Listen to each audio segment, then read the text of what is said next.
might just have to do that. Yeah, if you're ever interested in going to a school for psychedelic studies, we've got them out here. Yeah. I would like to use napping. Wait till he sees like every other part of town. There's so much more. What do you think? What do you think? What do you think? Something that he can't miss. I tried to make a short list. It was like.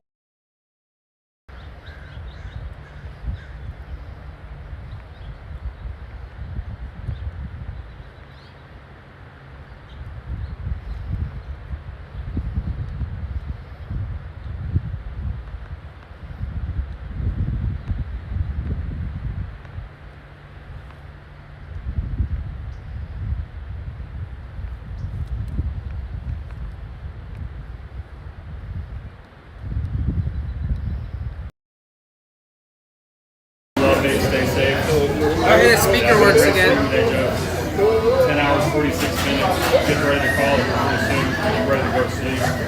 40-minute walk? Holy shit.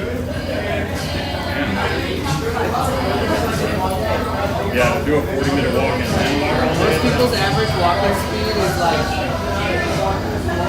to 3 miles an hour. We did that yesterday. Today.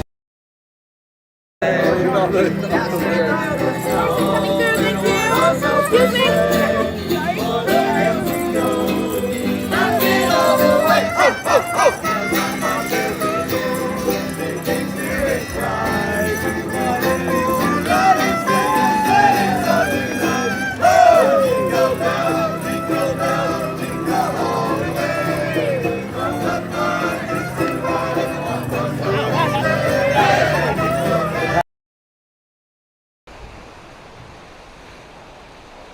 What a nice spot.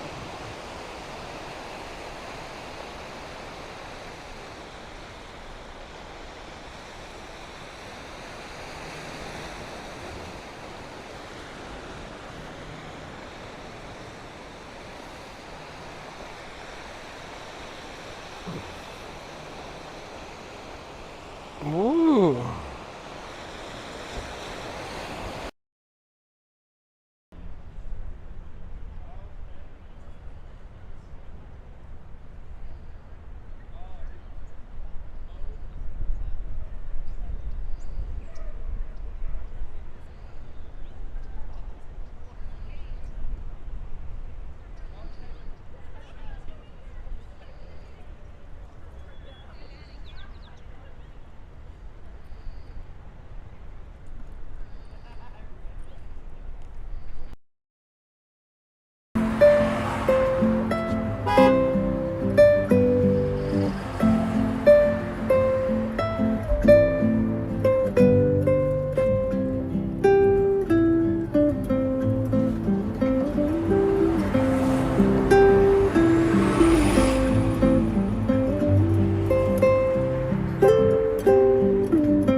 All right.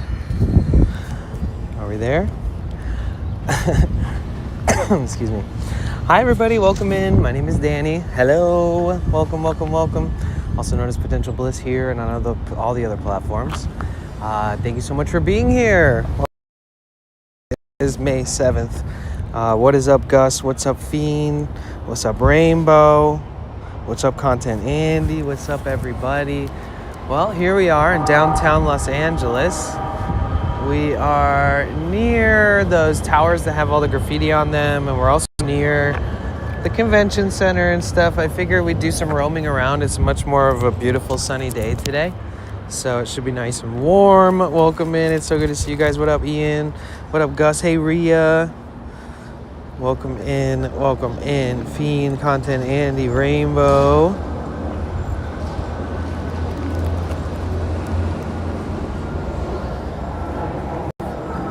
We made it. Let me turn on TTS for just a second for free.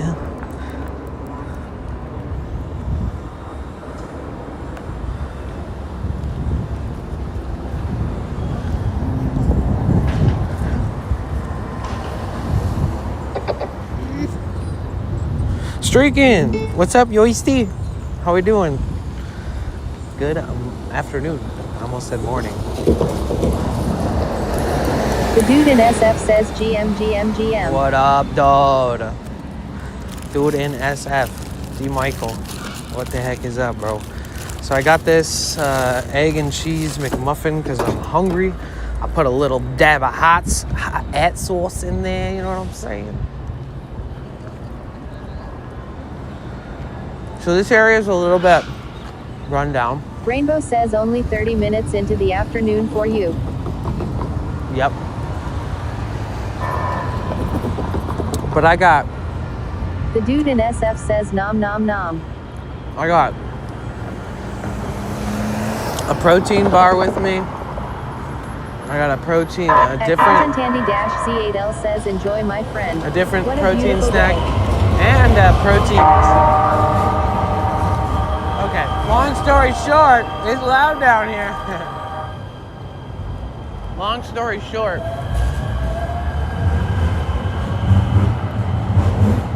We're hitting the streets, baby. If we hit our daily bit goal or a daily sub goal or our daily dono goal, we'll rent a Rainbow little... says, do you have your earplugs? We'll rent a little e-scooter. Ian's Beyond says nice them right McMuffin. Yeah, just a little food. Doesn't even really taste good. Not gonna lie.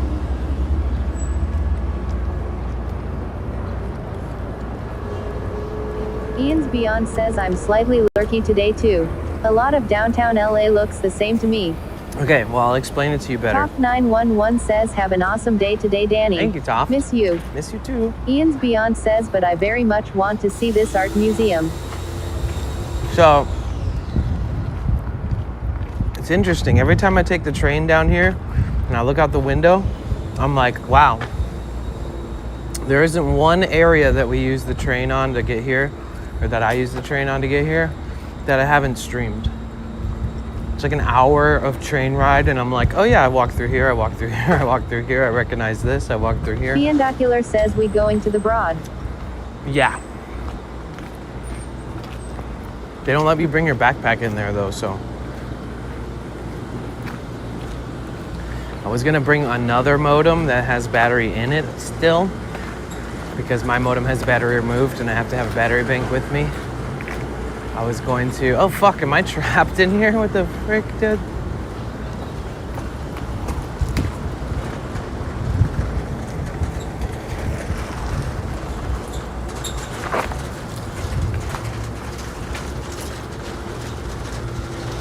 Yeah, how the fuck do Rainbow I know? says lol. At link 5523 says this alley sketchy AF. Look, there's a digital a security guard. Maybe I could ask the security guard for help. It's a robot. Hey, security. Are you blind? I'm waving at you. I don't know how good at your job you are. You see this robot security guard? So you think you'd see this shit in San Francisco more. Hey, robot security. Oh, never mind. I'm good. You see that thing? It's called Night Cop. I wonder what.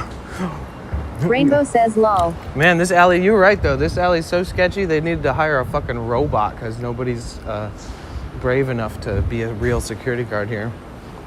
They had too many casualties. Fiendocular says Robocop is a thing. At link 5523 says Hulk WHO goes there. Angel 1 DNA says hi Danny in chat. Ian's Hi, Beyond Angel. says it looks like the robot from a video game I used to play on the Super Nintendo called Paradroid.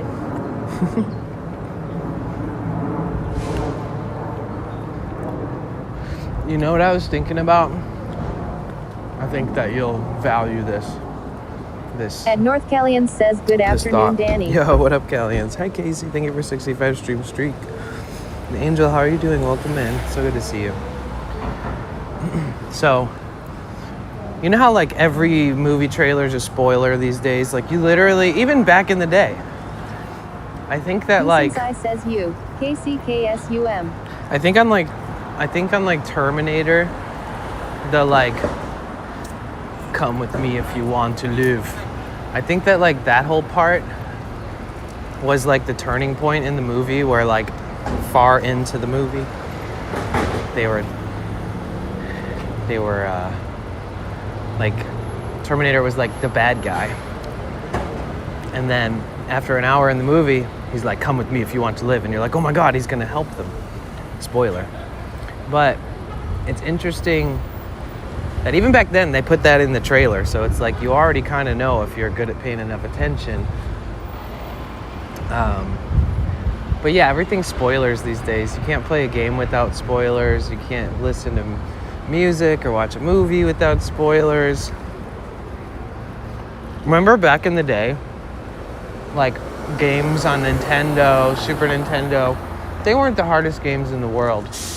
But once like PlayStation came out, Xbox came out, they started putting out games and they put out like guides to explain the whole game, and you'd buy like this whole big book, thick ass book with like 100+ pages, and you would be able to look up where you're at in the game and kind of learn more about what you need to get through these parts and whatnot, like a walkthrough.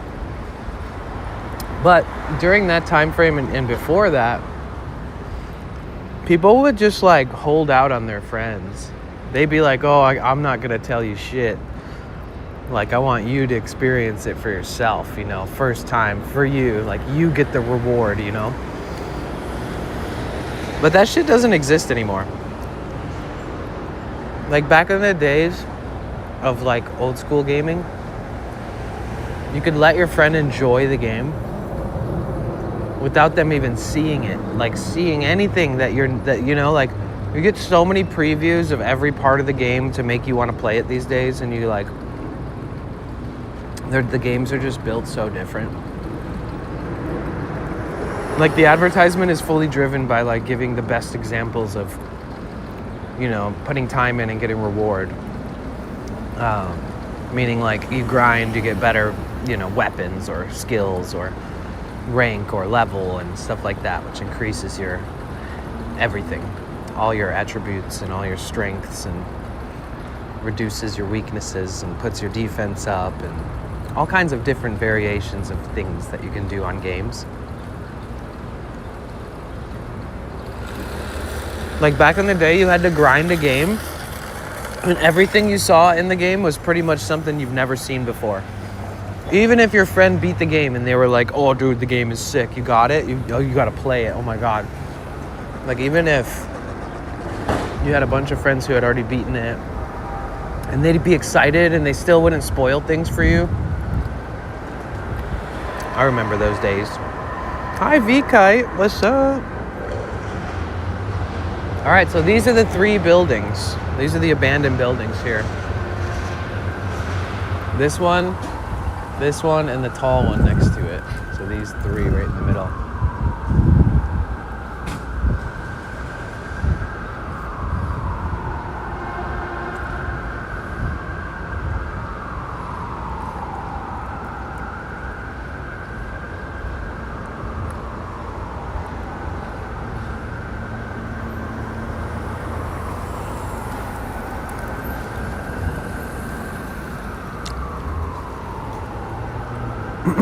So the abandoned graffiti buildings in Los Angeles is known as Oceanwide Plaza, a trio of unfinished high-rises in downtown LA, opposite to the Crypto Arena.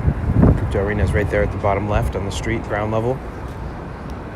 To the left of that is the San Diego or Los Angeles Convention Center.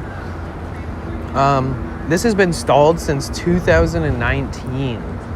So for like 7 years, this has been shut down. They're covered in extensive graffiti in early 2024. So this is only 2 years old, the graffiti. Somehow people started breaking in. It took them 5 years to be able to get that access. Currently undergoing a sale process to a new owner with plans to clean up in completion. 49 stories? The three towers, up to 49 stories, were abandoned in 2019 after developer Beijing-based Oceanwide Holdings ran out of funds.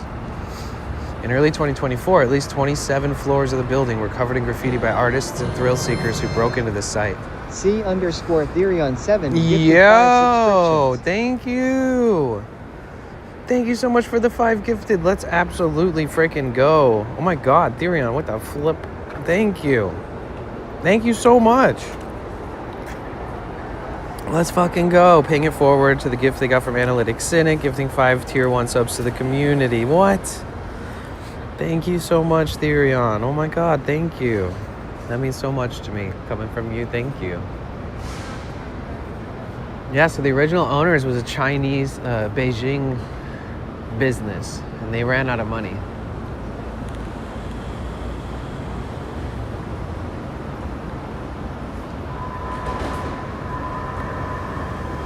Oh look, here's the security guard. Let's say hi.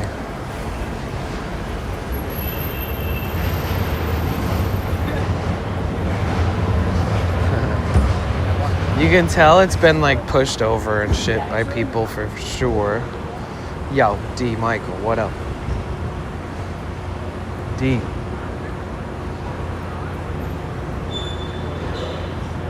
Yeah, these buildings.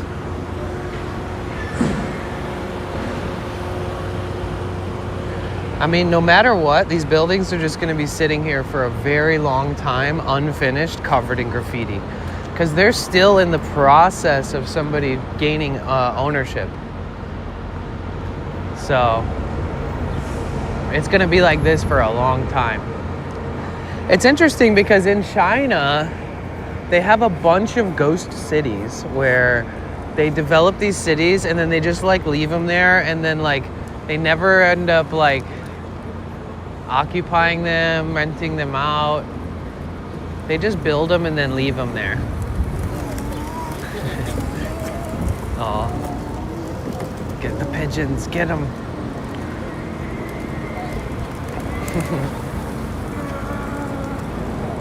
Cool dad moments.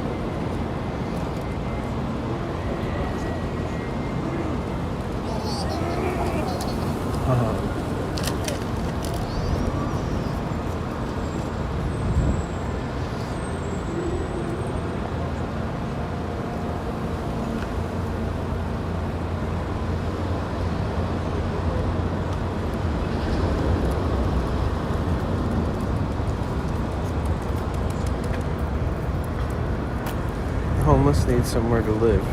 Yeah. I mean, it's so much deeper than that. Like, I mean, I live in a van, so I'm a few degrees separation away from, you know, homelessness, right? If my van got like, demolished or wrecked, I would also be homeless because I don't have a place.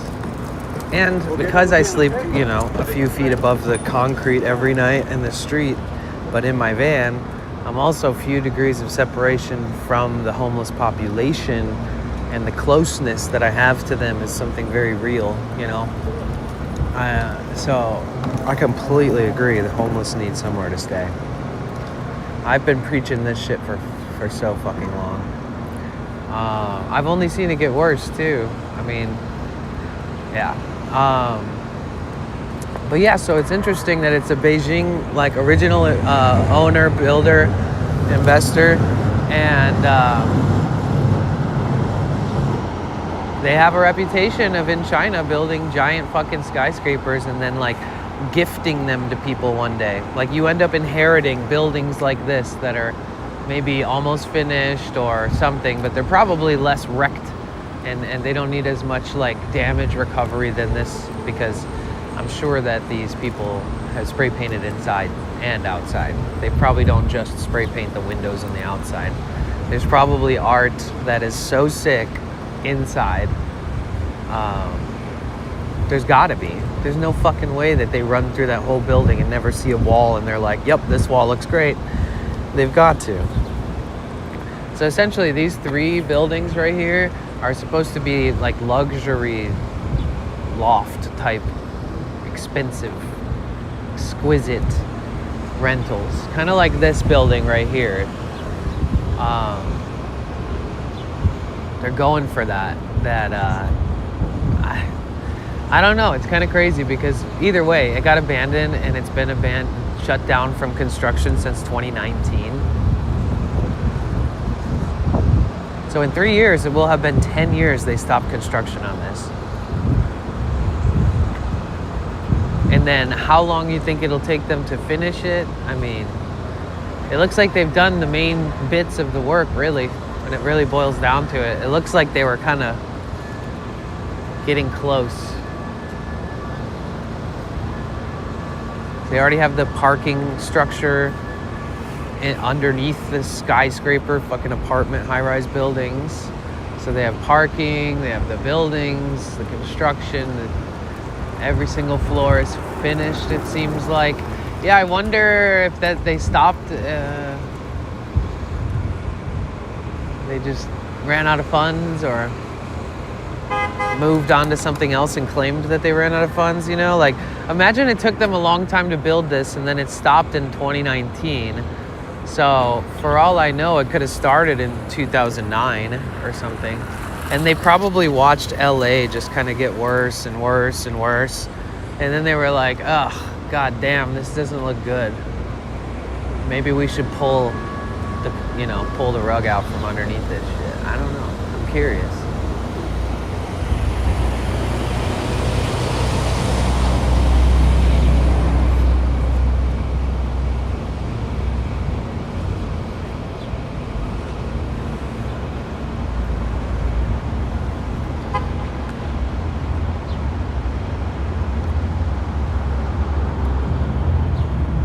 Buildings you could find in Hollywood. Oh, that's cool. Oh, look, we have an influencer. He looks super out of place, but I don't think anybody's gonna fuck with him or tell him what to do.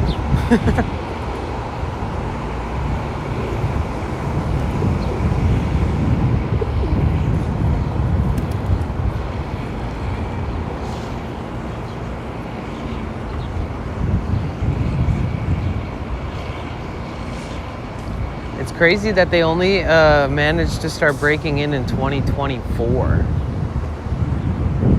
Like one day, they found some weak points and then just started fucking going hard. I bet you like some of the best graffiti artists have like a network or just they have friends, and I bet you like everybody just fucking came here, started taking advantage of it, of the gap, the weak spot.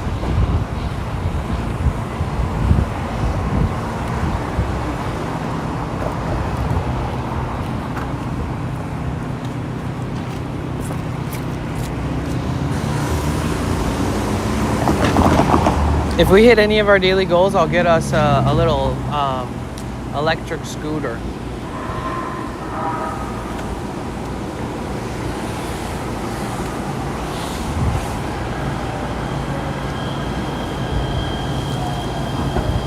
That's my train. That's the one I take back to the beach. The E. When I got on this train last night, I had to get off and wait for a second one. Luckily, I was paying attention to the intercom, the voice, the driver. he was like, just so you know, this is not going to Santa Monica, even though this is supposed to go to Santa Monica. And I was like, huh? What the fuck? I was like, where are we going? But he said, we'll stop, we'll turn this train around, and you'll get on the next one. And I had to get off and wait like 20 minutes.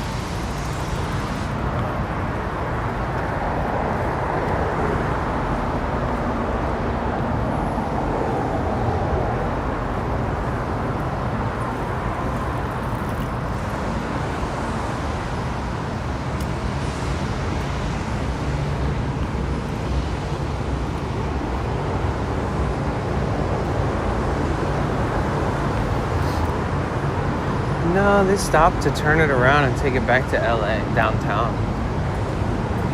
So they were like, if you're going downtown for some reason, you can just stay on. Maybe maintenance or something.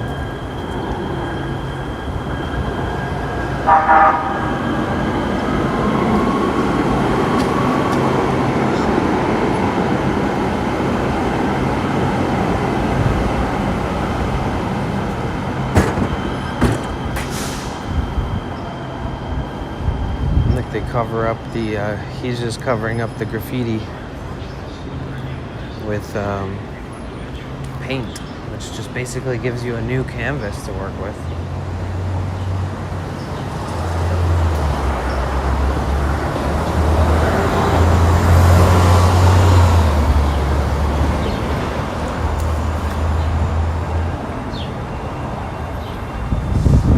See, it's much better down here when it's nice out, like the weather's good, it's sunny, the birds are chirping.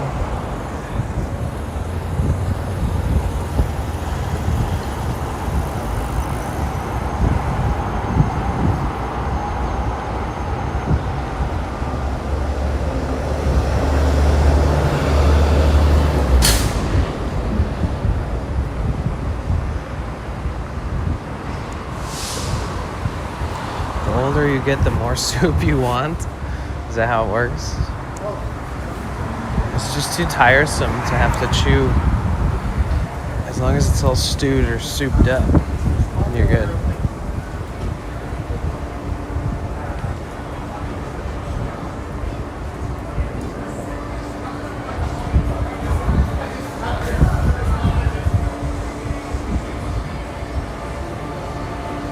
I think the difference between my really long streams and my not so long streams, I think I could still do longer streams, but they wouldn't go later into the night, I would guess. They would start earlier and be like, you know, us chilling somewhere and just doing like a sunrise stream and hanging out, chatting for a few hours, then driving somewhere, then going on an adventure.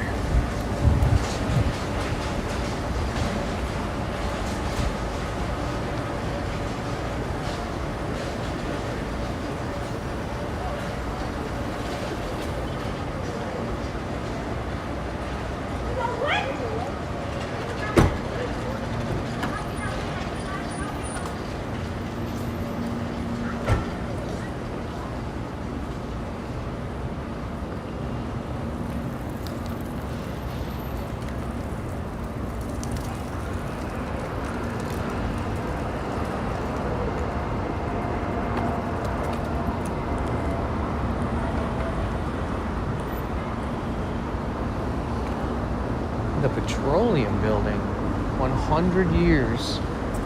No, 101.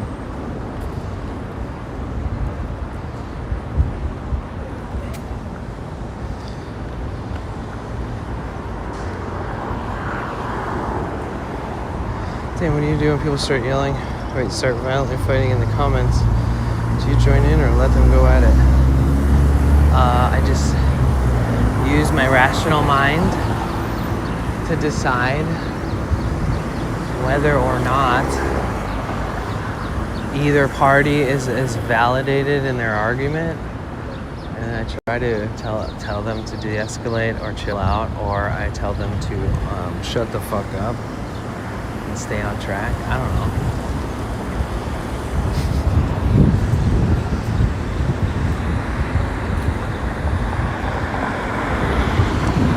Wait, why am I only using 100% Wi-Fi and no data?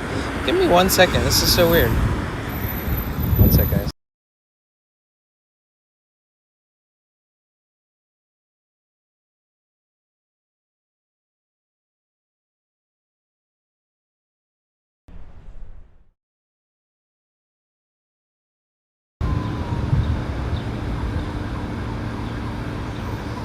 Oh, that's so weird. No wonder I've been glitching out a little bit. It's not using both. It's not bonding.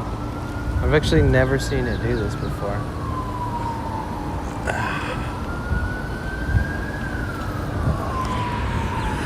Weird. Only Wi-Fi. Trippy. I guess let me try to restart my whole phone real quick. Give me 1 sec.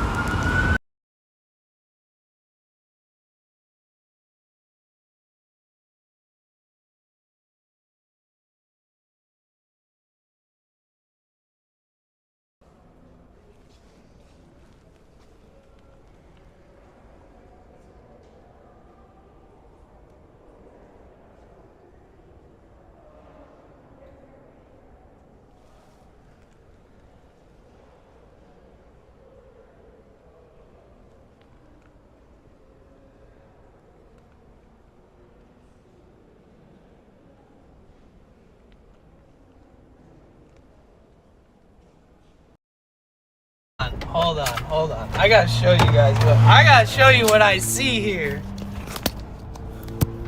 Song underscore and underscore dance says this is how paradise must look like.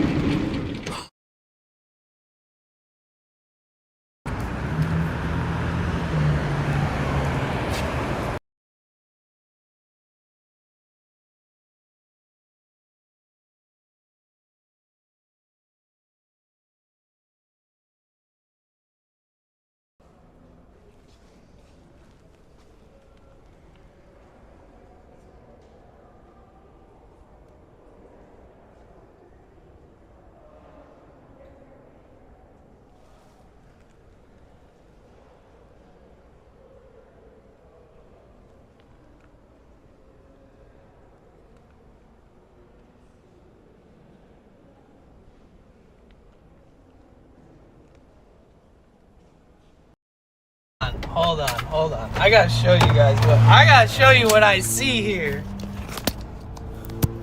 Song underscore and underscore dance says this is how paradise must look like.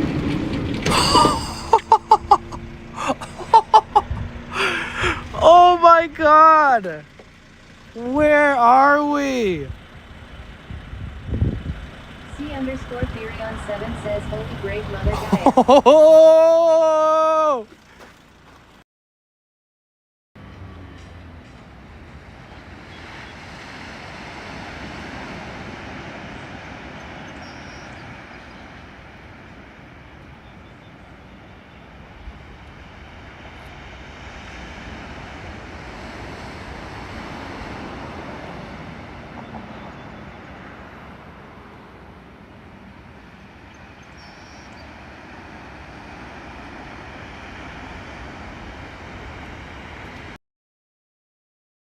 Let me know what's going on in your world.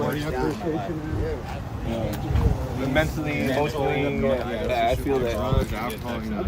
All the above. Like north, south, east. Hey, bro, if everyone was reading, you're close, bro. Oh shit.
Sorry about that. I've actually never, ever in, you know, years of using this system,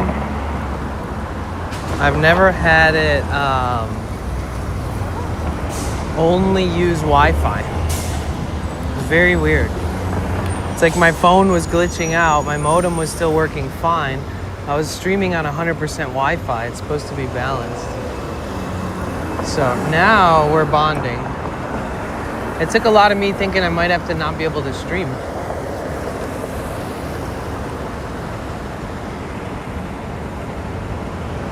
Thank you so much for 12 months.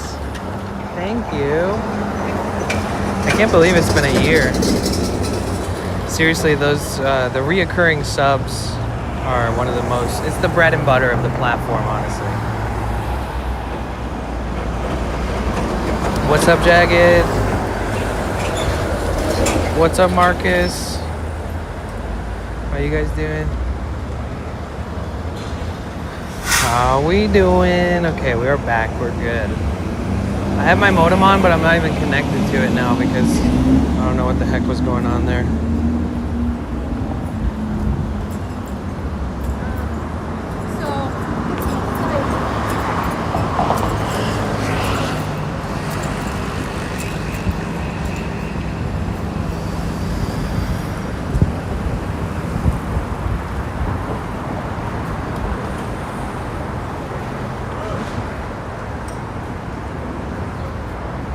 Maybe we'll go inside and get a sparkling water. I want one.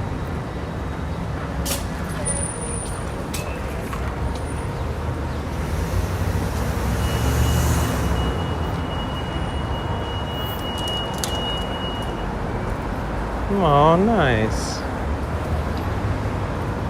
What did you do for the hatch day?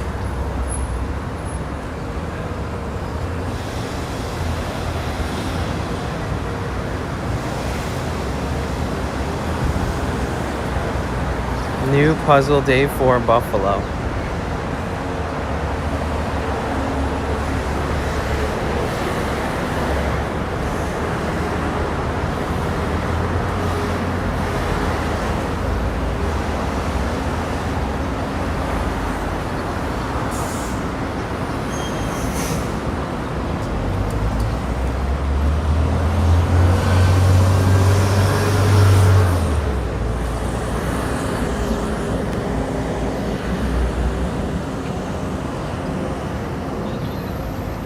Yeah, maybe we should buy one of those e-scooters and I could just charge it with my solar and stuff.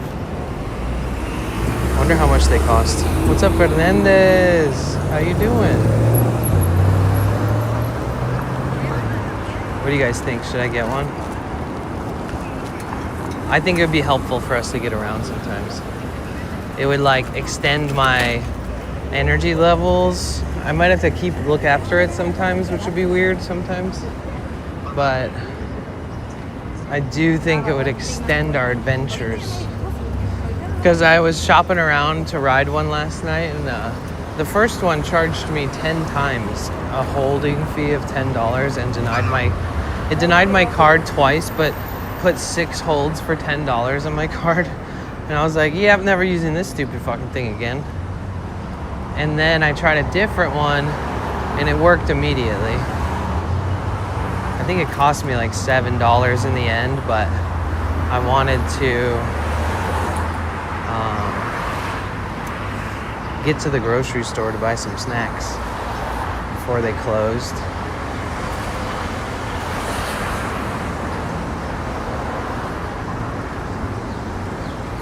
But yeah, so I think the spin ones are easier to use.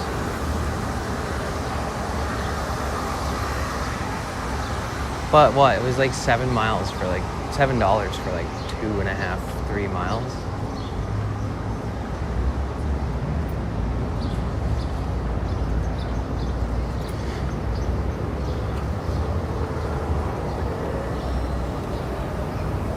But which one is like the equivalent to the ones that are on the street now, you know?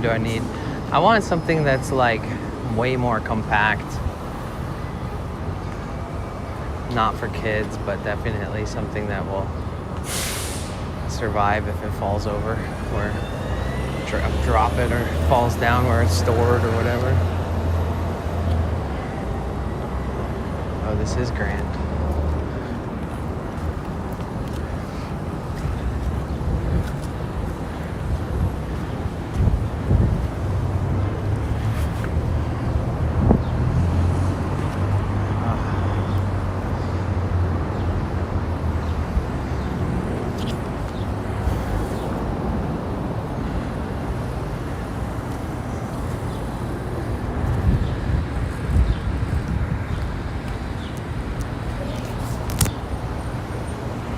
What up, Mr. Swing King? How you doing?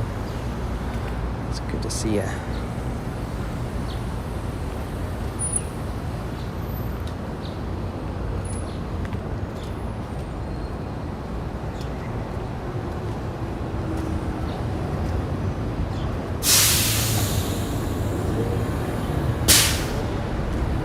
Okay.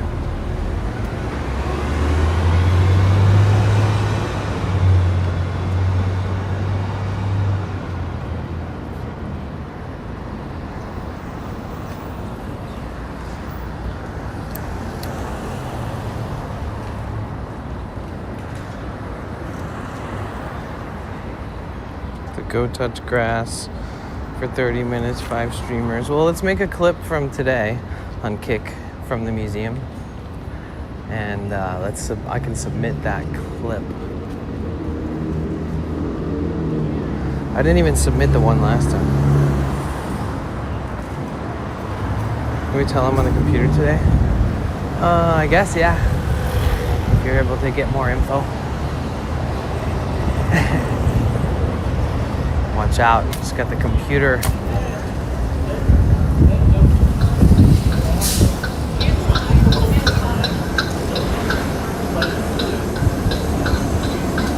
To me, walking down Grand is like, I don't know, the equivalent of walking down Market Street.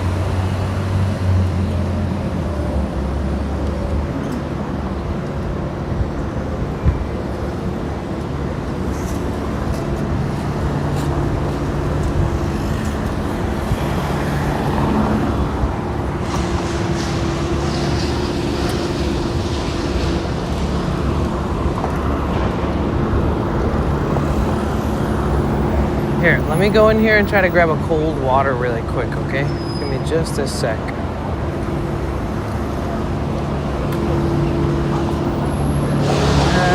Actually, I'm gonna do it in Whole Foods.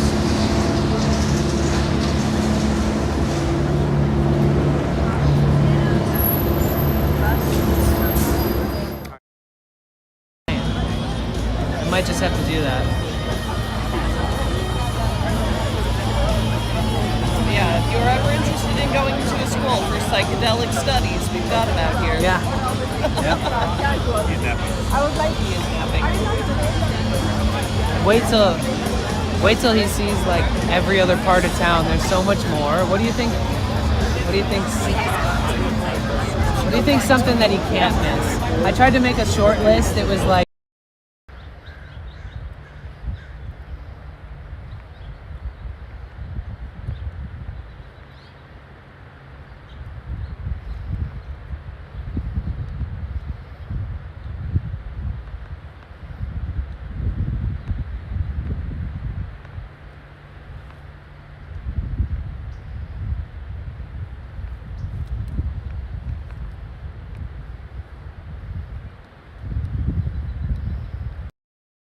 Stay safe.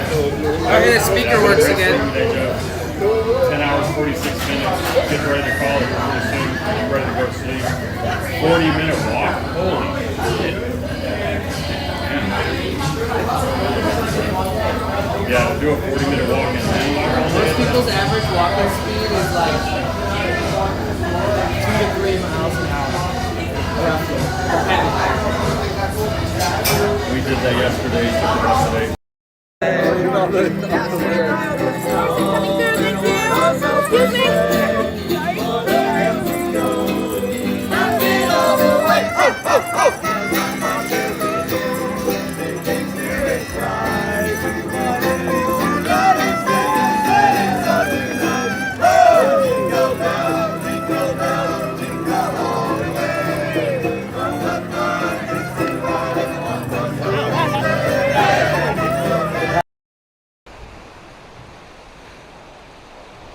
What a nice spot.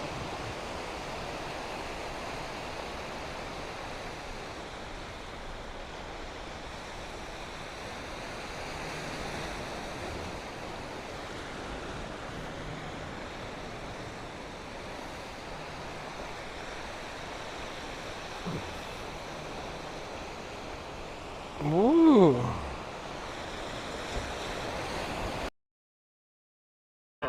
Accept it. Oh.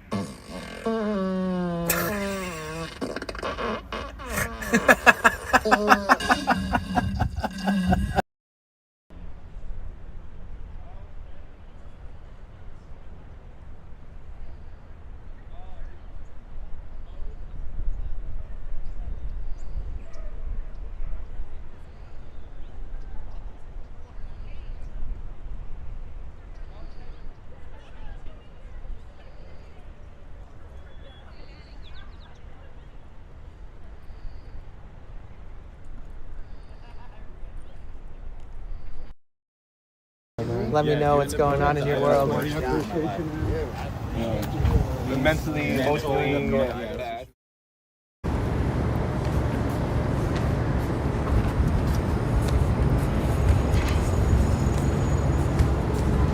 Okay, I'm back. I got a organic zero sugar soda, classic cola, Nixie. Not sponsored.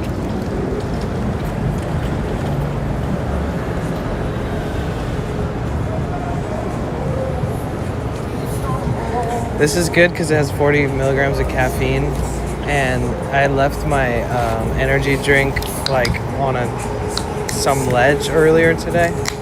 So let's test this out. What is the caramel? Jesus, it's so caramel colored. Organic caramel color. Okay. It's like the number 2 ingredient. It is so dark. They really don't need to add that. I'm fine with a clear drink if it tastes like it's supposed to. Oh wow, yeah, I haven't tasted anything like this in a long time.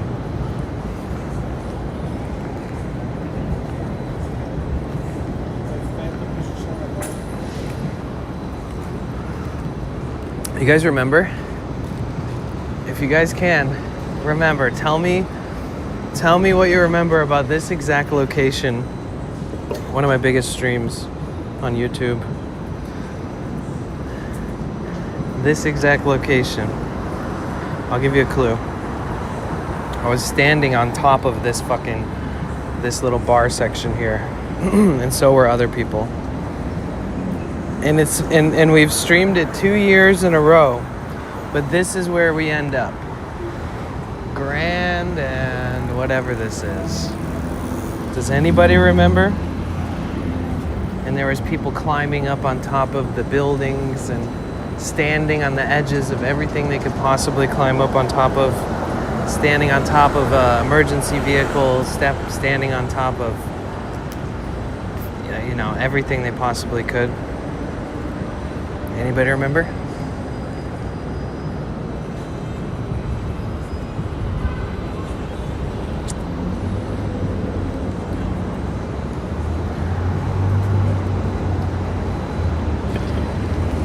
Los Angeles Dodgers winning the World Series.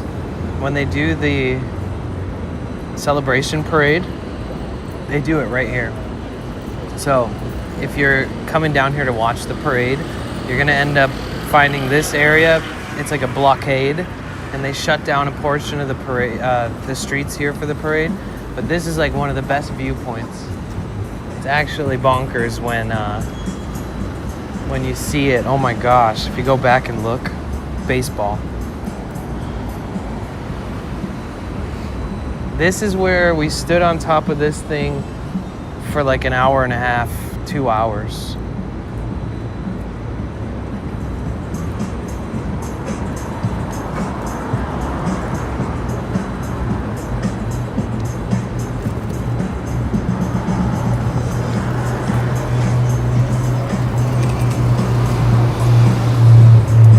$20 in quarters in USA equals £1.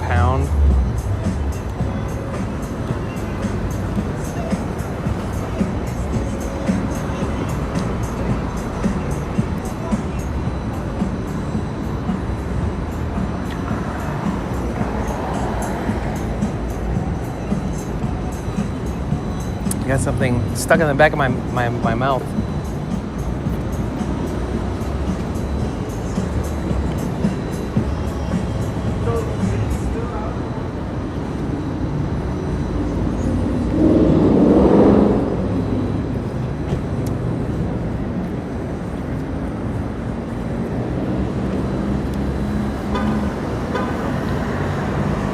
I've finally gone deaf in my old age. I can't hear anything.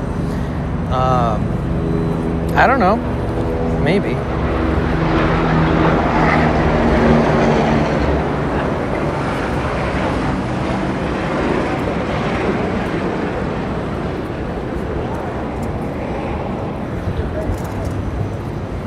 Yo, my man. I noticed you got out-of-state places. You know you can't park there, right? All right. Damn, I didn't even notice that. Huh?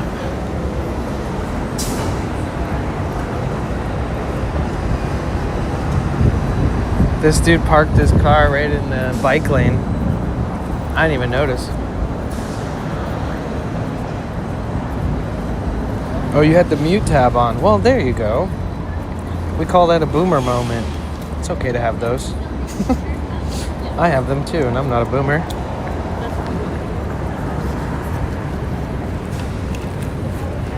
So, down this street is the art museum I've been talking about. So, let me fix my hair a little bit. Oof, excuse me. Sorry, that stuff is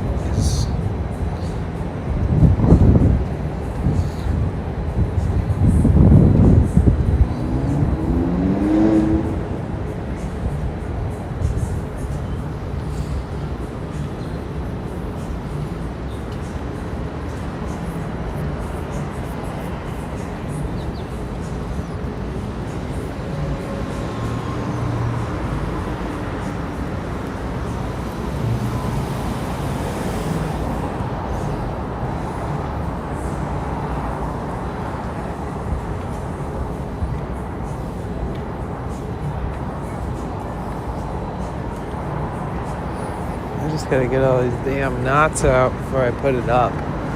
Putting your hair up while it's all knotted up and then going out and streaming all day in the wind and all the elements, it will destroy your hair. Boomer, I'm not that old yet, but you had a boomer moment.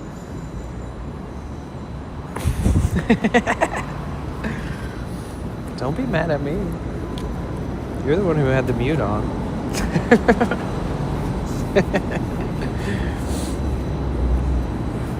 I call it Jen Grumpy Old Fart. Goff. Jen Goff. Understood.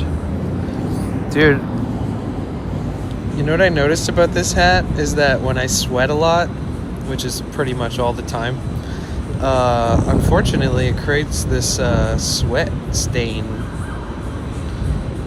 And I don't know how to stop it. So I'm gonna be that guy that has a sweat stain hat, I guess. I loved it when the second I saw it, but I've been making it fit on my head kind of more than it probably would naturally because I have a giant head. But maybe it's getting so sweaty because it's so tightly wrapped on there. Maybe, I don't know.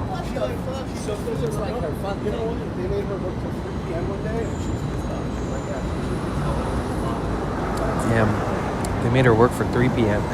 Until 3 p.m. That's horrible.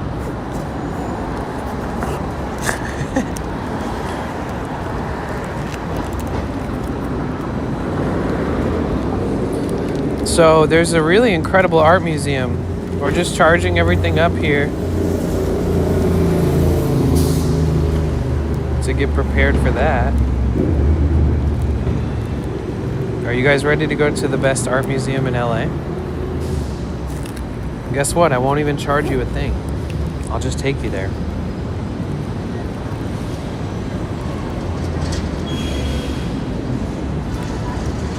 What up, little feet? Free salt lick? Hell yeah. Yo, 24 months, Pog, dude. Thank you so much, dude. 2 years is crazy, bro. Thank you so much. It's been a long time, man. Thank you so much. You've been here for forever, dude. Tank has been here since before anybody knew my channel existed, almost.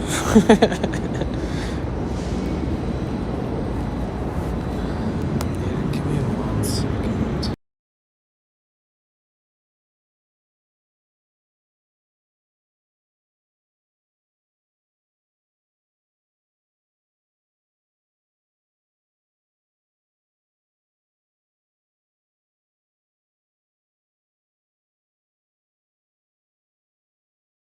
Oh wait, you can't hear me. Oh my god, I pushed the wrong button. So there's this thing that's included with what I pay for. Like, I pay for shit that I don't use, essentially. And so I can like add sound files to this app, and then I can have it so this has built-in sounds that are like redeemable depending on the type of emote that you drop in chat. Like, say I want to make a special sound that comes through my speaker if anybody uses the tier 3 emote that only the tier 3 people have, right? But yeah, there's all kinds of little kind of like additions. Hold on, let me reconnect my YouTube. I don't know why it does that. So there's this thing called AI voices.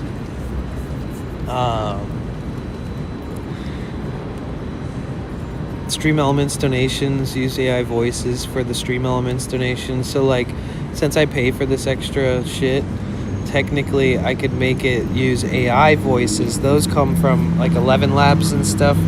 So you'd be able to use like I could probably put like, you know, some famous person's voice, you know. I don't really want to do that, but you know what I mean, right?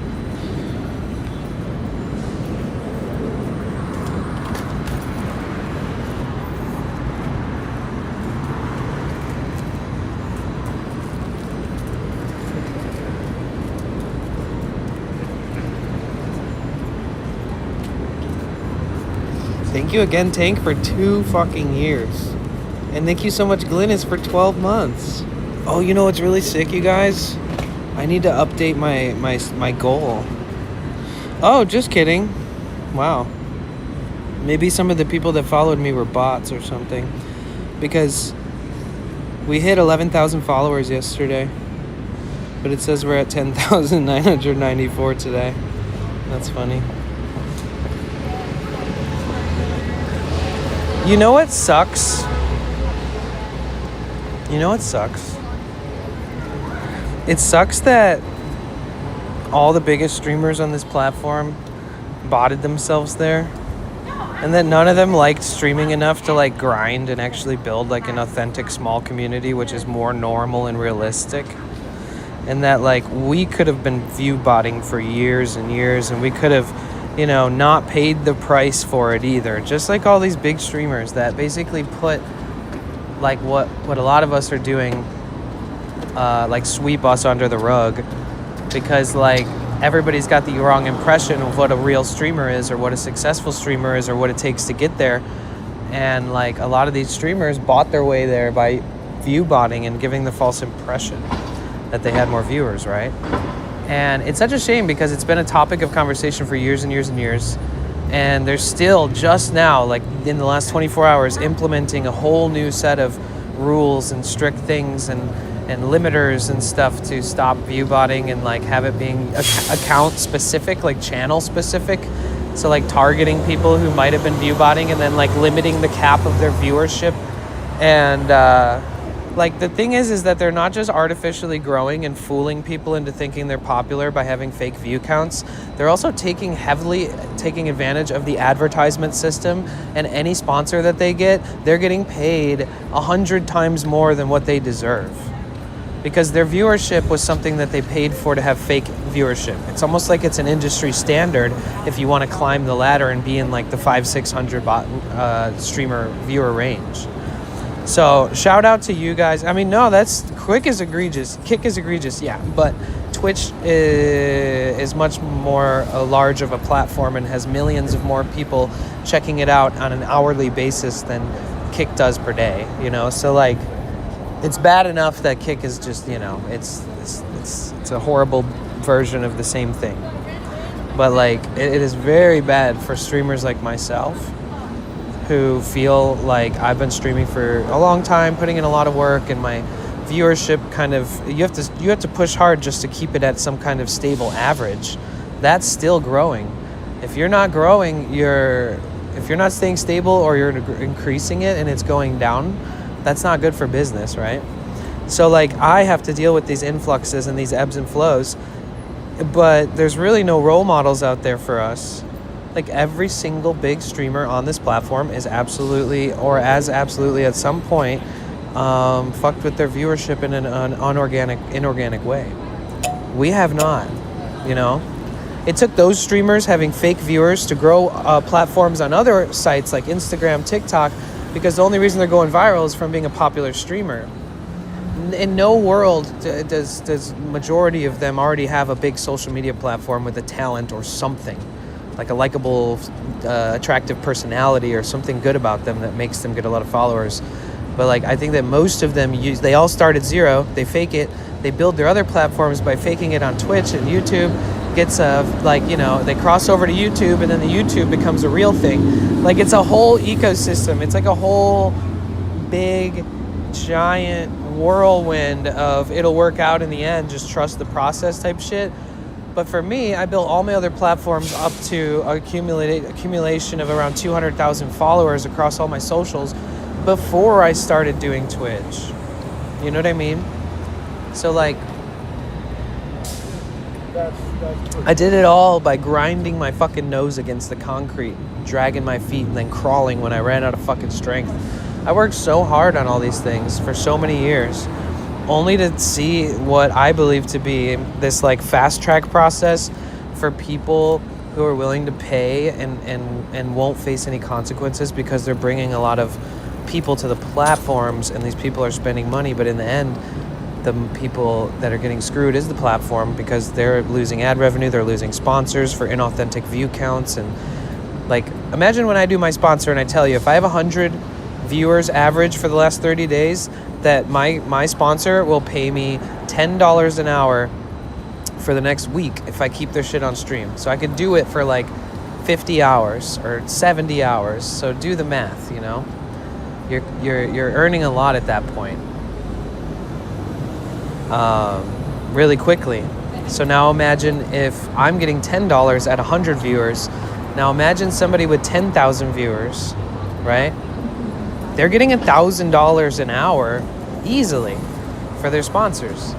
So once they get that $1,000 an hour, or whatever it might be, $10,000 an hour, and then they run that shit into the ground, but the larger majority of that CCV, of their concurrent viewership, is actually bots. So they're milking and fucking up the entire system for people who are doing it like how you're supposed to. And I think this is basically a mirror. Like, it seems like history repeats itself. This is like metaphorically applies to a lot of other things in life.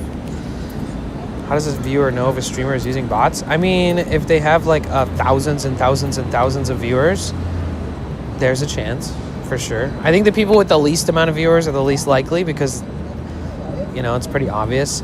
But it's hard to tell if you're going to look at someone's number and talk about like how active their chat is, because it really depends on how engaged I am with the chat in that moment. Like, I can get the chat talking like crazy. If I mention certain things, people will literally come out of the cracks and start chatting. And then if I start engaging with everybody and we're all talking about something or what we're seeing, the chat is super active. Sometimes you'll see streamers, you know, I don't think it's wise to look at a streamer and think, are they botting? But any streamer that has like 10,000 or, you know, 4,000 or more viewers at once, there is a chance for sure, because even if they're not botting, there's enough real people there to mix bots in to give the impression. It's called faking it till you make it, you know? Like, it's like when somebody buys an Instagram account with 250,000 followers, and then they start like working with professional photographers to take modeling photos, and then they fill up this account they bought with 250,000 followers with new modeling photos of themselves, of the person who bought the account. And then photographers and modeling agencies start contacting that person because they look like an established model, right? It's the same thing that goes on every platform, dude. People fake their numbers, people buy a huge account, people pay management companies to get their accounts verified, and then they pay for advertising and boosting their posts to make it look like they got all these good numbers. And only until recently are platforms asking for like ridiculous amounts of confirmation and no irregularities in your growth, and like a full scope of what you've been through to know that you're not just going to rip them off. But they're already pretty good at investigating this stuff anyways. But yeah, it's something that I've seen across every platform, right? You know, I have multiple Instagram accounts. My Instagram used to be at like 35,000 followers, but I stopped using it for like years, like literally 7 years. I'm probably down at 25,000. I have another Instagram account at like 13,000, and I have another one at like 7,000, and another one at like 3,000. And then I have a TikTok that's at 155,000 followers. It was at like 175,000 followers, but I didn't use it for like 5 years really. And then Twitter at 5K, all these platforms, right? And I worked so hard on like making it pay my bills, and you know, I put in all this effort. And then I would like I met somebody who was like, oh, I'm gonna buy an account because I want to be a photographer. And I was like, what do you mean? And they're like, I'm gonna buy this account that has 200,000 followers, and then I'm gonna upload all my photography to it of my friends that are girls that are models, and then I'm gonna get models to pay me to take photos of them. And I was like, damn, that's pretty fucking weird. But she did it. She bought this account, it was verified. She started posting her photography of her girlfriends, and then was like DM for inquiries, and then she started selling photography, like photos of girls without even really having professional experience. So it's the same with Twitch, it's the same with YouTube. I have friends on YouTube that have like 250,000, 500,000, million subscribers now. But when I used to hang out with them like 10 to 15 years ago, they were running scripts in their bedroom all night, commenting on videos that were like theirs and being like, oh my God, this video reminds me of what I do. Like, you should check it out, to the person who made the video.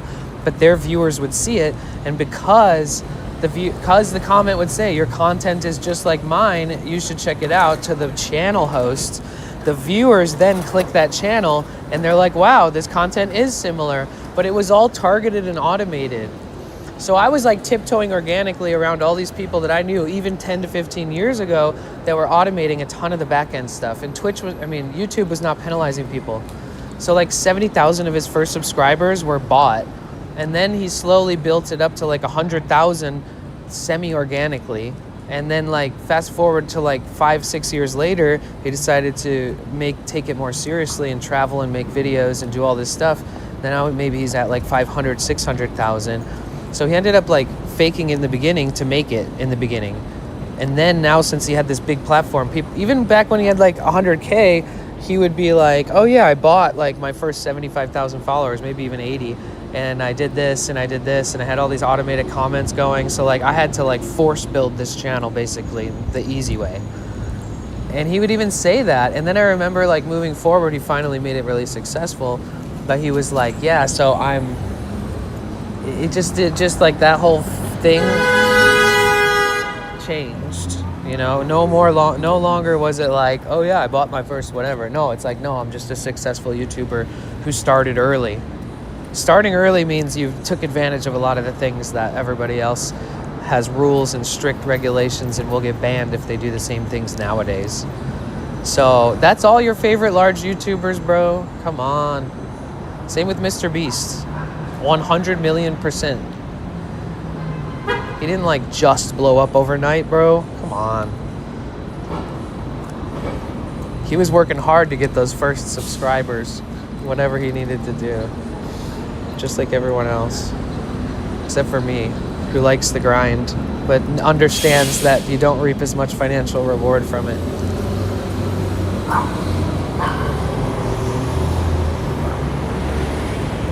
I had so many opportunities because I had companies hitting me up because I'd get like 8,000 likes on one photo online, and these companies would want to work with me all the time for like management companies and stuff. And it was kind of this whole hustle that I was doing all on my own, and some of my friends were around at that time too, and they'd see it and they'd just be like, holy shit, this guy's on Instagram way too much, like all the time.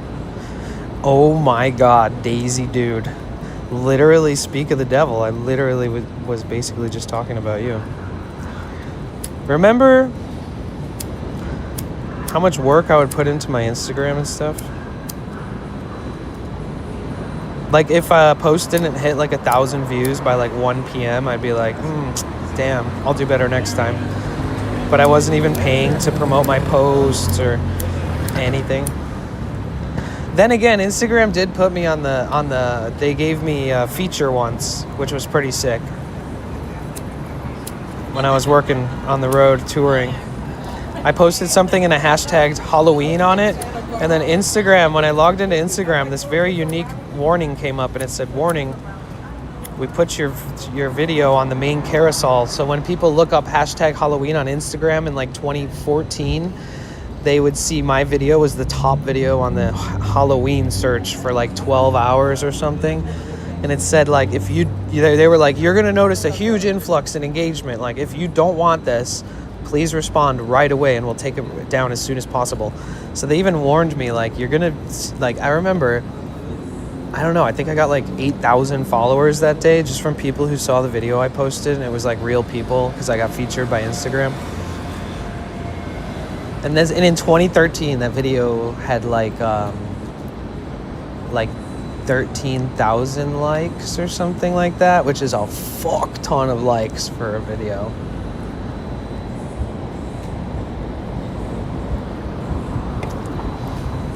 And then right after my account was punching out 1,000 likes to 2,000 likes per post, like I could post a picture of the cracks on the ground and be like, hey, what's up everybody? And it would get like 1,000 likes, I swear to God. And once like that started like becoming a competitive field where people wanted to have an Instagram that was similar like mine and powerful like influence, but like I was using it for good, right? And then once more people started creating social media like personality accounts and travel accounts, I was like, this is lame. Like once the like it saturated with performative bullshit, and like once it went from only pictures to like videos and then to longer videos and then stories, it really ruined the whole like, I don't know, it was just good how it was. And then it just gave more bells and whistles to all the new people. And personally, that's why I like live streaming. It's so much easier just to come on here. Like, why do I even need to take a picture and write about it if you can just come with me, you know? So I've found live streaming to be a good middle ground, like amongst all the weird bullshit you see on social media, and how it feels to have to manage like, you know, 5-6 different platforms that are sizable, like are worth using. Like, for example, I'm just starting to use automation so I can put clips into a Google Drive and then it will post it automatically on all my platforms with different templates per platform. And I can even caption those videos. I got a whole captioning system too if I want to like caption, re-download, and then drop the captioned video in there so it has captions over the video. There's a lot I can do. VKai, thank you so much for gifting us up to Daisy, dude. Alvaro, I love you. Miss you, bro. Alvaroja. Thank you so much. You guys, when we get to 10 out of 30, I'm gifting a sub too. Every 10 subs, I'm gifting a sub as well. Here, let me add some funds to my sub gifting PayPal. Give me 1 second.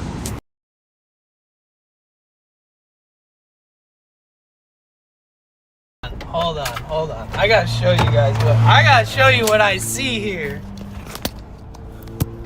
Song _and dance says this is how paradise must look like.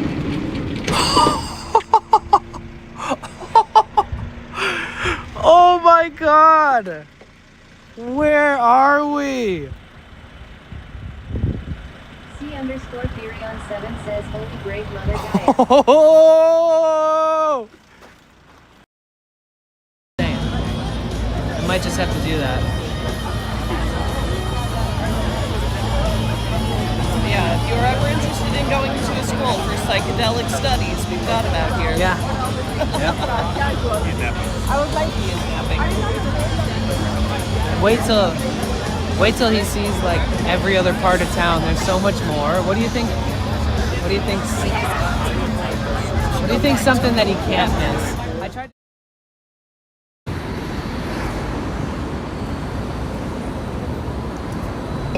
Okay. All right. Okay. So I added some funds to my PayPal, which is the PayPal that I use for subscribing or gifting subs on Twitch. Which I find to be a nice option. Either way. So any 10 subs we reach on our daily subs at the top left.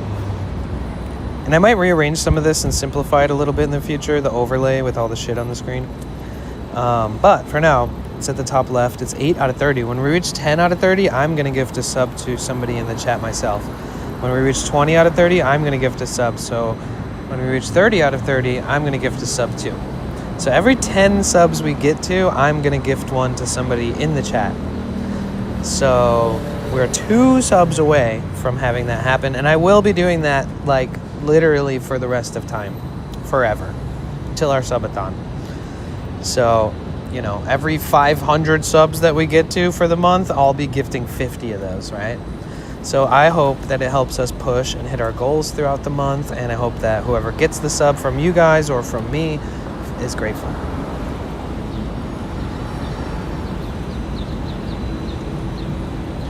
Are you guys ready for museum time? We're not too far. It's on this street. It's just up the block.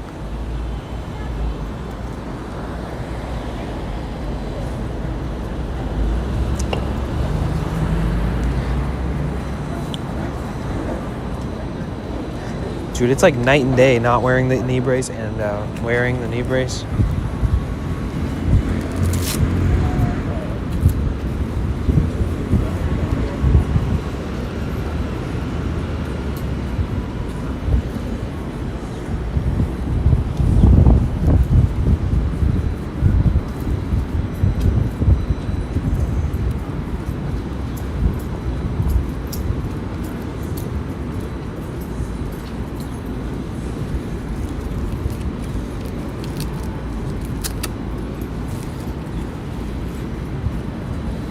Knee compression sleeve, not knee brace. Sorry.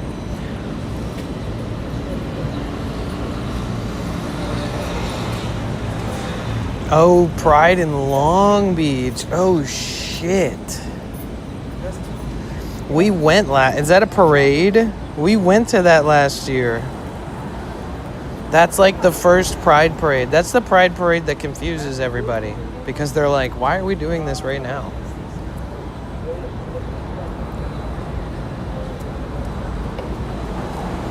You'll be there? Shit, man. I'll keep you updated. What day is it?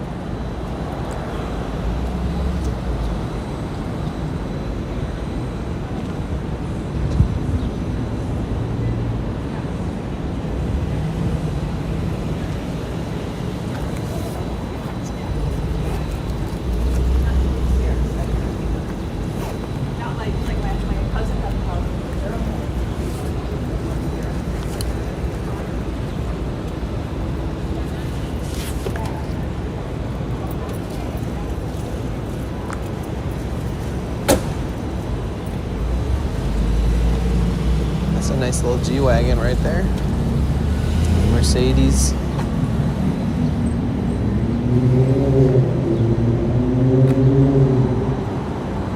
We're setting up a booth. Also do Pride in SF later this year. Wait, when is that one?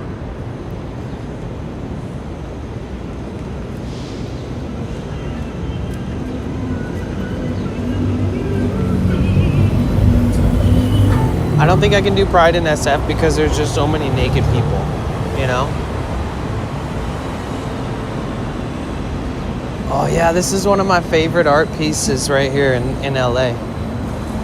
at the moment. She's so beautiful. And you can see the reflection in the building next to it.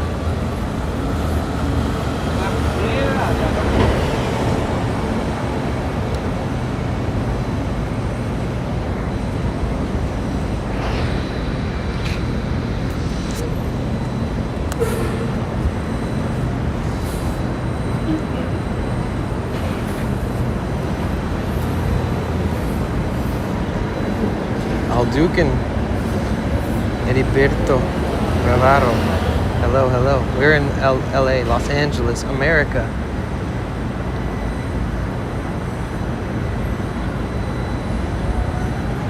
Getting hard hippie vibes? What's hard hippie vibes? Where?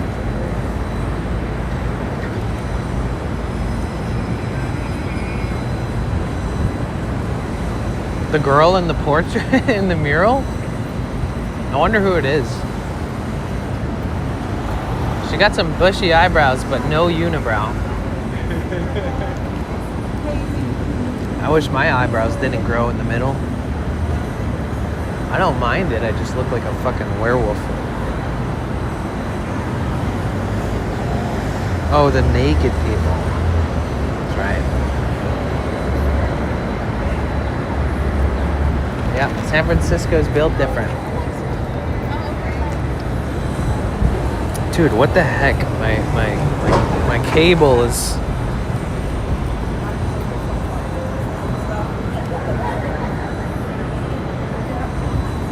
All right. So when we go into this museum, it is filled with the most incredible art ever. Honestly, it has 3 of the best exhibits I've seen in a while. So there's an exhibit... I don't know, you'll see.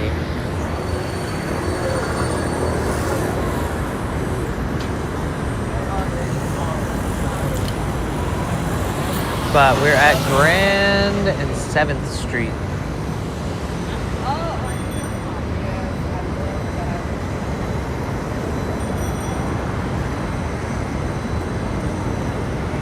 It's warming up.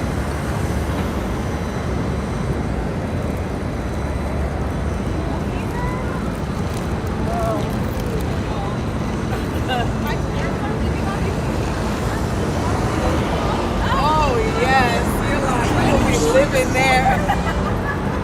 We are living there.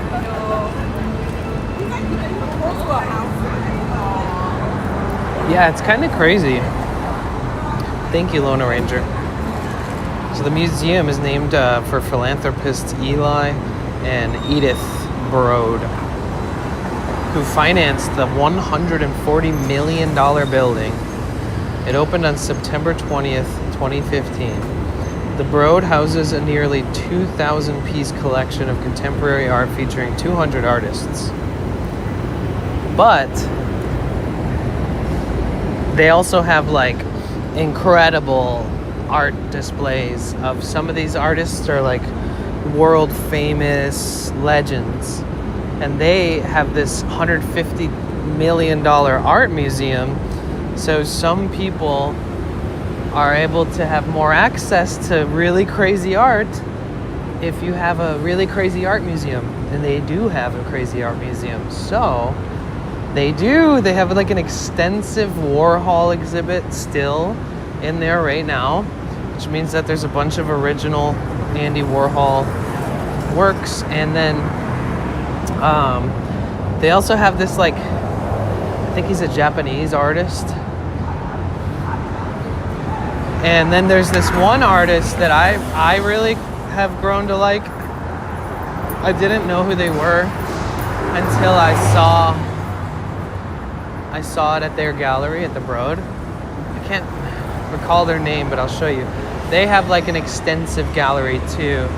It's this really cool art. What's crazy about this art museum is they feature, well, this and any like good art museum, is that they feature some of the world's most historical, like some of the most meaningful, unique people, unique art, unique lifestyle. You know, some artists that are renowned are like had been dead for a long time. And some of them are, it's almost like, think of you know how you like know more about musicians than you would expect? Like, you know that Kurt Cobain was a heroin addict and married to Courtney Love. Most of you guys probably know he's from a little town in Washington or some shit. Either way, you get to know the artist's stories. And these types of art galleries, whenever they do an exhibit on somebody, they don't just throw the artwork up. They also write out really long, carefully curated, you know, to really, as the artist people would say, to like invoke, you know, really paint the picture of who they were, invoke emotion and tell a story. And more than just looking at the art and being like, wow, cool art, is that some of the artists out there were profound, deep thinkers, or stood up against adversity. Like one of many, but this person spoke up with art, you know? Or sometimes it's something completely different, but either way, it took me until my middle-aged adult life to realize, because of Victoria and her letting me work for all these art events and be part of all these art galleries and work firsthand with, you know, millions of dollars worth of art and be trusted, and realizing that that world is a very interesting world. You just have to meet the right people to appreciate it, for at least for me. It's easier for me to understand things when I experience it firsthand. So once I started going to art galleries and working at them, then I started going to ones that I wasn't working at because of just being in the same industry. And then I started noticing a pattern where art galleries and art museums, they have different styles of art. So different museums have different style of art. And then on top of that, some of them have permanent art installations with rotating art installations. Some of them only have rotating art installations, meaning nothing is staying there forever. I think that this museum that we're going to, it has a lot of art that kind of belongs to the, I don't know, whoever owns this. And I think a lot of people lend art to the museum to be displayed, and if it wasn't being displayed there, it would be displayed somewhere else, like in like Europe or something, and then or stored in like a vault of art. If I'm not mistaken, there's this one corridor where you can see through where they store some of the art for this museum we're going to. If I'm not mistaken, there's this area. Maybe I'm mistaken. It could be another art gallery that we went to. But there was just like these giant, like imagine there's rails on the ceiling and on the ground, and those rails like almost pull a gate. And so there's like all of these pre-built things in this area for like putting a piece of art on this giant gate, essentially. And then being able to slide that gate in between all these other gates. So you're able to like push and pull and store art in all these like vertical format, like all in lines next to each other. And it's crazy because I always wondered, like, you know,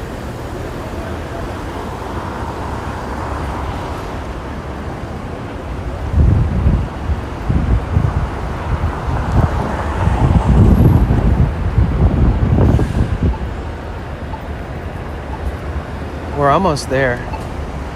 They're gonna take my backpack from me, so I won't have my speaker, I won't have my modem. All I got is a cell phone and a dream, baby.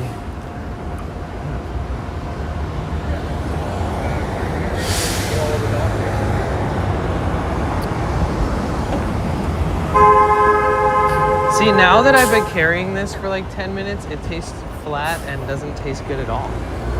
I don't know what the difference is.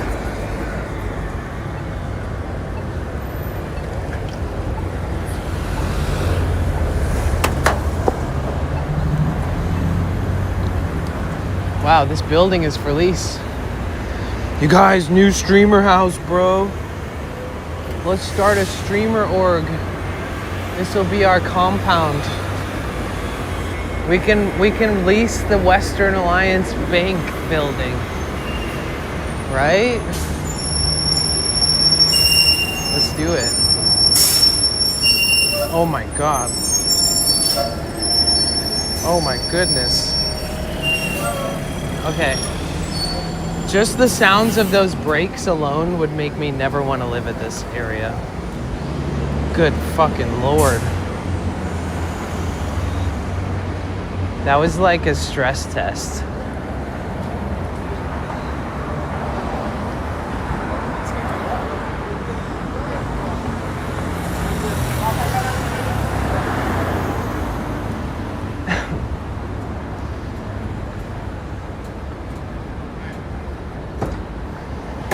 What's up, Mac? How you doing?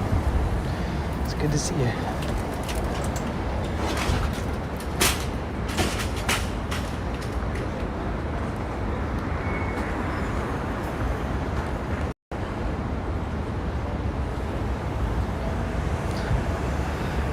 Okay, chat phone, 99%. Stream phone, 85%. Okay. All we need is a couple hours inside.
That's a pretty cool little art installation.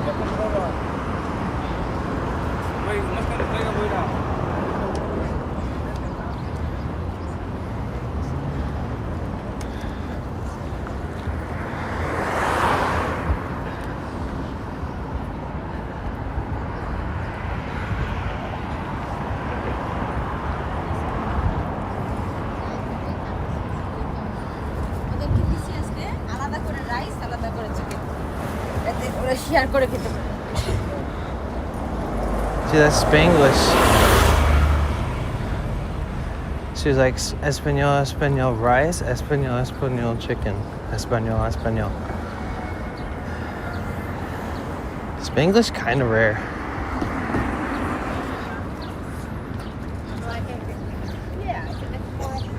I speak Anglenol, the opposite of Spanglish. Spanglish.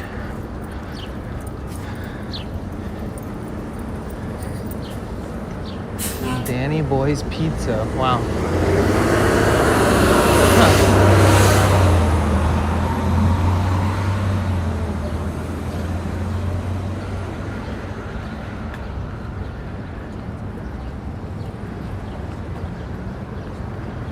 Yeah, this area is actually got some incredible little subsections of buildings.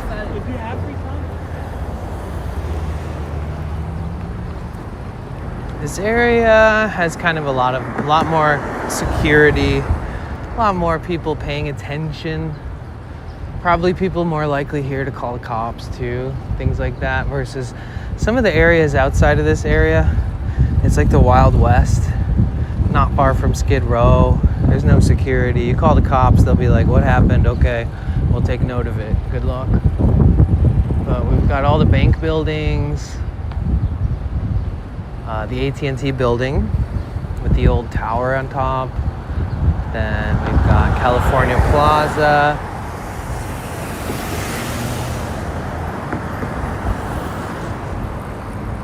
The architecture on this building up here, the tall one in the distance, I like that one. It's kind of got a little bit of a sort of mismatch effect where every section of the building sort of, it almost looks like somebody built each section of the building and then like dropped them and sort of misaligned them a tiny bit.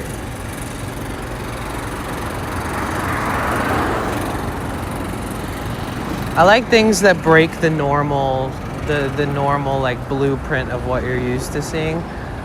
Like, it's one thing to make a square or rectangle shaped building and make it look nice if you're building it in 2026, especially in America. I mean, like, look at places like fucking China or Singapore.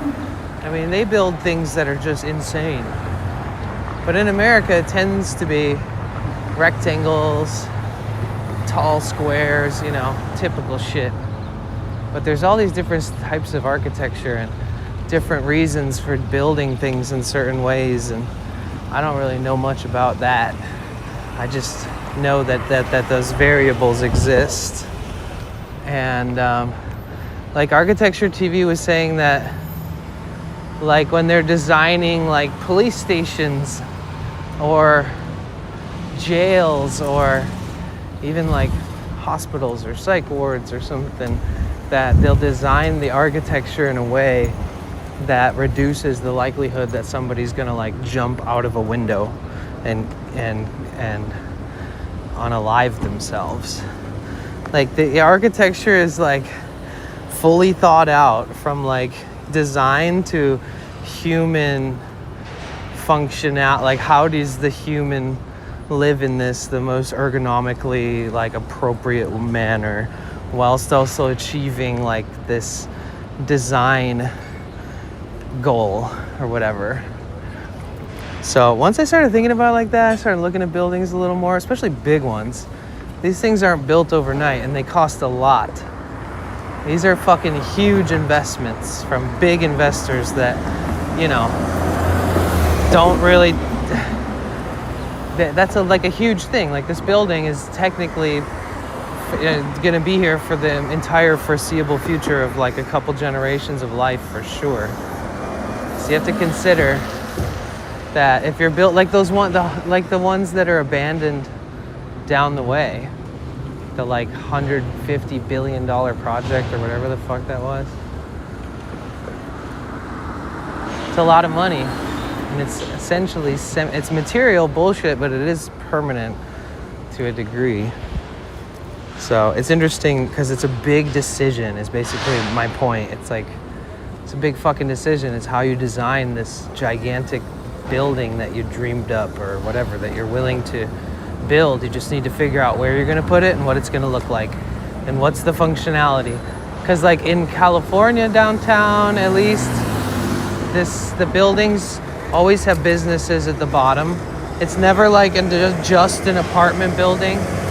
Even if it's luxury or whatever, they always have like this huge thing where it's like a shopping mall at the bottom, and maybe even the second floor is the mall as well, and then like the third floor is like the lobby for the hotel portion, and the hotels not hotel, but the apartments, and the hotels aren't necessarily like apartments. They're bigger than any house I've ever lived in my whole life.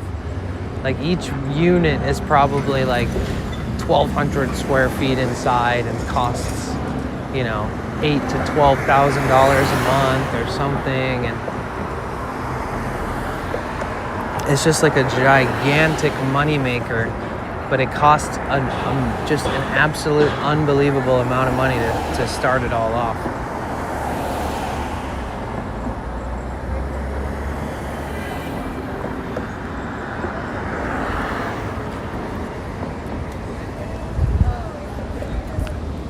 All right, let me prep to go into this place. Here. Let's see. Let's go over here.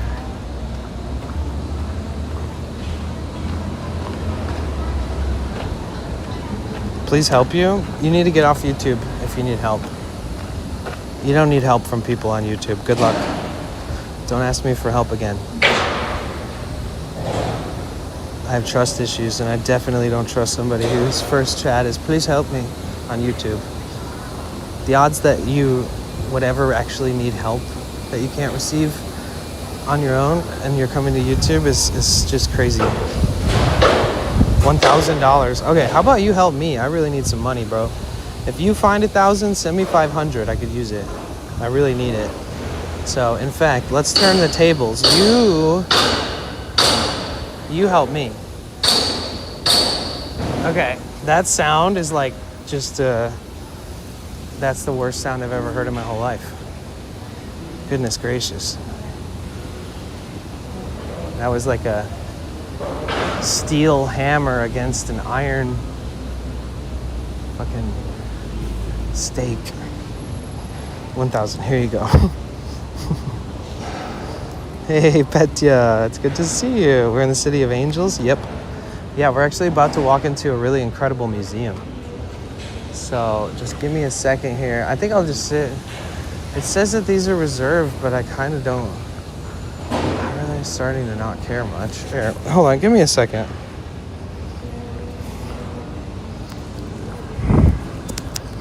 Because they're gonna take my backpack when I go in, and it's a whole thing.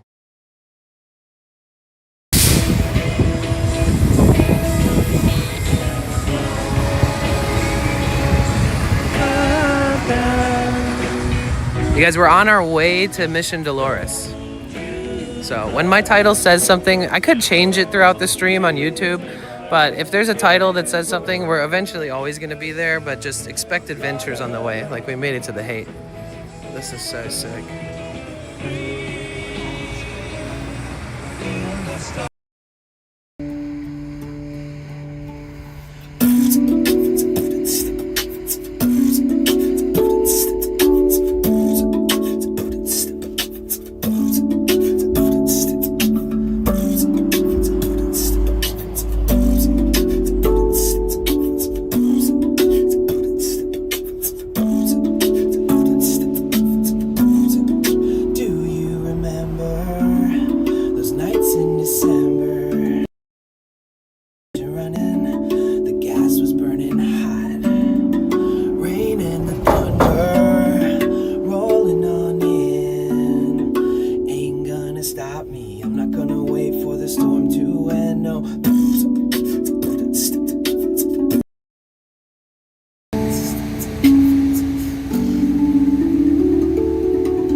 That is so cool.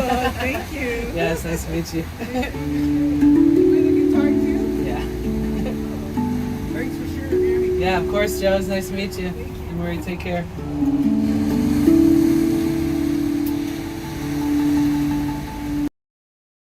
Let me know what's going on in your world. Mentally, emotionally, I feel that. All the above. Are you like north, south, east? Hey, bro, if everyone's real close, so. Oh shit. Accept it. Oh.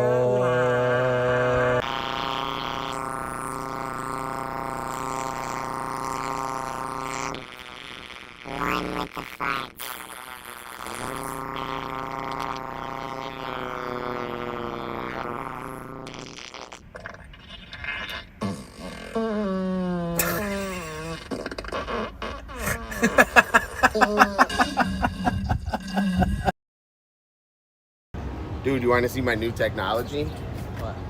What is that? You know how people wear tinfoil hats?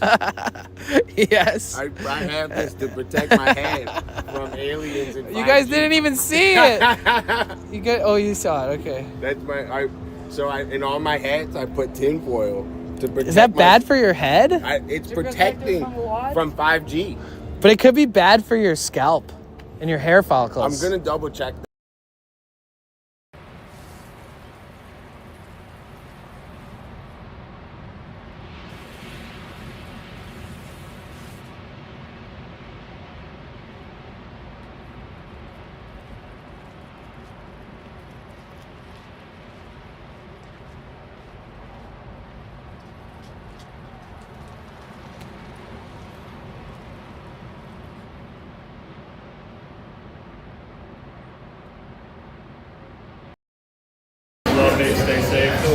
Maybe the speaker works again. 10 hours, 46 minutes. Get ready to call it pretty soon. Get ready to go to sleep. 40-minute walk. Holy shit. Yeah, to do a 40-minute walk in Most people's average walking speed is like 2 to 3 miles an hour. Roughly. We did that yesterday. Hold on. I gotta show you what I see here. Song _and dance says this is how paradise must look like.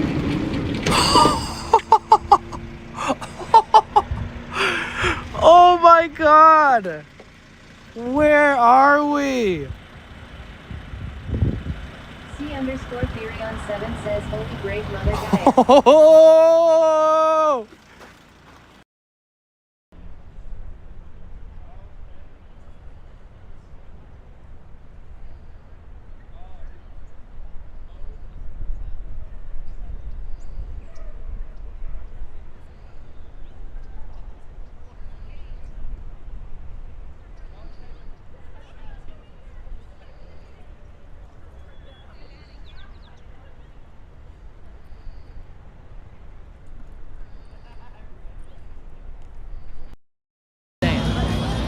I might just have to do that. Yeah, if you're ever interested in going to a school for psychedelic studies, we've got them out here. Yeah. I would like to use napping. Wait till he sees like every other part of town. There's so much more. What do you think? What do you think? What do you think? Something that he can't miss. I tried to make a short list. It was like.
What a nice spot.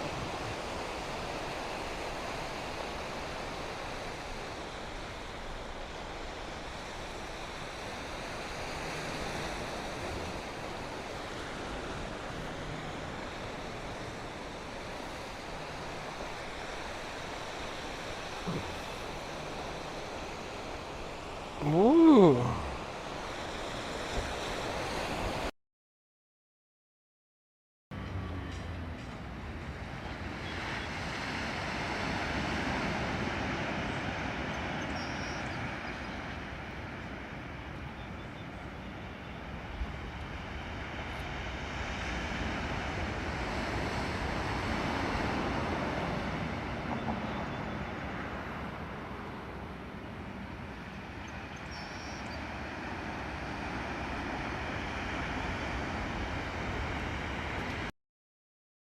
so special.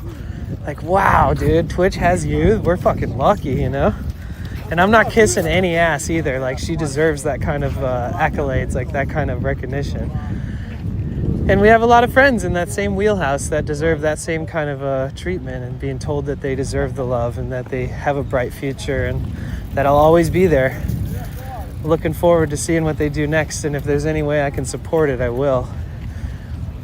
And so, W, Erie, for putting herself out there and for believing in herself and for your community to believe in you and turning it into something real special.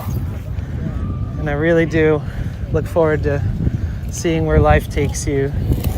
I don't even care if it's in 20 years from now. I'll be supporting you. Even if Twitch doesn't exist, you really do deserve it. And those of you who are from her stream, I know you guys feel that same way.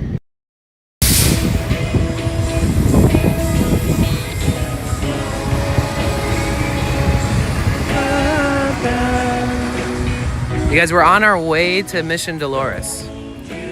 So when my title says something, I could change it throughout the stream on YouTube, but if there's a title that says something, we're eventually always going to be there, but just expect adventures on the way. Like, we made it to the Haight. This is so sick.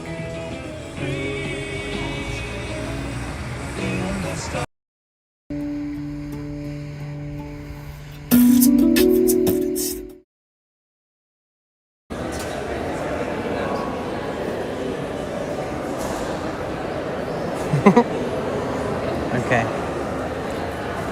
Let me reconnect the YouTube. Okay, we're live, guys. Hey, welcome back. Hi, Wendy. Hola, gracias por estar aquí. We're at the Museo, Art Museum. All right, welcome back. Welcome back. If you're here, say something in the chat. Hello, how you doing? To my dismay. All right, let's do a check-in. We made it inside the Broad. We checked our bags, so we're not carrying a backpack. Downstairs is the paid art gallery, and that's like an extra 21 bucks. But the rest of this museum is free 99, baby.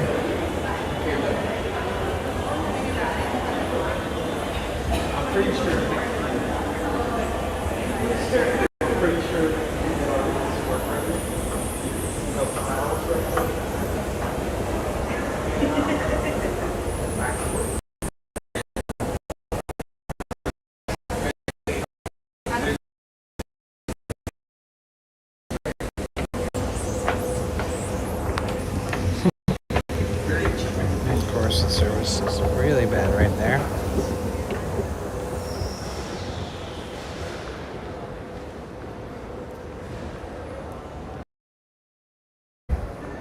Okay, sorry about that.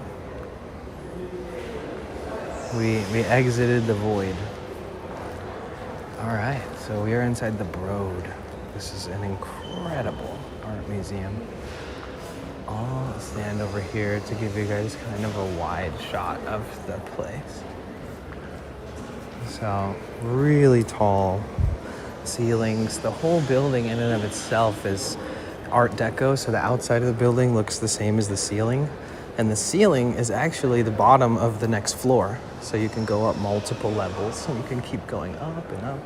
And this is the biggest, most vast, free, incredible art gallery in Los Angeles. This is literally a free art gallery. Come here whenever you want. I told them, it took me a few minutes to sign up and get a free admission. And I was like, do you guys have an app? And they're like, no. I was like, I should build one and sell it to them. Because if I'm a returning visitor, I shouldn't have to type in all the same information again. And if you're wealthy and you want to come to this art museum, you have to go in the same way as the poor people like me. So I feel like there should be a special system for people who don't want to stand in the same line as the normies and all that. I do think I can find some value in creating an app for this specific museum. There's a chance, because they don't have one. All they have is a website. Imagine if I built them an app that if people downloads it, it gives them notifications on their phone about new art that's coming into the gallery, or, you know, all these kinds of things. You're a returning visitor? Oh, click OK. You want to come today because you're likely trying to come today? Majority of people booking a calendar date are probably going to come the same day, especially if it's free. So, like, you know, there should be a fast track for returning visitors. You should have an account. You should be able to log in on the app and have it all set up. I think it's a good idea. It's hard to tell how big this is, but it's really big. Like, each of these flower bulbs, like these roses, they're huge. All right, so hi everybody. My name is Danny, also known as Potential Bliss. Welcome to my live stream. We are currently streaming at The Broad. It's an art museum in downtown Los Angeles off of Grand Avenue. Hey, Agent, how are you? What's up, Uncle J-Pop? I'm doing good. Now that you're here, brain drop up.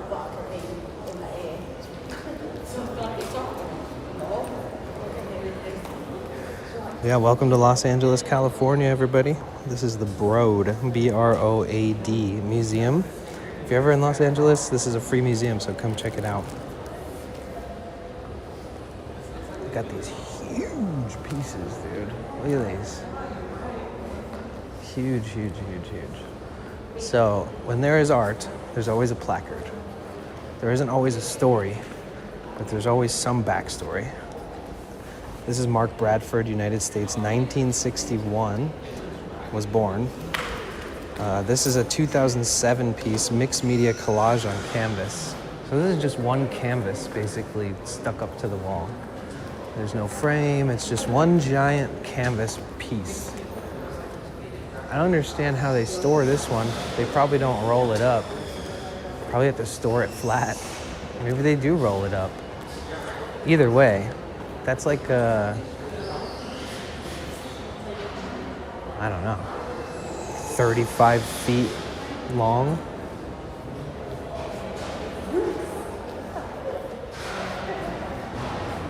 Broad.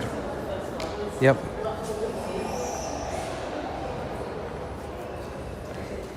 I don't know. I came here before and people, I was told how to pronounce it by the internet, so.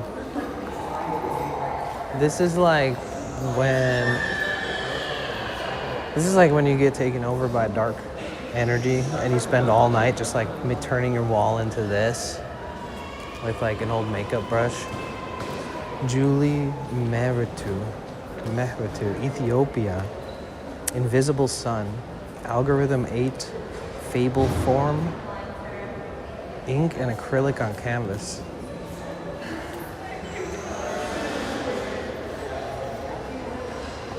I like this, it's really abstract. I like stuff that's simple when it's large, and then sometimes I like this abstract stuff too, where you could stare at it forever. There's all these different dimensions and styles of art all colliding into one another.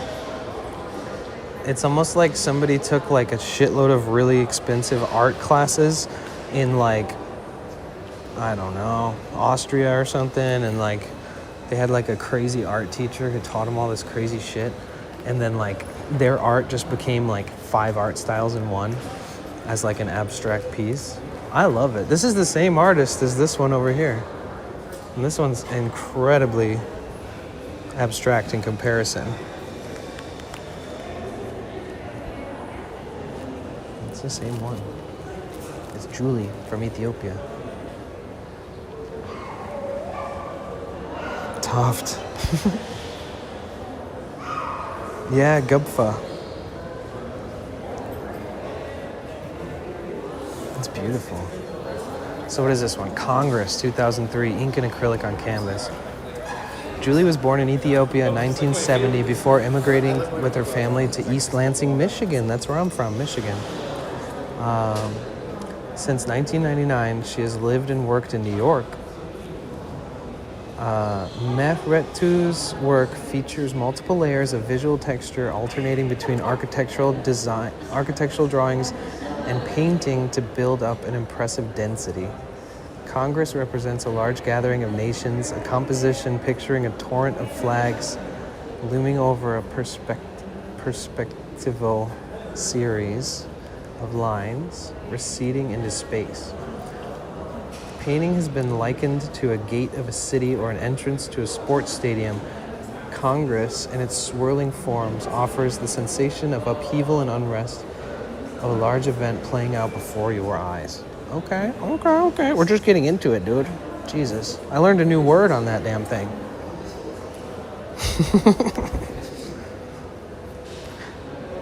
The crazy part is that like all these are written by humans too. They just have like really good vocabulary. So I need to see the where's the placard for the flowers?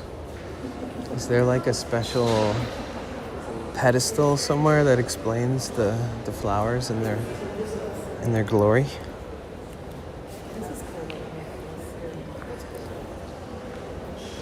You think that one's on an album cover you have? Really? What album? And this is another Julie piece, but it's huge. Look at this. Wow. Now, how long does it take?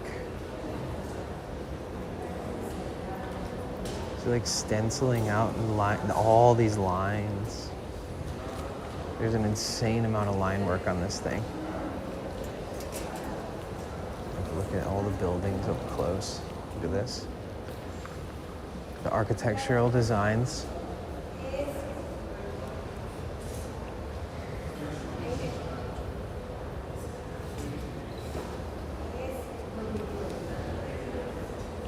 Can you see?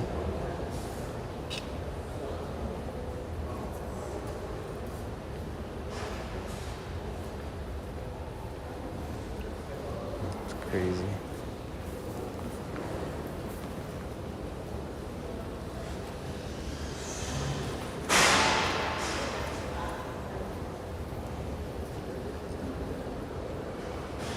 It takes a lot of preservation to keep art in its glory, you know?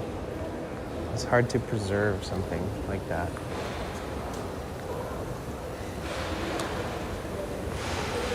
So this big, huge, like 40-foot, gosh, this huge framed canvas painting is Mark Bradford. It's called Deep Blue, 2018. In Deep Blue, Mark Bradford layers materials and paint over a Los Angeles map, which was developed after the 1965 Watts Rebellion that left 34 dead and properties and shops in ruin.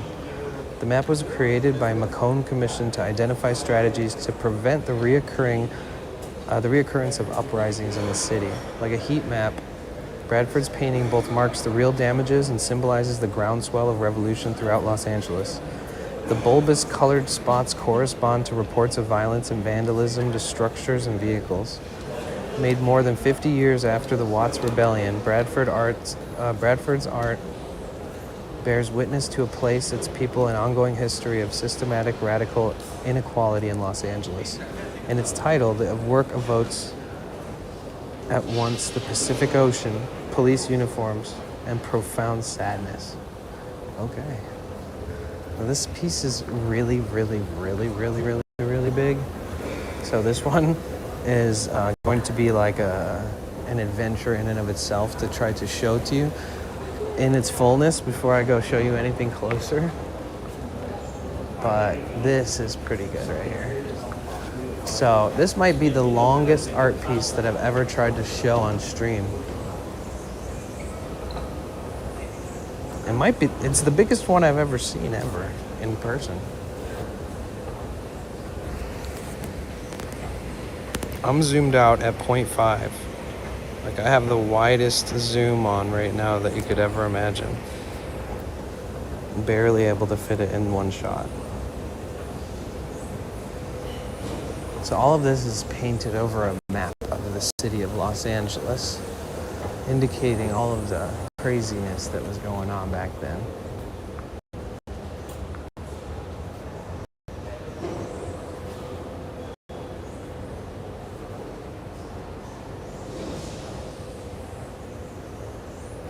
probably hard to, I don't know, see it,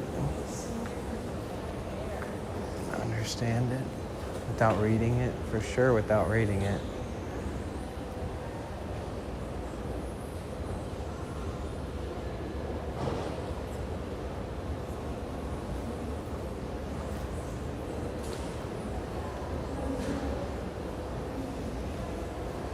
I'm still trying to figure out what part of this is what part of the city, you know, like.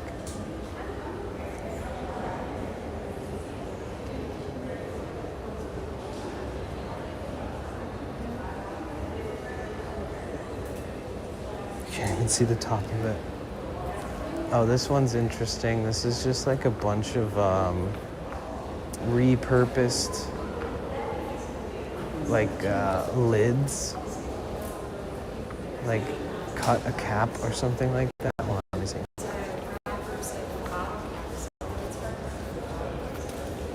El Anatsui from Nigeria. Born in Ghana and based in Nigeria. Oh, my service sucks right here, huh?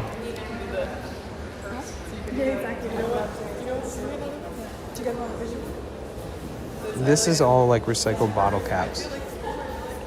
So these are all like aluminum bottle caps that have been recycled and sort of turned into what looks to be a curtain, almost like a draping sheet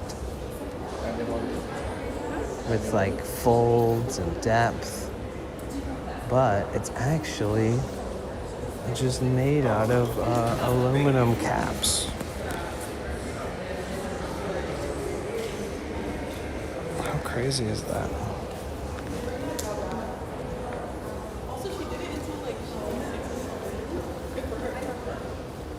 Okay, wait.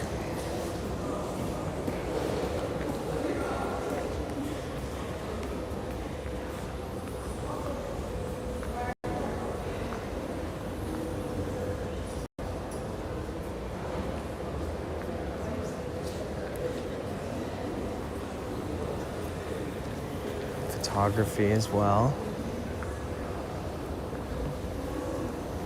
Okay, there's some cool art in here.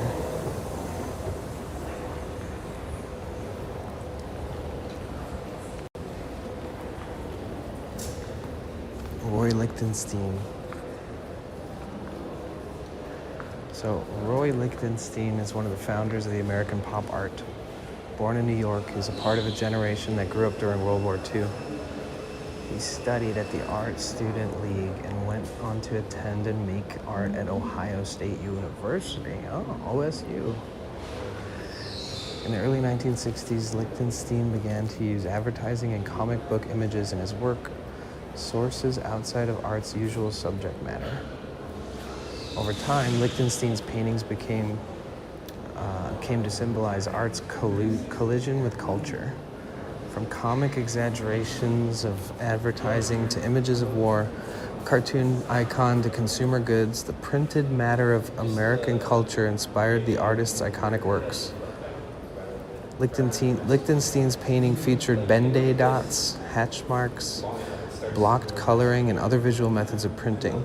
This use of printing and advertising convention was central to his studio practice. Employing mechanized visual shorthand, Lichtenstein re-examined art history through the lens of contemporary life. Lichtenstein studied and experimented with many of the concerns, philosophies, and genres of art. Specifically, he explored how various art movements like Impressionism, Cubism, and Expressionism offered ways of viewing the world. Lichtenstein reproduces, exaggerates, puns, parodies, satirizes, and tests these movements in a body of work that has become essential to understanding post-war American art. So we got Roy Lichtenstein, 1923 to 1997. So he's not with us anymore. But he's one of the founding fathers of pop art. This is American pop art. So the Ben-Day dots. These are the dots that I was talking about.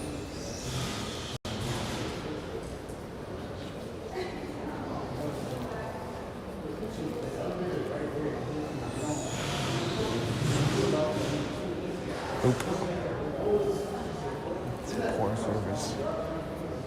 I do like the egg. The egg shape is nice. Wow, painted and patinated, like patinated, patinated. 1996. Wow. Damn, 30 years ago. 1979, female figure. Oil and magna. Sorry it's glitching in here a little bit.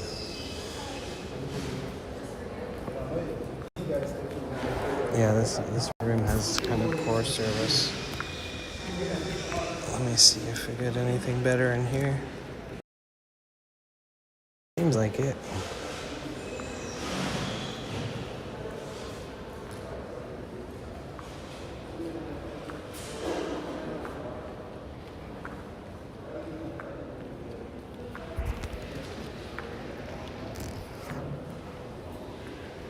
Another Roy Lichtenstein, 1975.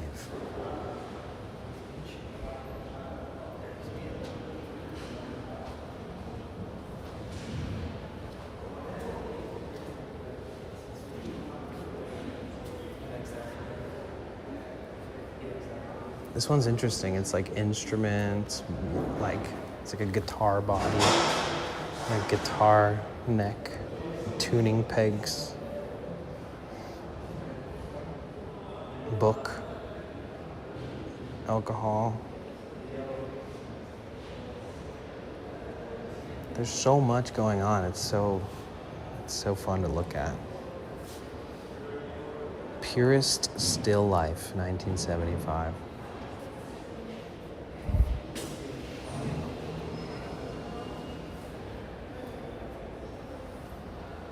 This one's extra eye fuck. Yeah, this one really messes with your vision, like the blue dots on the bottom. It's really hard to look at this thing without feeling like it's totally manipulating my vision. I don't know how to show you guys this. For some reason, this part right here, it's like very,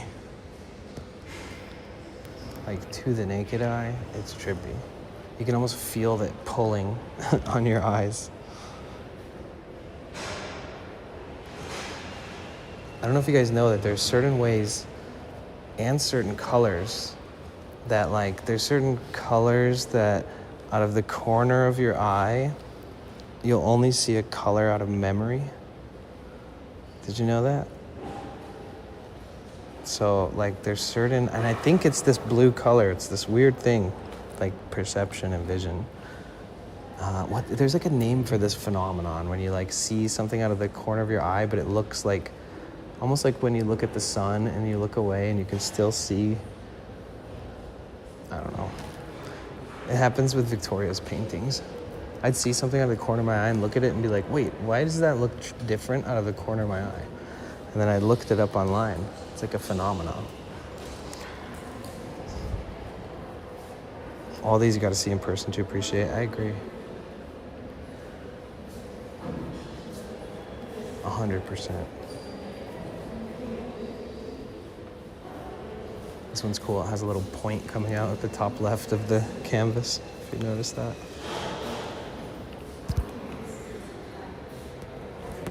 You see it up there?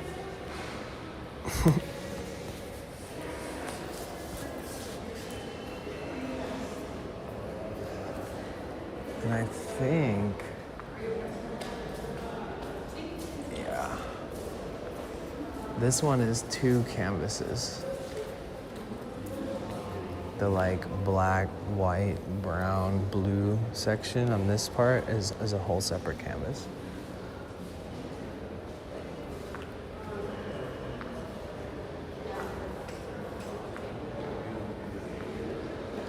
So this is a much different type of Roy Lichtenstein painting. 1985, River Valley.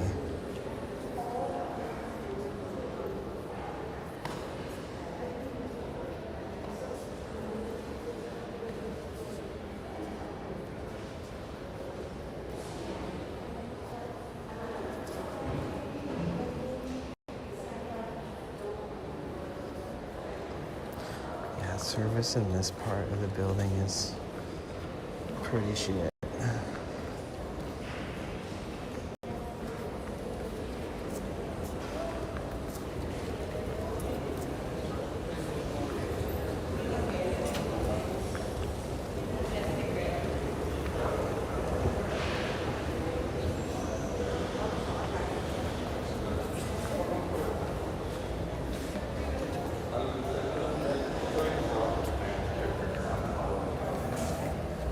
Excuse me.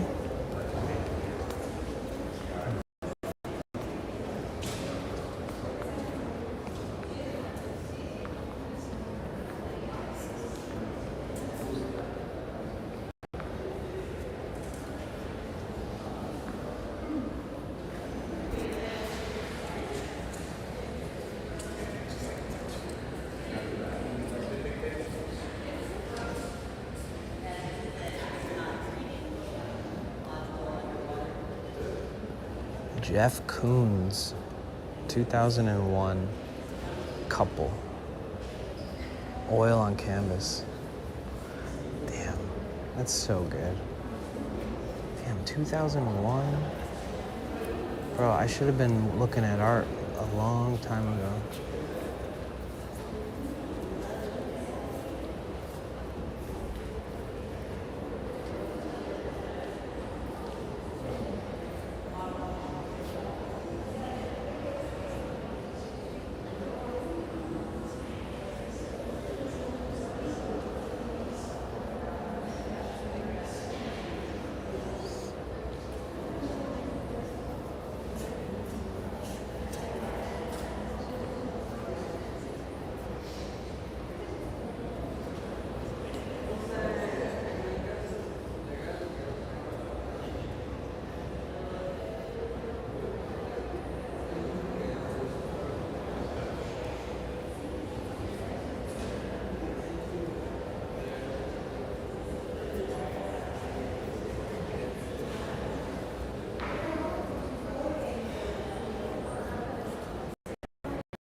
So this whole section is Jeff Koons. So you look at this oil painting, which is really good. I mean, like, the fact that somebody could just paint this and it's just like, what the fuck, really?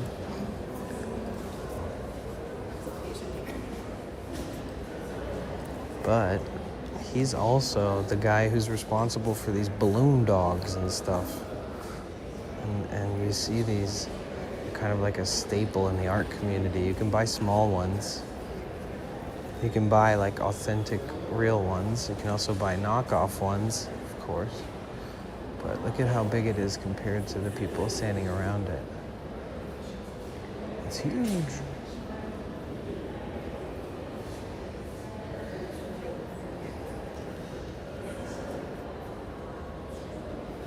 He has studio assistants that do the actual paintings, not him. Oh, that's weird. I mean, it puts people to work, but you'd just be an artist having some dude be like, do this, do that. When is this one from? Party Hat, 1995 to 1997.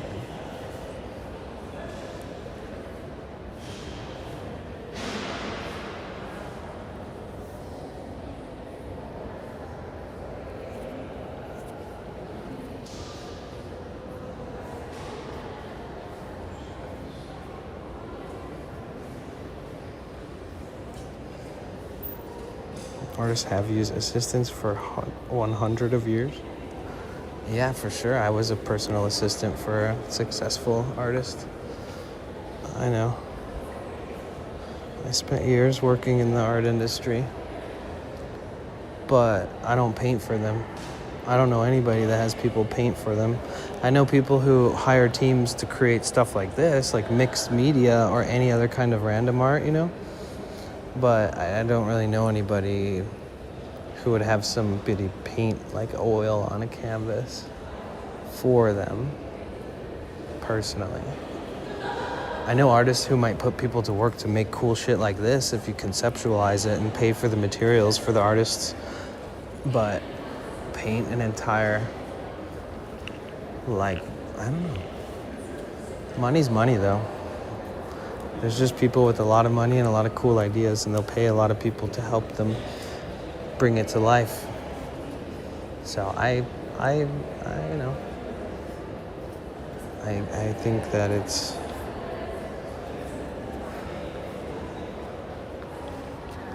no, all these things are sick. Everything in here is amazing.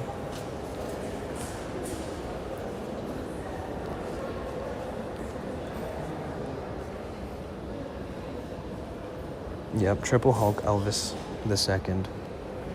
Number 2, dos. What are those?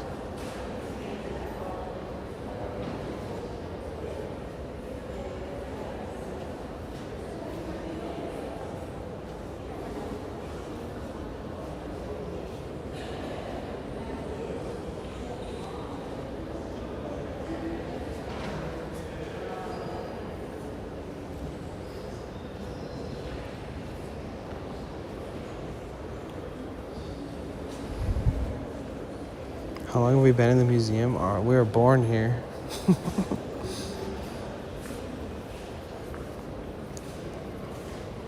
Born and raised. I don't know what Jeff was doing when he made this one, though.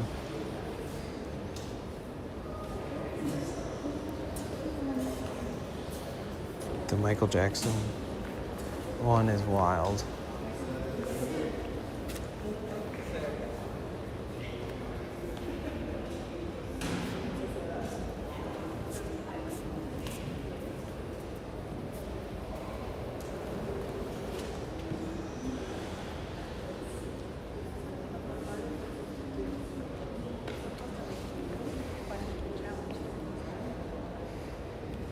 Yeah, thank you, Lone Ranger. Michael Jackson and Bubbles. So the Balloon Dog has a story. As part of Jeff Koons' celebration, an ongoing series of paintings and sculptures that memorialize the rituals, icons, and images surrounding birthdays, holidays, and other party occasions. Balloon Dog may be the most imposing work, using the recognizable form of balloon twisted into the shape of a dog. Koon froze in a moment in time, exaggerating both scale and material. Balloon Dog Blue is literal and abstract. When standing close to it, one's own distorted reflection bends around smooth, pert curves. The work is a collection of shapes. Each segment alone does not look like part of Dog's anatomy. In fact, Koons often references human sexual anatomy, but taken as a whole, Balloon Dog is an aloof sentinel cloaked in nostalgia.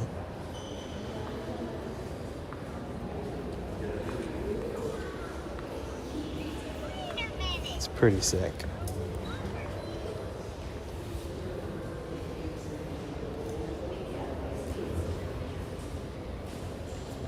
Look at this thing. You can bring a backpack in here if you wear it on the front, but I'm wearing a chest mount cam, so.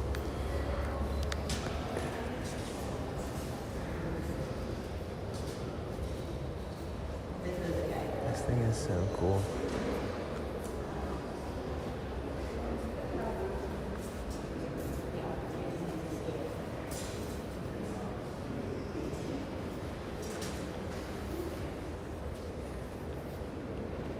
And like the bending points at the feet.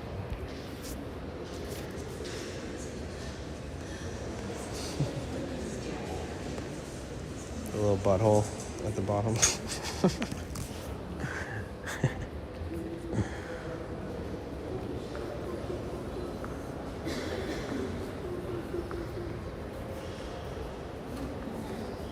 I think Yasmin said that she has a pink one of these, like a small one.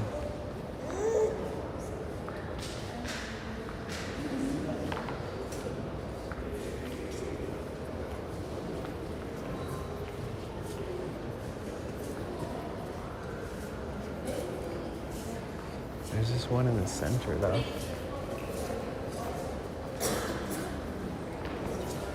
Oh, the placard is probably on the wall. Oh yeah, I think it's the one over there. It just came from it. All right, let's see. What do we have around this corner? Oh, Very cool. This is the Takashi Murakami. Takashi Murakami. This is a 2009 piece. He was born in 1962. Takashi Murakami's characters. Oh my god, hold on. Let me see if I can restabilize in here a little bit.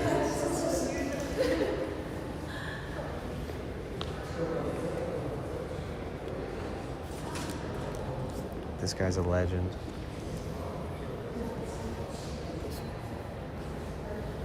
A five canvas, 20-footer. Yeah.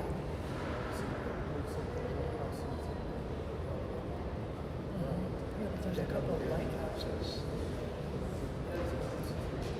Oh my gosh, you might be right. Yeah.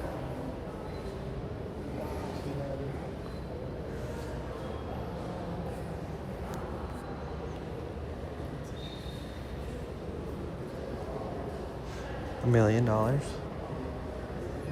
I could see this piece being worth $1 million for sure.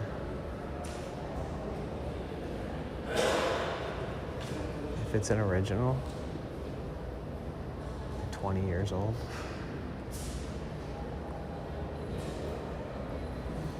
So right now, this exhibit will eventually swap out for another artist.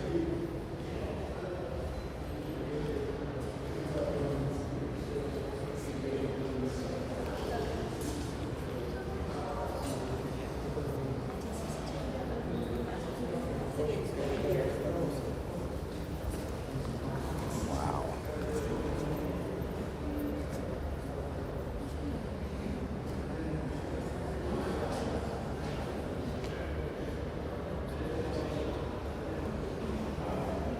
Here, I'll give you guys some better shots of this.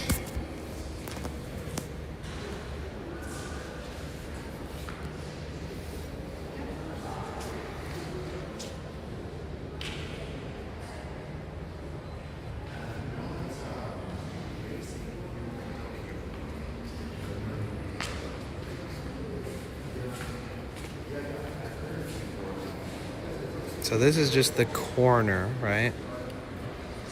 The corner of this giant piece.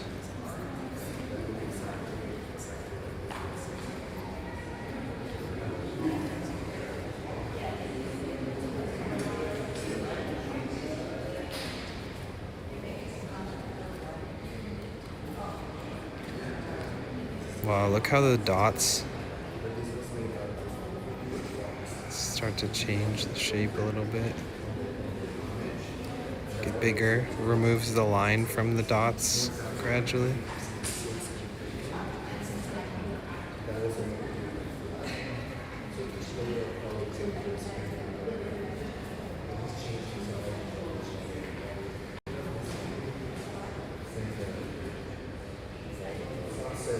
Oh no, the bit rate.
Oh no, not low bit rate.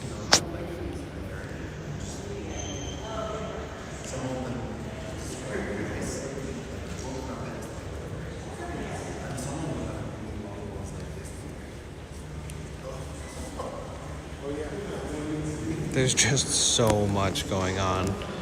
So imagine what I just showed you times 10,000. You could stand here and find that you're looking at something you didn't realize. You're like, oh shit, I also see this.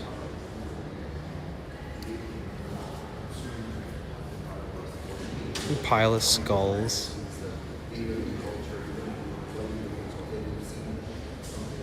The button nose. Trippy hair. Got a dude standing on his head. Maybe that's the artist. Maybe that's the artist and his dog. Oh, he's this guy. He's the flower guy. That's what it is. He's that.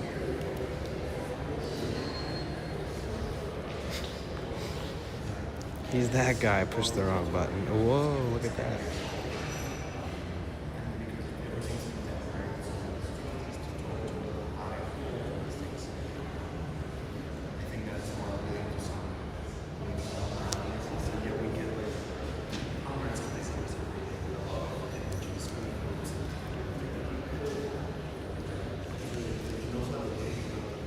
Trippy, huh?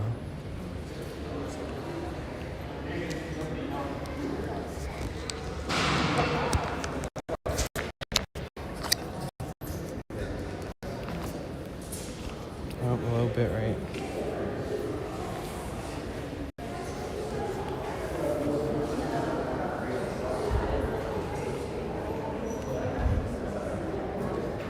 I think that is him. I think so too.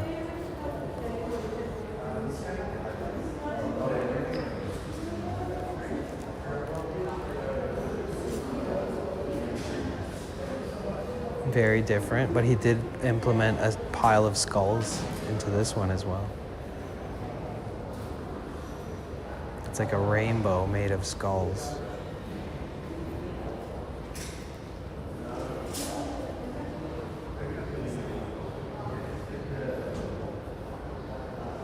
I'm the most charming thing at the museum.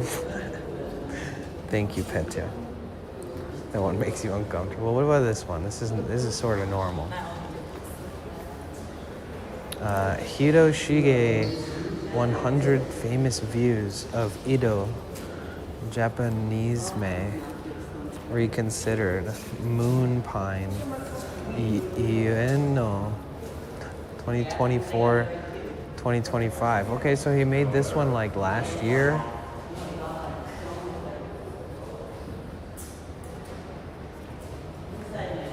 So he doesn't only do trippy stuff. Apparently there's like 100 famous views in Japan and people repaint these views once in a while.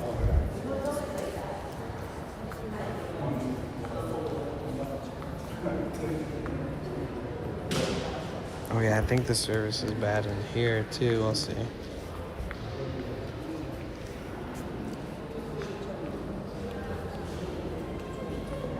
This is Yayoi Kusama. Yayoi Kusama. Longing for eternity. Alright, let's see what we got here.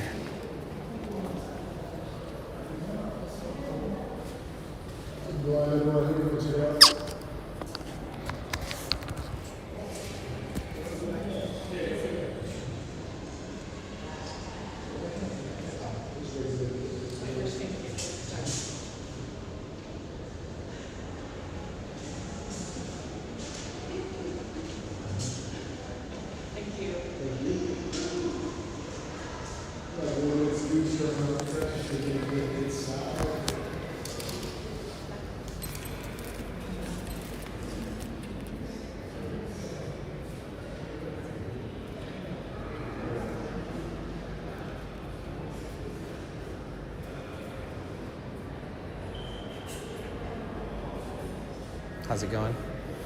It's going. Nice. What do you think's your favorite thing at the museum? Just out of... Wait till they quit. Oh, sorry. What favorite thing? Probably something over here in the Basquiat gallery. There's some good stuff there. Yeah. We're coming school too. Yeah, for sure. Yeah, Basquiat.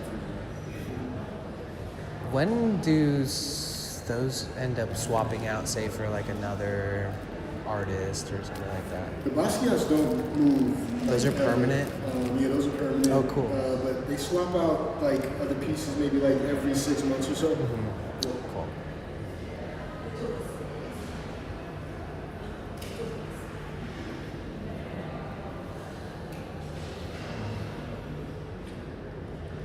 And that is time, folks. That is time. Thank you. You do have 1 minute to do. Sweet. I'll make it quick. Yeah.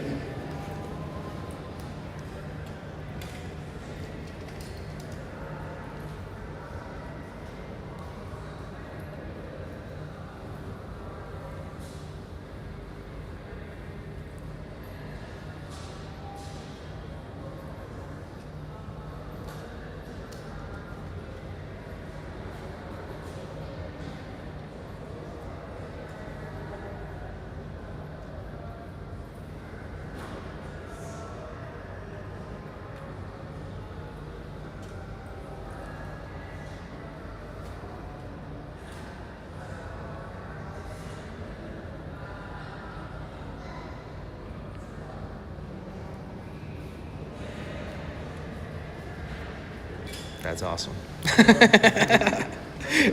Thanks, you too. That was sick.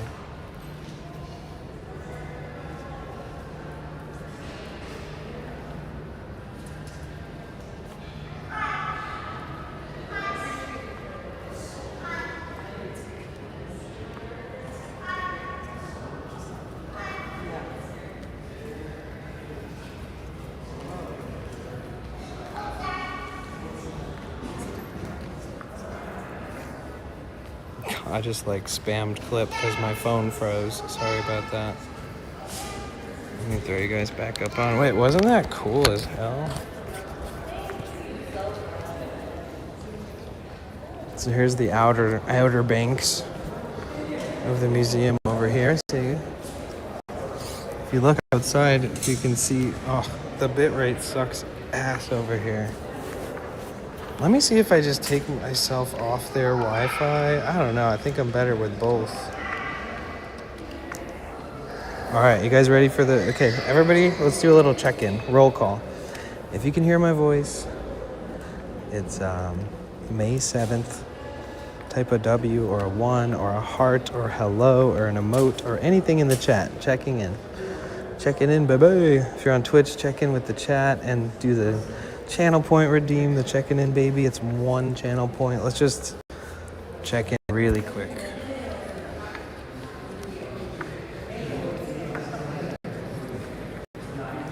Let me see if I can pick up the service a little bit. Okay, there we go. We got Winsing, Cynthia, Gus, Darkwister. No, we're in the Broad Museum. We got Overdosed. Entrance is free. Addie Love, Petya, Lowland Plain, V-Kite, Lone Ranger, Little Feet. Okay, this area is sick. Check this out. This is crazy.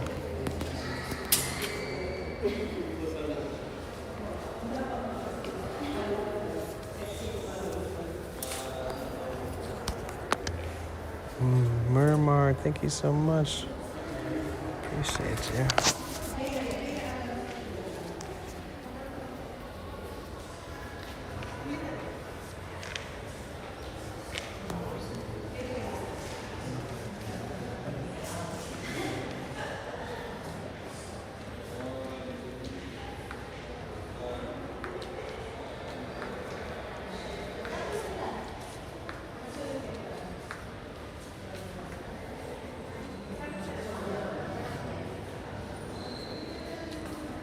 It's crazy under here. Eternal sunshine of the spotless mind, anyone?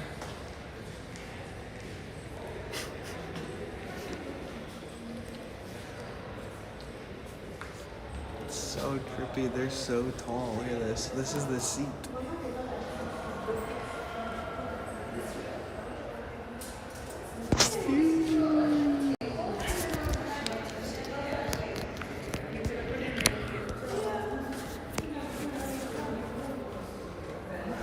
cool.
I see a poor repainting job.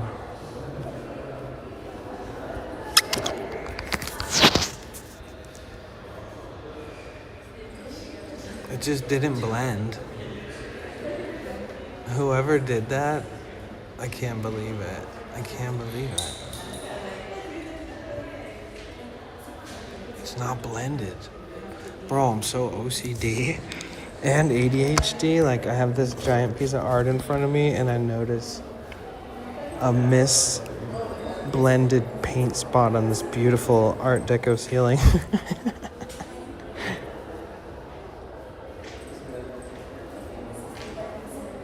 This is one of the cooler pieces here. Let me see.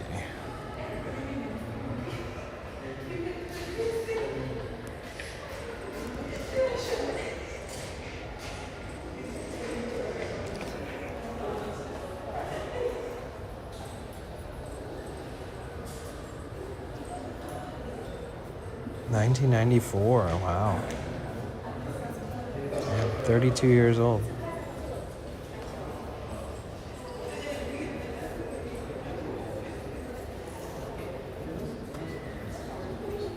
Oh yeah, I saw that clip too, Nat. I saw that. I did see that clip. Actually. It's funny you should mention it.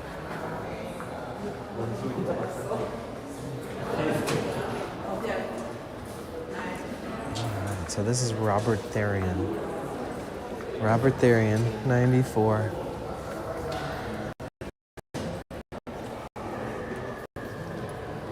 Now we're in the mixed section. You got Barbara Kruger, I think, on both of these. More kind of pop art type stuff. Which is like a series of printing and layering and Untitled, You Are a Very Special Person, 1995. Photographic silkscreen on vinyl. Barbara Kruger, born in 1945. Nice.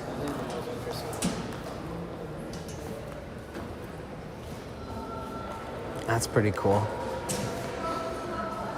Barbara's probably a fun lady. Her body is a battleground. Okay. 1989. Oh, what? Okay, Barbara. Barbara Kruger. That's my shitty bitrate though, huh? Give me a second. Okay, so Barbara Kruger addresses media and politics in their native tongue. Tabloid, sensational, authoritative, and direct. Kruger's words and images merge the commercial and the arts worlds. Their critical resonance eviscerates cultural hierarchies. Everyone and everything is for sale. The year was 1989, marked by numerous demonstrations protesting a new wave of anti-abortion laws, chipping away at the 1973 Roe v. Wade Supreme Court decision. Untitled, Your Body is a Battleground was produced by Kruger for the Women's March on Washington in support of reproductive freedom. The woman's face, disembodied, split in positive and negative exposures, and obscured by text marks a stark divide. This image is simultaneously art and protest. Though its origin is tied to specific movement, the power of the work lies in the timelessness of its declaration. That's pretty sick. I like that. I like Barbara. Barbara's making good art. So I have my... Oh, yes. Number 1 for my bag. I'm the only person who checked a bag today.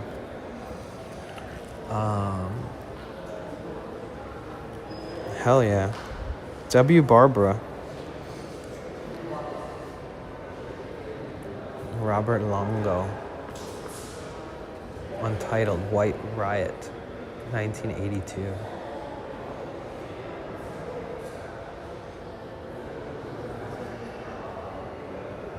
Keep cooking. Another Robert Longo. Untitled. Men in the Cities, Ellen.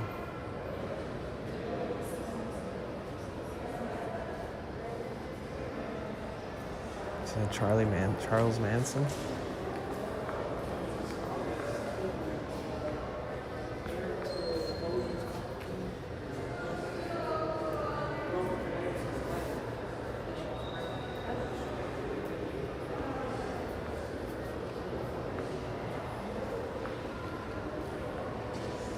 Robert Longo's works are typically brash and eye-catching. He marries the power of photogenic and filming images with large-scale artworks that often escape categorization as strictly painting, sculpture, or media art. Well, this one is charcoal, graphite, and ink on 2 different paper panels with a frame that has like a glass in it. Or acrylic or something protecting it. Same with this one. Charcoal and graphite on paper, framed up.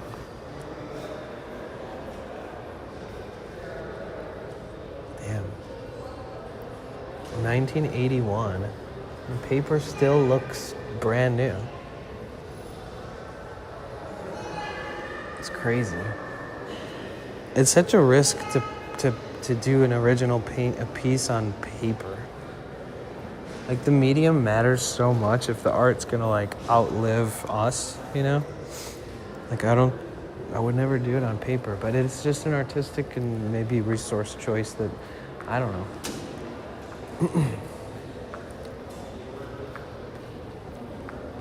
I think that one of the ultimate like hard things to do is to preserve your own art. You start making art, it starts falling apart or changing colors, or you never know. Okay.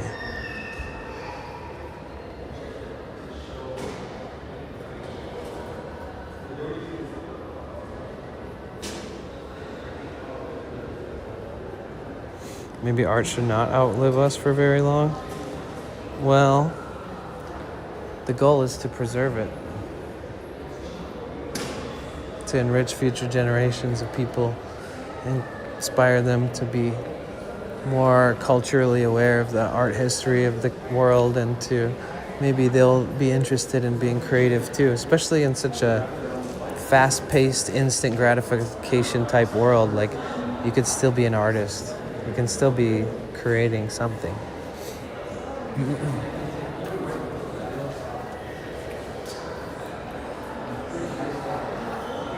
So we got John Ahern, Rigoberto Torres. So this is a collab piece from 1985. Hey folks. The Window.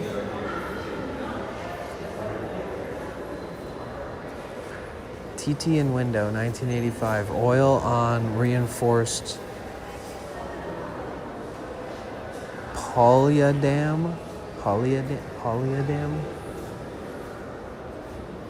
So some kind of material that you could make a sculpture out of and then paint it.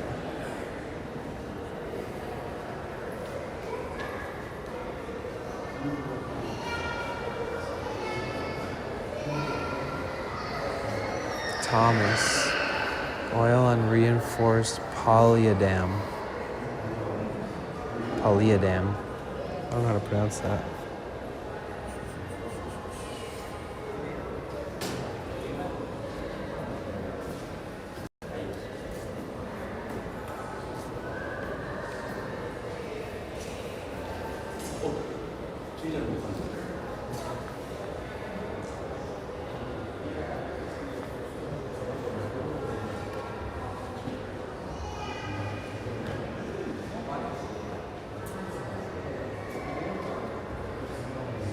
Damn, 1994.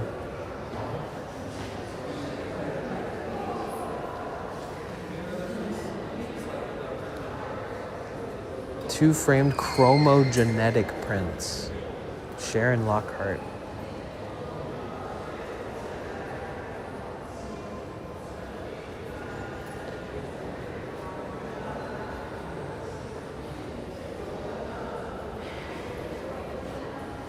Raymond and Toby, 1989.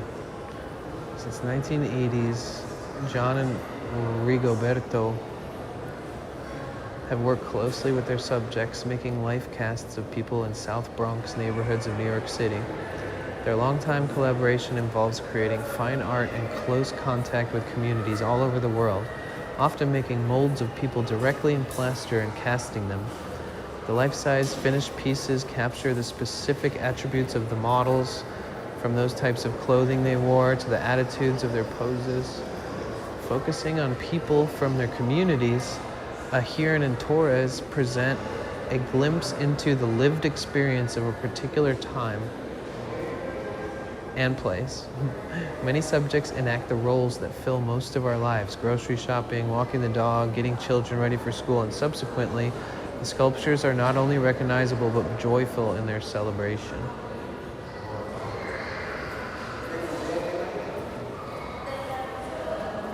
Sorry, I'm reading not about Sharon Lockhart. I'm back on the sculpture people. Sorry. So I might be confusing you guys.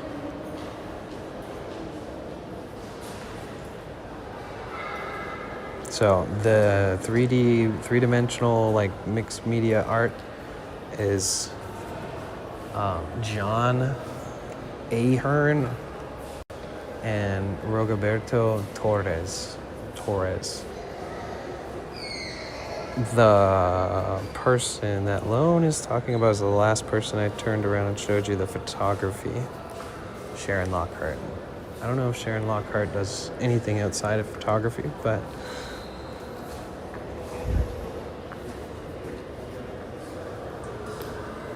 she sounds like she takes it very seriously. Oh, we already went in here. Oh, wait, I love this photo. I almost skipped it. This photo is amazing. The Kuwait Stock Exchange, 2008. So this is like almost 20 years ago. The Kuwait Stock Exchange. Damn, 2008, they had those nice ass like flat screen monitors.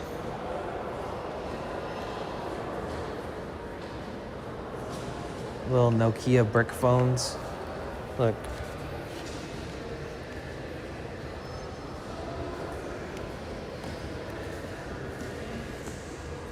That's back when a majority of people wouldn't even be staring at a phone.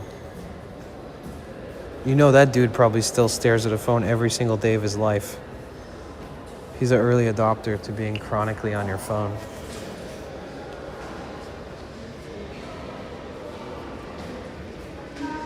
Another Nokia brick phone.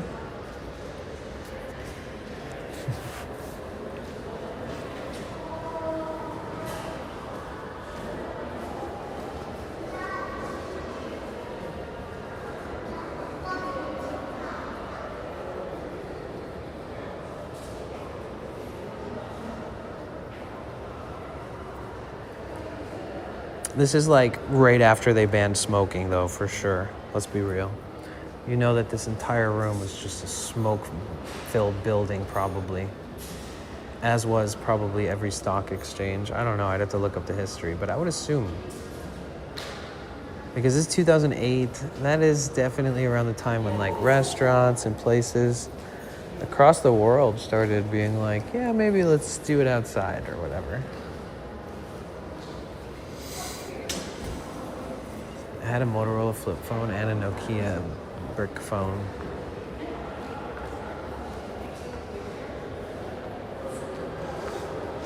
I really love that photo. Very cool.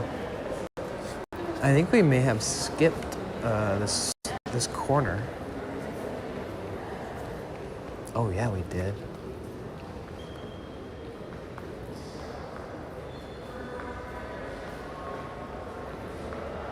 What the fuck is this made out of? Cloth?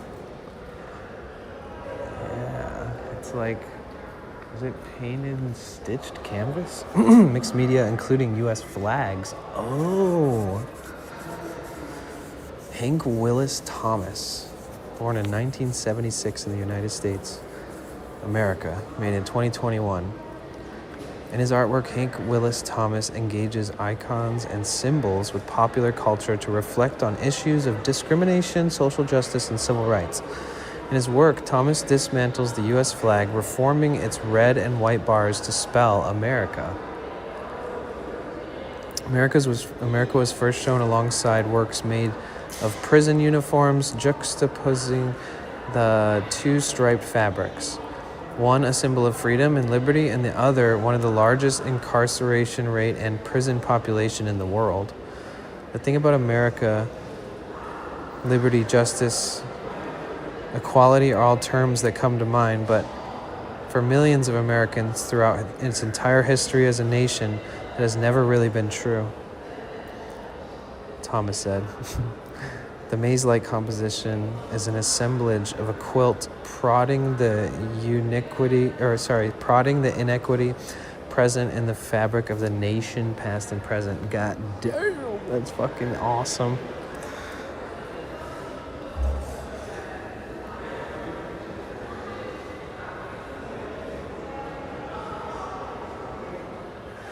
I don't see it. Do you see it?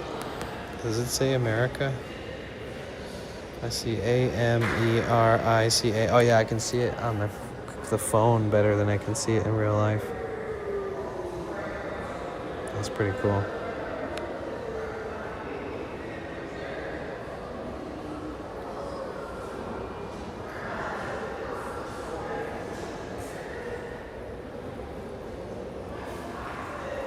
How cool is that? Hank. Oh, this is a Henry Taylor. Let me fix her.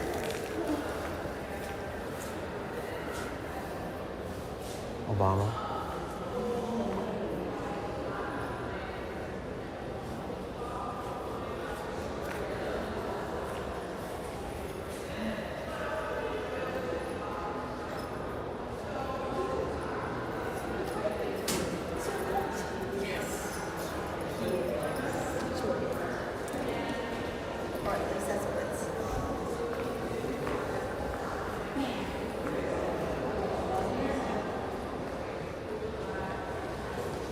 I need to find the restroom.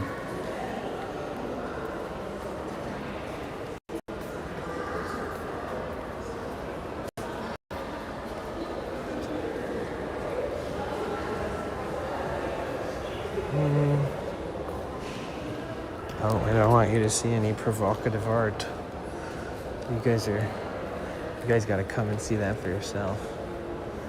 Oh wow, this art is incredibly cool. Okay.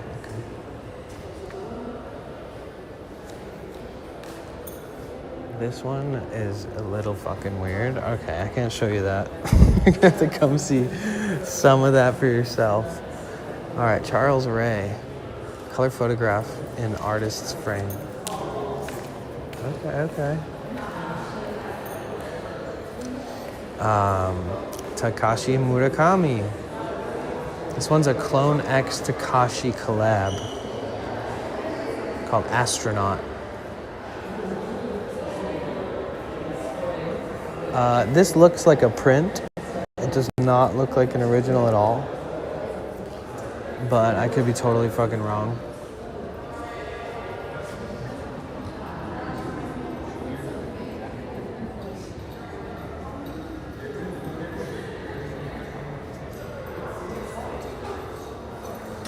It just doesn't have texture. It looks like glossy and there's no, I don't know, it's hard to, yeah, that's, I don't know. It does say Clone X Takashi Murakami number 17,495. Does that mean that this is an original? It's a digitally created? Or did somebody paint this originally?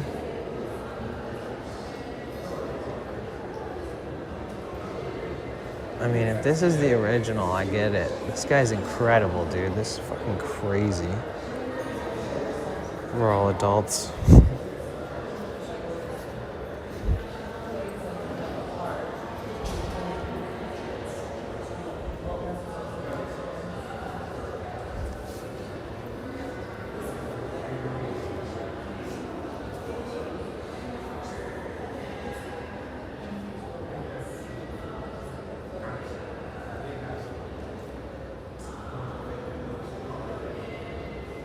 This one's cool. I love all the purples and violets. Really cool. I really like this. Amani Lewis. When all is lost, who do you run to? Miami-based artist Amani grew up in Baltimore, whose history is intertwined with the population shifts of the Great Migration. When African Americans fled racial terror in the South, during this time, Baltimore became rooted in structures of power and harsh economic conditions that continue to falsely define the communities today. Physically transforming photographs through layers of paint and application of saturated colors, Lewis is intended to reframe the narrative of the larger community and manipulate and complexify images of an environment. People whose stories are manipulated and simplified by those who wield economic power over the landscape of the city. Makes sense.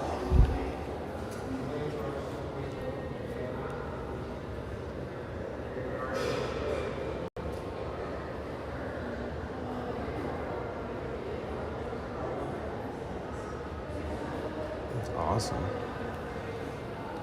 Throw some glitter on that. Call it a day. It's like he has like canvas paper layered on it. Multi-layered.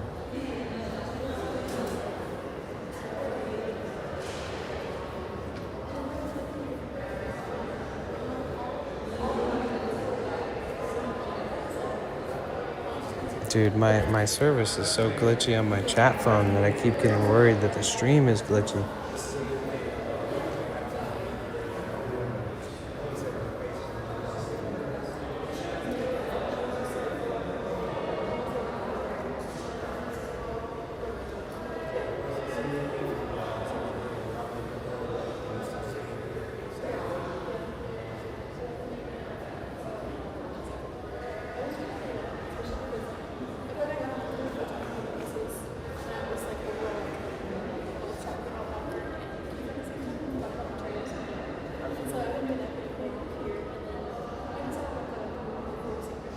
I can't think straight because I have to take a piss. I have to use the restroom. Let me go find the restroom real quick. And then I can operate normally.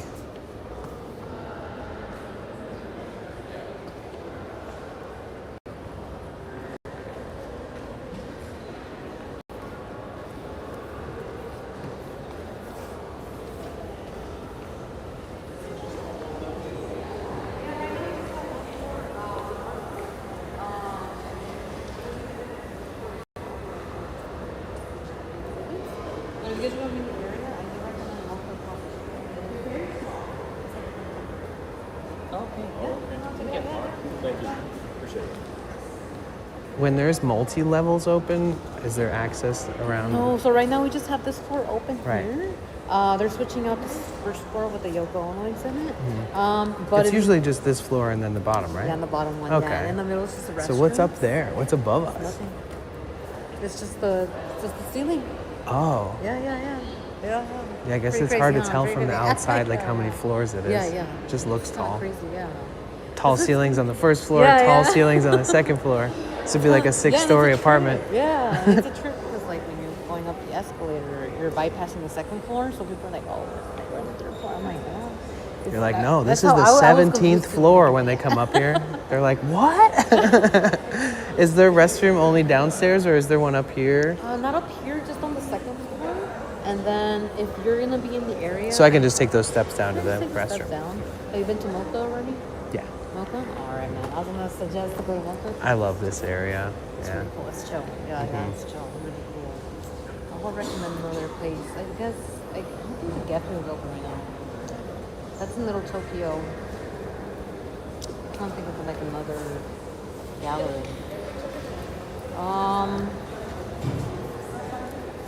Have you been to Super Cheap Gallery? That's a little more off the way. So like in the art district? Kind of, but more like where Trade Tech is. Okay, I could look it up. In college, yeah. Super Cheap Galleries. They have a really cool exhibit going on right now. It's Nice. a huge lake warehouse. But Awesome. it's really cool if you want to check it out. Cool. Yeah. And what's it called again? Super Cheap. Super Chief. Okay, sick. Yeah. I'll look it up. All right. Thank you. You too. Okay, the service is probably going to glitch out because I have to walk down to the second floor because we're on the third floor.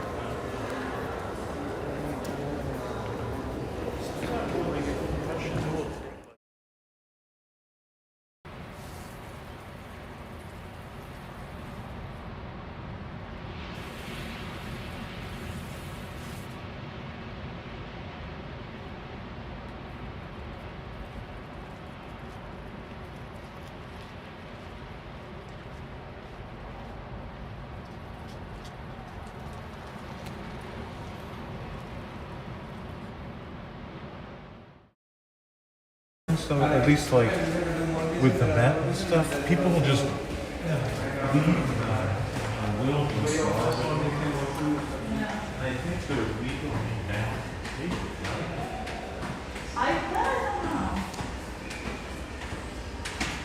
Like if you leave something in your will. I didn't want you guys to miss. This is that section I was talking about where they store the art vertically. You see what I mean?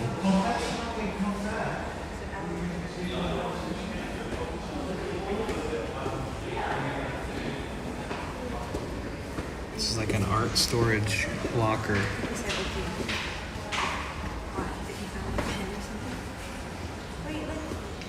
This is the storage of the art. So they have one art, they just have a storage. So like, once in a while, they'll just switch it around. You know there's actually a movie, right?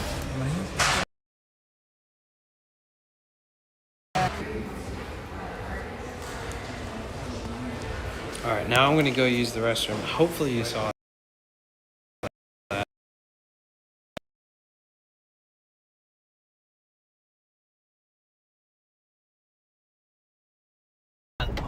Hold on. I gotta show you guys what I see here.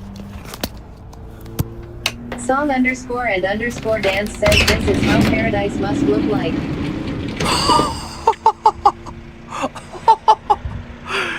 Oh my god! Where are we? C _Therion7 says holy great mother Gaia. Oh!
accept it.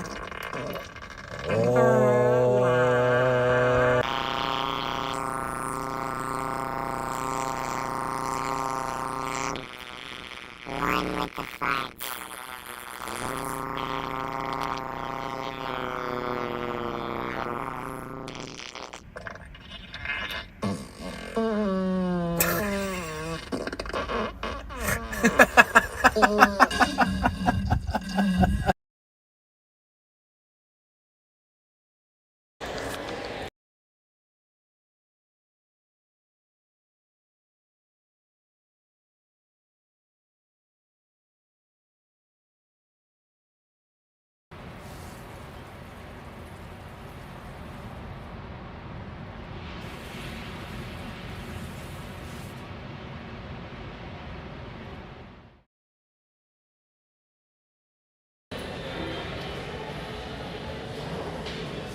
Damn, no service here. A little bit. Tiny bit. Nah.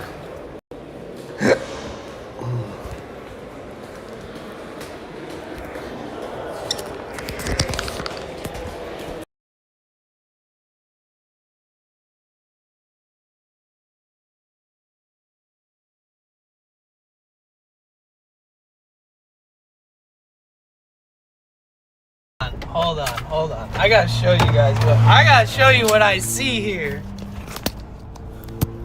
Song _and_ dance says this is how paradise must look like.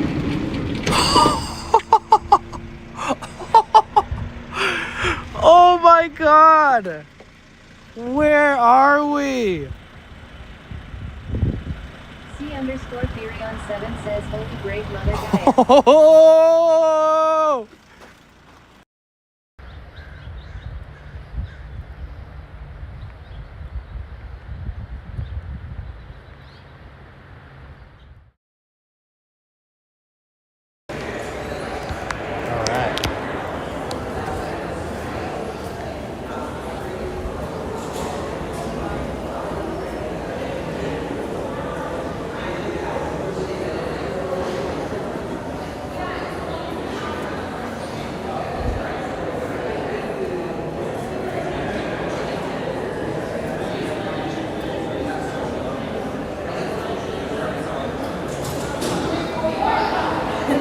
Thank you so much. Thank you. Have a good night. Have a good day. So this is the other exhibit in the bottom.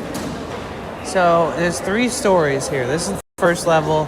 The second level is like where the restrooms are, and then the third level, there's all the art. So the third floor is like the main gallery. This is a paid gallery. This one's we've actually seen this same artist. So like this artist is, do you guys remember? Hi, how are you? Yeah, how are you? Do you know any? Yes, I got a trivia question. Oh, trivia question. So what? this artist, like, have you ever been in the Mr. Brainwash Museum before they closed it down? No. Is it in LA? It was at Rodeo Drive. And it was like this sick, you gotta look, there's even like a Netflix documentary about it. It's really sad that it's closed because it was basically, the art gallery was given to this dude as like a placeholder for what was gonna come. It's owned by like Louis Vuitton because it's Rodeo. Okay, yeah. So they let this dude have an art gallery there and it was fucking sick. And one of the rooms had like... By her? Yeah. And it was like a party in there. Like you walk in and it's like strobe lights. Not strobes, but like the effects in there are pretty... You gotta like warn certain people, I'd say. But they had like loud music playing in there. And the whole thing, the whole museum is something out of like a dream almost. Really trippy. And it was called the what? Mr. Brainwash. Mr. Brainwash. Yeah. I'll look into it. Yeah. That sounds so interesting. Yeah, if especially because you work here, Yeah, exactly. I'd look it up. It's probably one of the coolest things that was in LA. Like on Rodeo? This is now the coolest thing. Rodeo, yeah. Yeah, unfortunately. Hopefully he opens another gallery or something, but thank you. How much is her exhibit? It's like 20. Oh, really? It's a separate reservation, but we have bookings today. Oh. Here, if you want to scan it, I think the earliest one was for 45. Okay. Okay, thank you so much. So in 1 minute we could go in there, but I don't know if we'll have service. Service on the first floor is kind of spotty.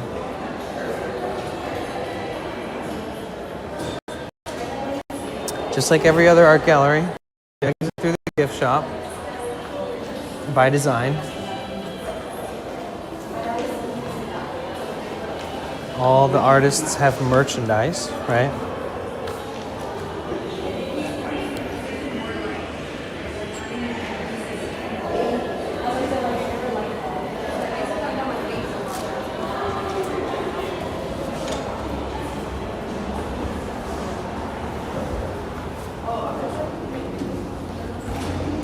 I like the display of the skateboard. Most people want to hang them on the wall, but that's another way to display it. Every time I come into this side, somebody usually tries to be like, hey.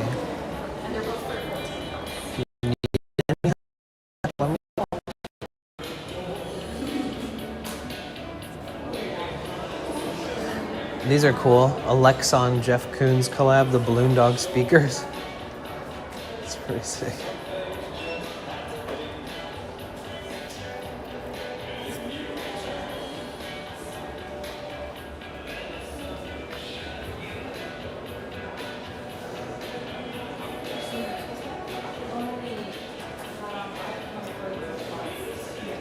Yeah, it's like the last of our stocks. That's why we're keeping it as a complimentary. Wouldn't be an art gallery without Keith Haring.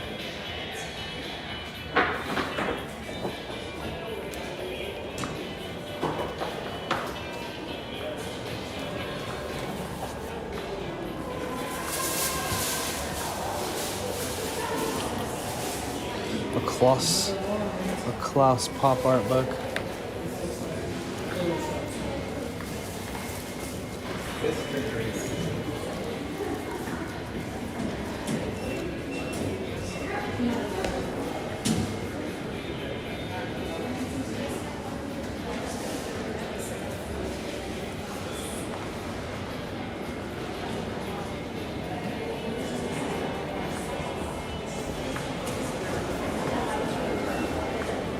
See, look, this is the beautiful design. 3 stories, Art Deco inside, outside. All right, let's see how much warmer it is outside than it is inside. Any Banksy? No. But like, there are pop-up galleries and things where Banksy does have art on display. Oh yeah, let me disconnect from their shit Wi-Fi. That's better.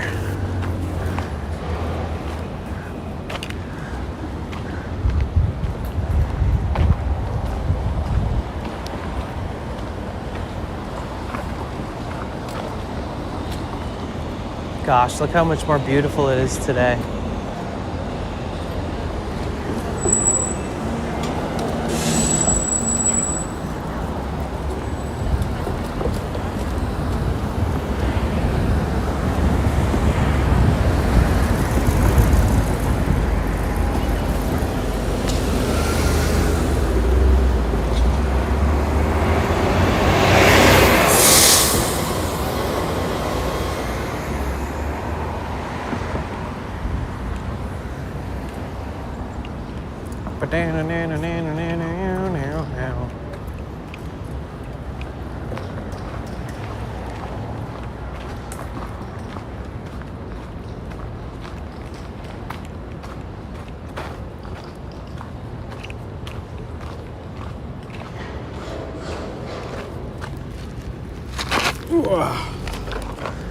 There we go.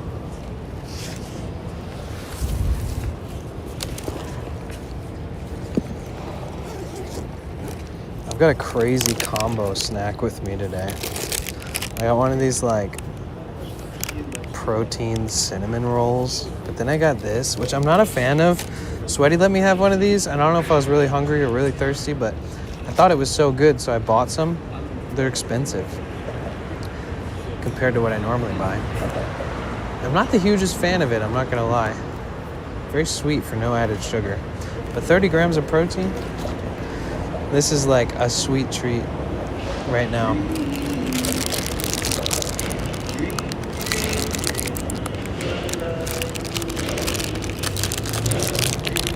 saw the Mona Lisa. Wow. So this is like 9 grams of fiber, 5 net carbs, 20 grams of protein, 30 grams of protein. I'm having a sweet treat, guys. Grab yourself a sweet treat. I don't do this very often. I usually do this when I'm alone by myself in my van, stoned at night.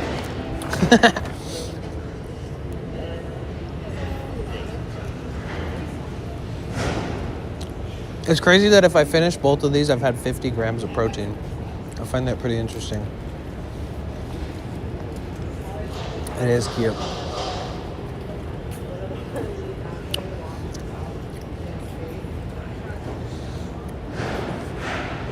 Hey, Jessica. I'm good, thanks. How are you?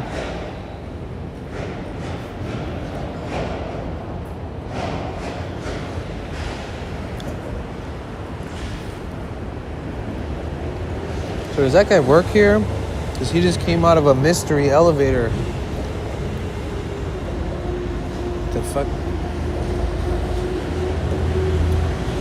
I'm great, thanks for asking. I always want to know how you're doing, Jessica. I'm always curious.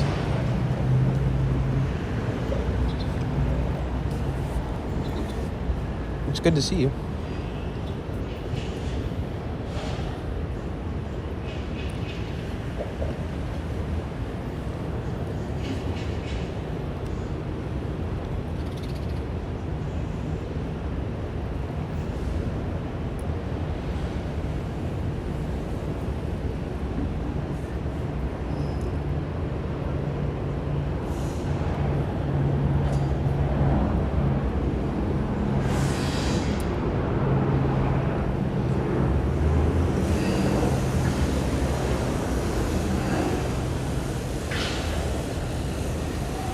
We went to an art museum today.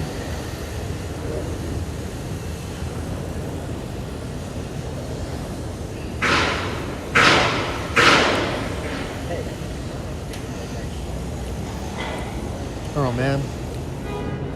Wish I had a few bucks to throw in that guy's bucket. Everybody's ignoring him. He's sitting there with a guitar, an amp, a chair, a stool, everything you need, a microphone.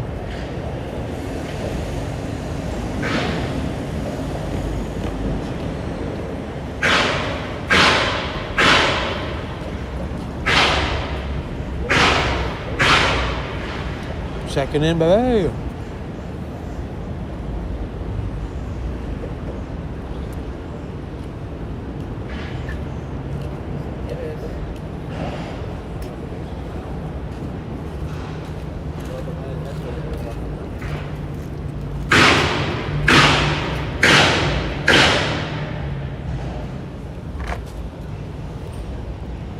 You want me to go tell those construction workers to tone it down a bit? Say, hey, listen, quiet it down.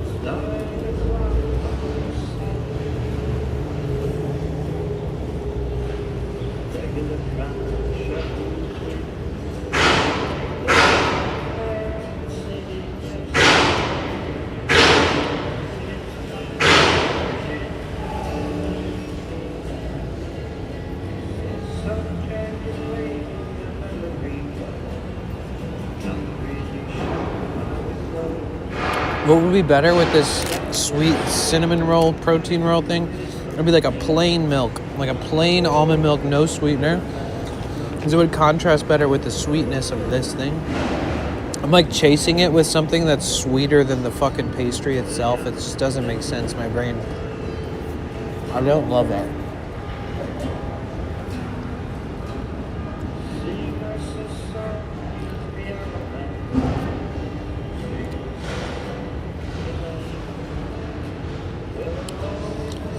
It's nice. It's got this man out here playing music in front of the art museum. That's art.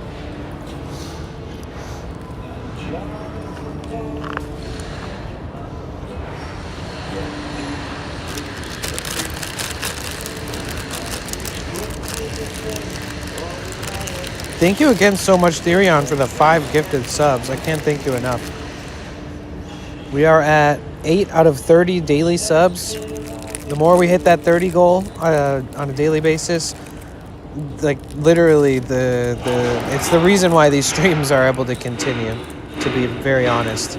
But yeah, the more we hit that goal, the more likely we are to hit the end of the month goal. All right, let me get out of this area. I can't think straight.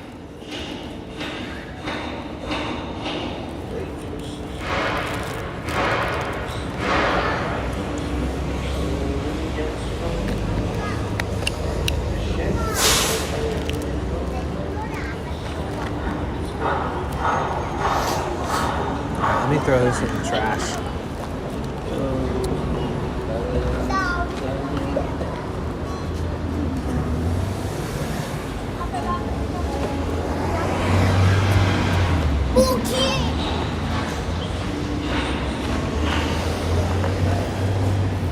Sing us the songs tonight. Oh, you got me feeling alright.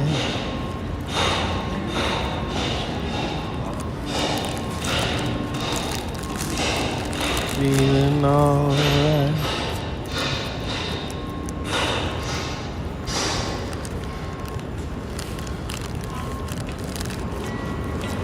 It's so loud over here.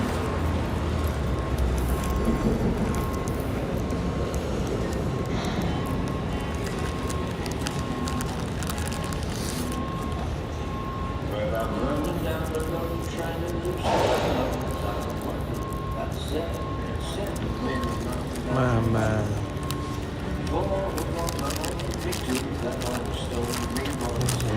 Friend of mine.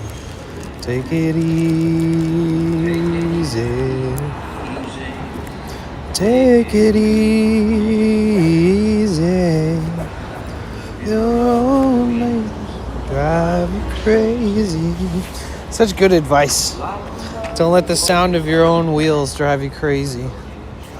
Bro, you know how many times I've had that happen in real life? My brain is like, blah, blah, blah, and I'm like, shut the fuck up. Or even my wheels. I've been like, wow, my wheels are too loud. Remember one time I bought 4 new wheels for a vehicle I had, and then I could just hear them when I drove. It was like, I was like, why the fuck are my wheels so loud? I'm not used to this. All right.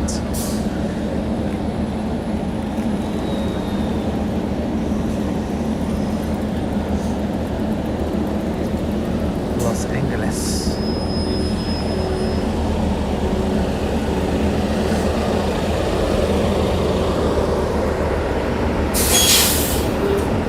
What do you think's like the most monumental looking street? You know, like which street is the best to walk down toward during sunset? Is it Grand? Is it Figueroa? Is it any of these other streets? What do you think? Anybody in chat? What do you think's the most beautiful street with the most striking buildings when you're looking between 4 to 8 p.m., which is like peak golden hour coming in?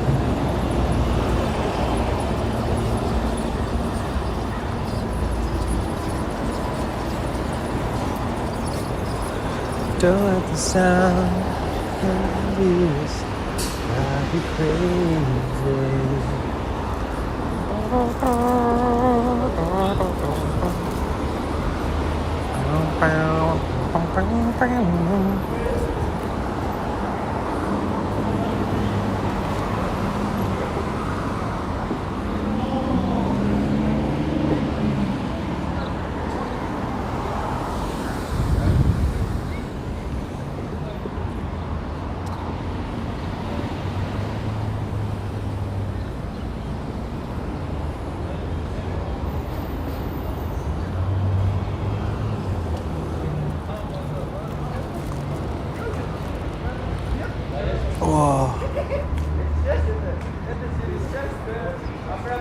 Oh yeah.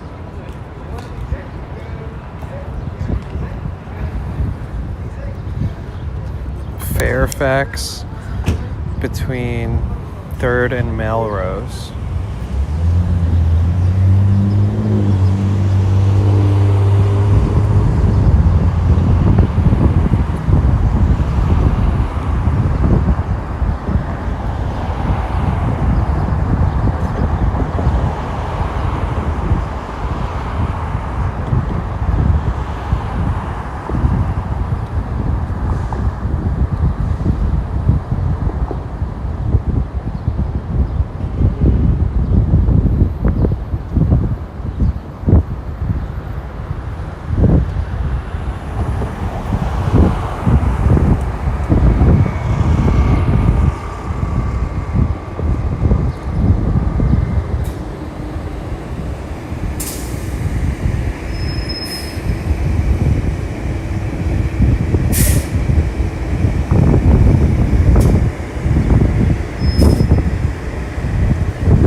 Can Michael on YouTube, you said Fairfax Ave between 3rd Street and Melrose. I've been looking it up for the last like few minutes. Can you give me like a location, like a building name or something so I can find out how far I am from that? Because what I pulled up, I don't know, took me to like Wilshire, which is like kind of a great distance away from here. Like Miracle Mile area, which is beautiful, but not what I was thinking it was going to come up. How's everybody on Twitch doing? YouTube chat is very lively right now, but Twitch is not. Oh wait, give me a second here.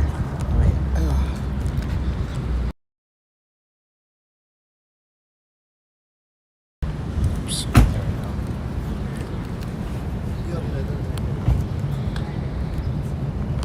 Okay.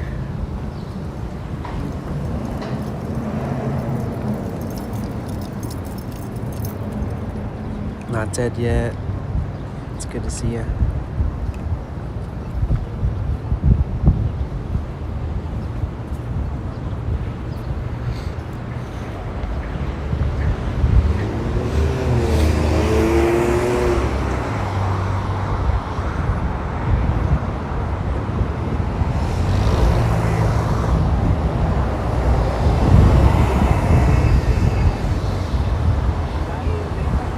Drawing and lurking, no worries. It's pretty abnormal, that's for sure. Yeah. I said hi, but you didn't see it. Hi, Natty. Hello.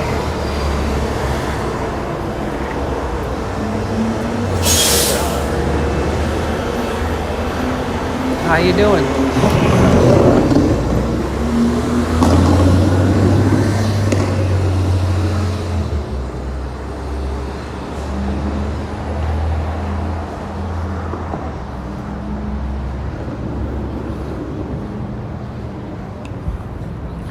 I wonder how many business people are working right on the other side of this glass, and I'm using it as a walkway. Oh, I can see in there. I don't see any desks. Oh, now I see desks. We'll see. Maybe we'll see an employee. Oh, there's one.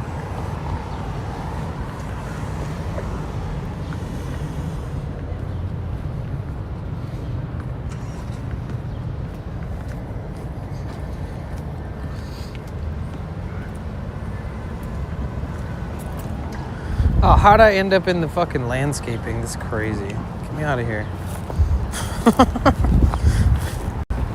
I thought there would be a way out. I guess not. We made it to Danny Boy's Pizza, though. It's trippy. Entrejos Tacos. Oh, this is just a big-ass food court? Dang, I didn't know this existed.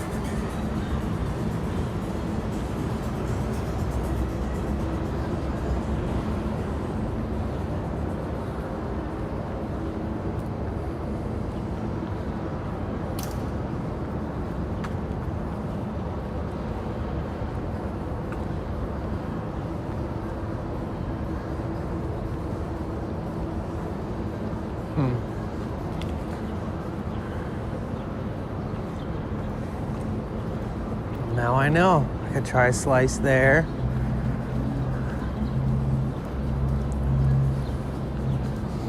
Are you downtown LA? Yeah. Yep.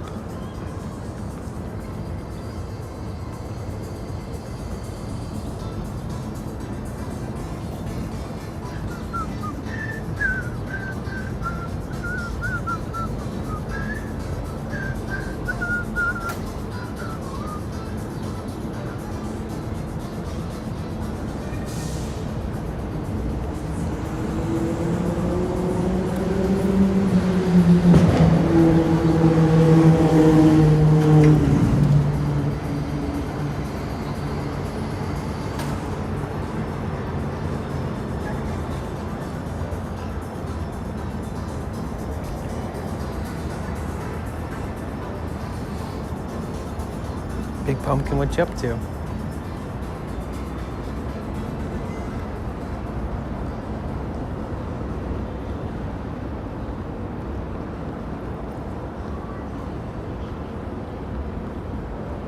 This area is designed so insane.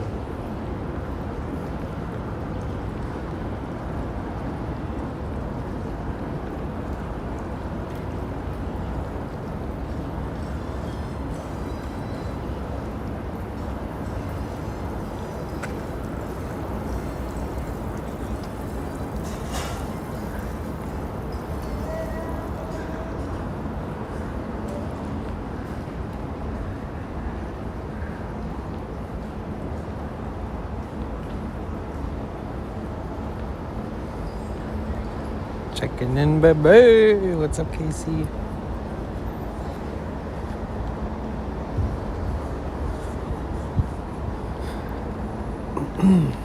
Well, I hope you're doing good, Natty. Just watching your stream on my TV. Oh, hell yeah. That's what I'm talking about.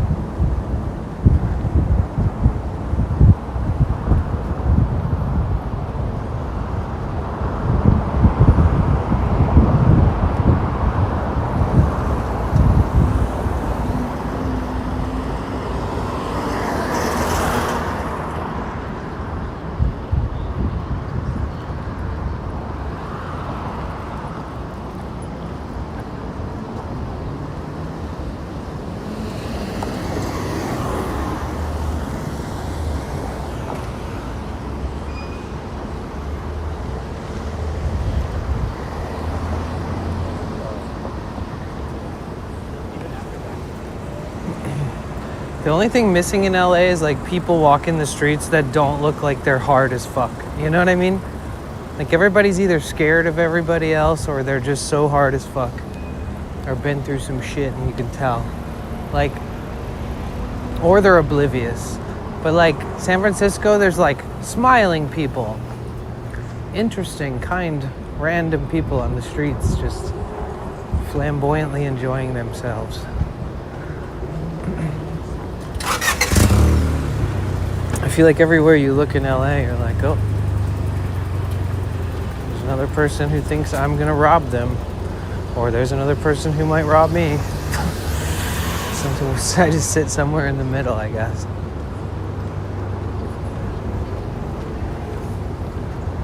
I don't even know where the fuck I'm going. I feel like I'm going in the complete wrong direction.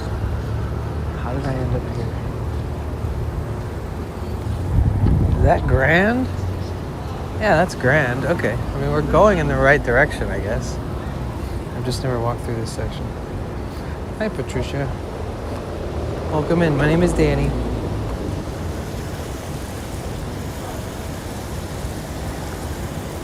Here I am. That was the weirdest place I lived as far as walking. Oh, wait.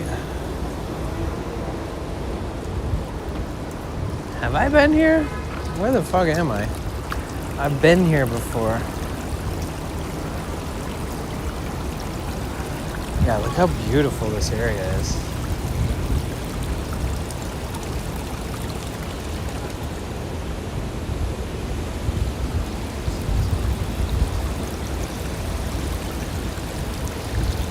I can smell the chlorine or whatever they're using to keep this water clean.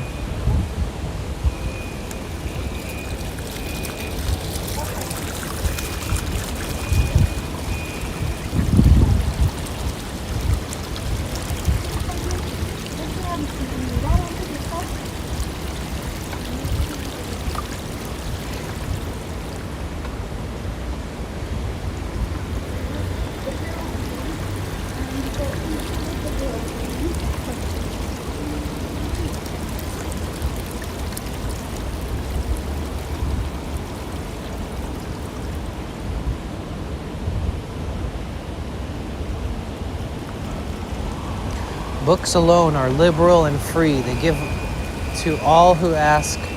They emancipate all who serve them faithfully.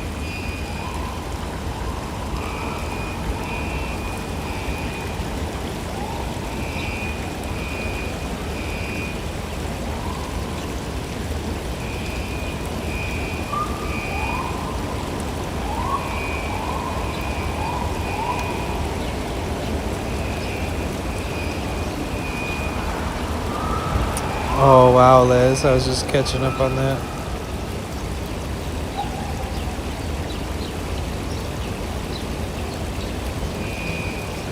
Yeah, I bet it hits a lot harder when somebody's being sort of an ass or something, and then somebody in their 70s is like, listen, I don't swear much, but fuck you. You're a piece of shit. Go fuck yourself, honestly.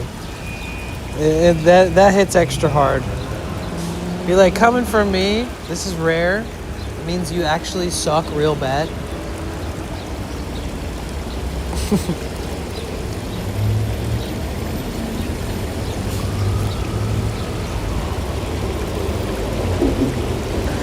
Addie Love on YouTube said, most people have a real and deep creepy side. Self-report much?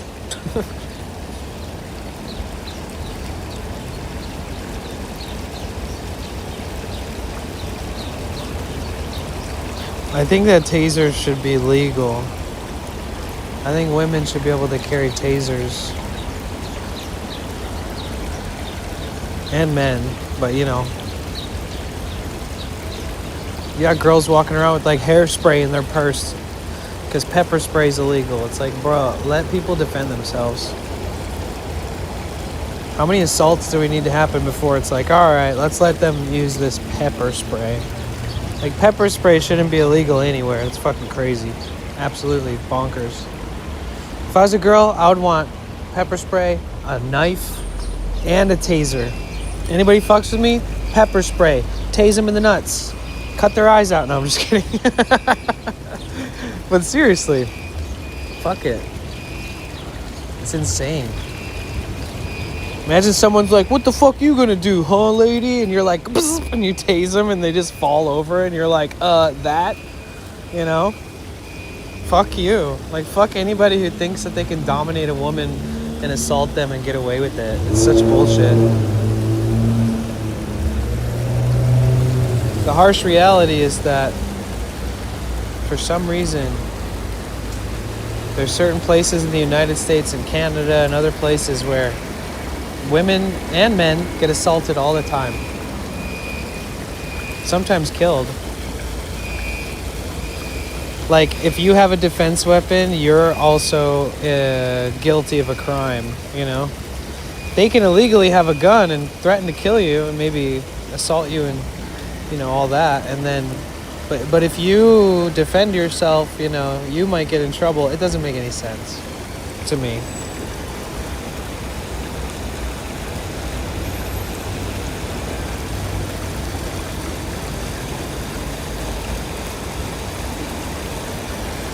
No, you're allowed. I mean, like in California, listen, California's built different, okay? You can have You can have 17 of these little cans of pepper spray hanging off your belt at once.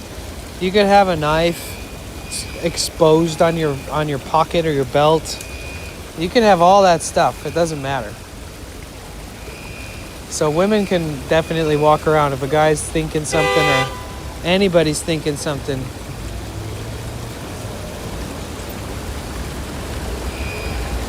I don't understand what just happened. I think that they don't realize that pedestrians have the right of way. Is this him, right? I was like, Nah, that was all him. There's like 10 seconds on He was supposed to wait until you fully crossed and then waited. Yeah, it's I'm a new weird. in town. It's a weird system. Once in a while, I'm out here all the time from here to the beach, and people just assume that if they're in a car that they have the right of way, and that's the opposite of the rules in the United States. It's that the pedestrian always has the right of way. So like the most courteous version of that is like when someone's crossing, you don't even creep up, even if you're like got somewhere to be. You wait until they hit the sidewalk and then you start going. People don't do that much here. Well, considering the architecture, it's understandable, right? Yeah, it's a little different in different areas of California though. Yeah. San Francisco, a little more chill, courteous. People aren't like trying to run into you. San Diego, similar. People are like, they'll wave. Everybody waves, you know, even if you don't have to. Thanks for not hitting me kind of thing.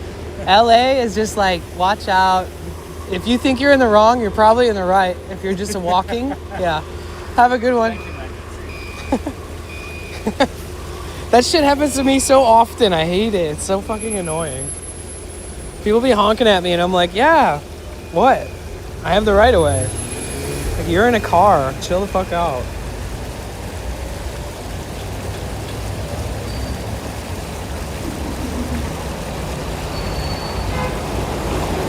Well, the problem is there's, you know, the surface level is that people feel like they need to defend themselves, and in some places the things that they would like to use to defend themselves, they're not allowed to. And then, but the real issue at hand is that there's so much wrong with the infrastructure in which we live, you know? People should not be in fear of walking to work. People should not be scared of walking home from school. People should not be scared to go to school. You know, there's all these... America's a little scary. So... Like, while you can't have pepper spray in some places, there's a dude that carries 11 guns in his car, and his bedroom has 25 guns all over. Under his bed, in the closet. None of them are even unlocked. Safeties are off. You know, it's like... it's just a weird contrast of people who have a treasure trove of like an arsenal of weaponry that could literally, if a cop saw it, they'd be like, now why the fuck do you actually have this many guns? But a girl walking down the street can't fucking carry pepper spray on her. It's like, okay, so what? Have you seen how far hairspray goes? Oh gosh, you know, if I really felt like my safety was at stake, I would learn like Brazilian jiu-jitsu. And I would just start, you know, I'd be more worried about their safety at that point, you know what I mean?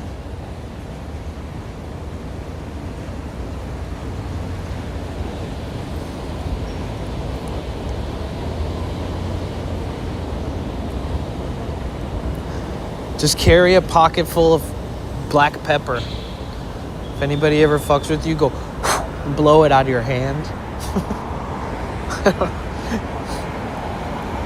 I think there's some weird laws that, like, even if you use something that's a non-lethal weapon, but you use it as a weapon to protect yourself, you can get in trouble.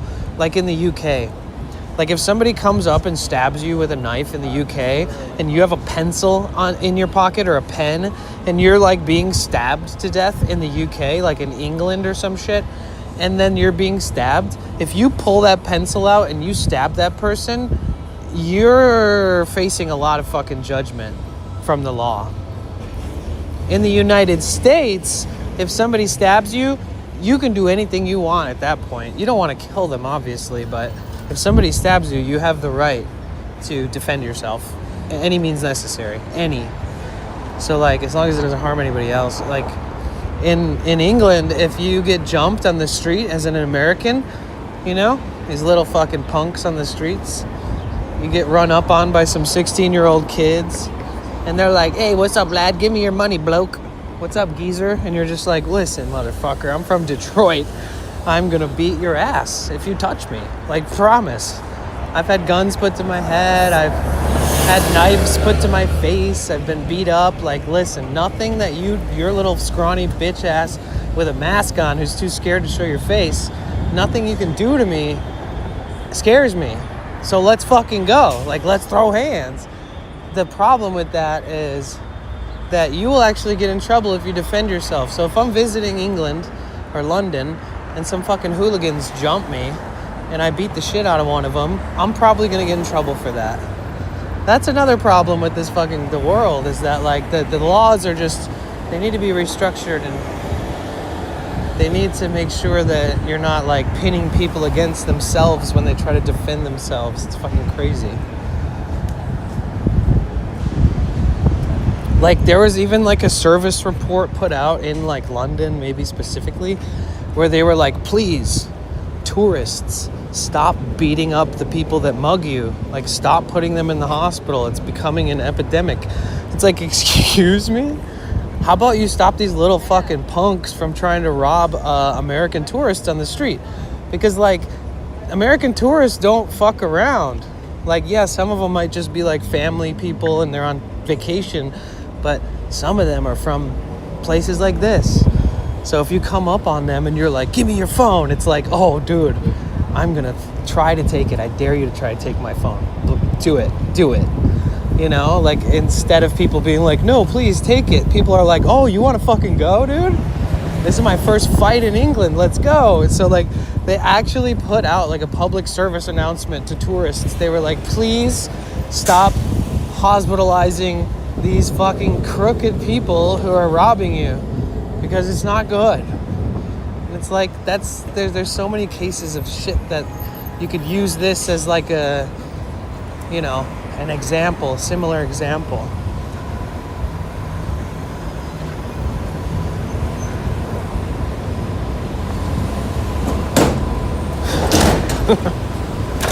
Just carry a couple scorpions in your pocket, you know what I'm saying? Have like a protection eagle. You're like, what? I don't know. I can't control that thing.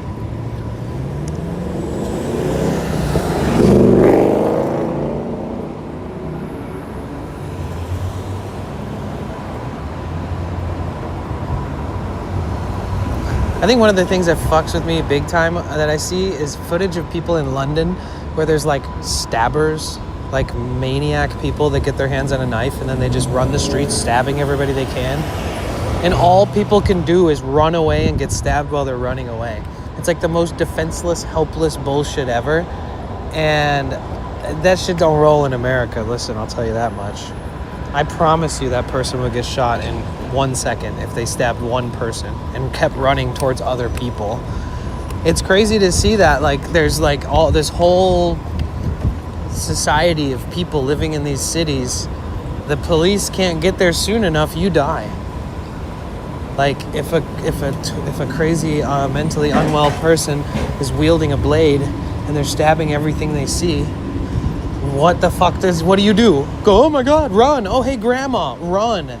He's coming towards you, grandma, run. Like, what the fuck are you supposed to do? Are you serious?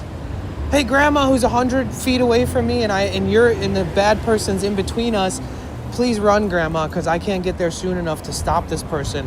He also might stab me to death. It's like, what? Listen, excuse me, not in America, my friends. Not in America. and not in a lot of other countries, by the way. Like, civil justice is very powerful. That's why you see like videos of like Latin American people just getting the shit beat out of them and not even taken to jail. Like, sometimes you just got to take matter into your own hands.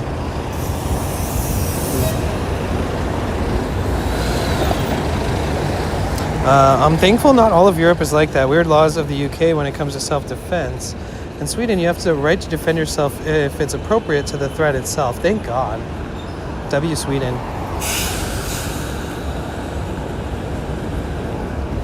Your friend was cut and he super glued his neck with glue rather than calling the cops. Oh, that sounds like some shit I would do. Damn. So is he alive? So does that mean if that ever happens to me, I'll be good? My mom had to have like a vertebrae of her spine replaced. And it's a pretty hardcore surgery. But they had to like cut her open from the front of her neck. So my mom has this huge scar going across her neck for like the last, very long time. Like 25 years. It looks like she almost got her head cut off.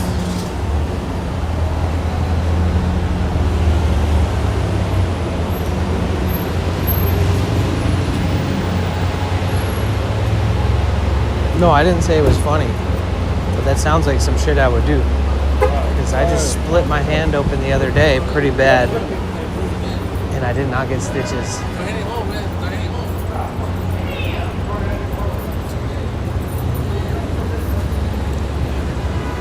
This part of town hits it a certain type of way.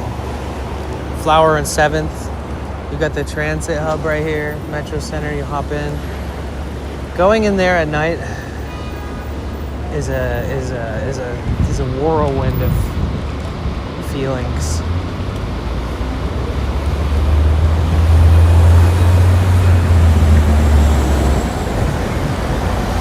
Is your mom doing okay? Yes.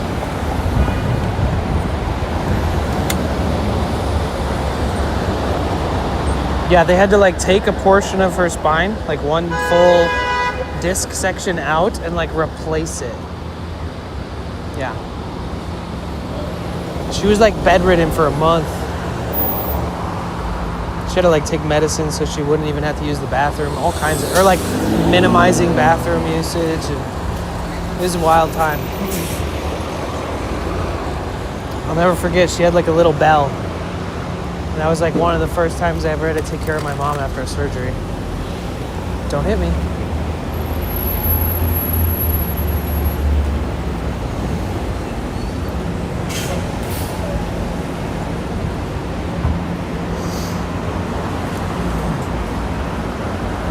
Yeah.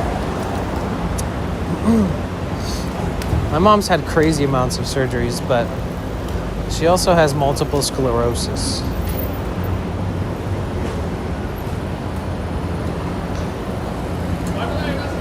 And she only found out late in life that she had it too. Feels like her whole life was just spending money to figure out one day that she had MS the whole time.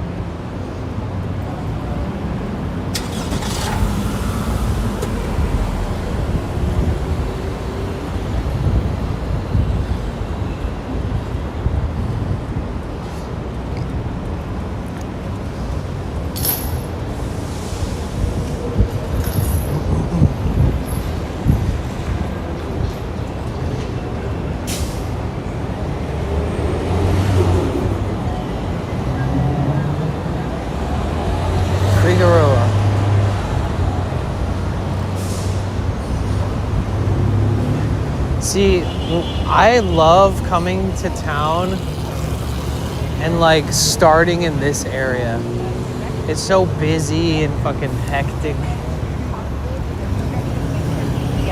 Wilshire Grand Center, 7th and Figueroa.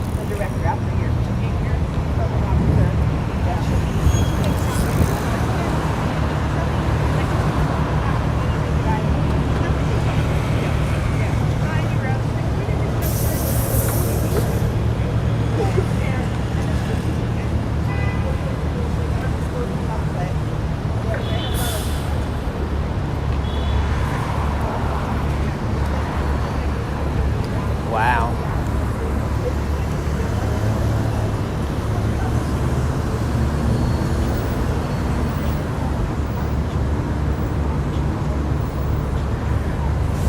It's funny because there is like an odds factor where the odds are in the favor that like one person in this building is a Twitch streamer.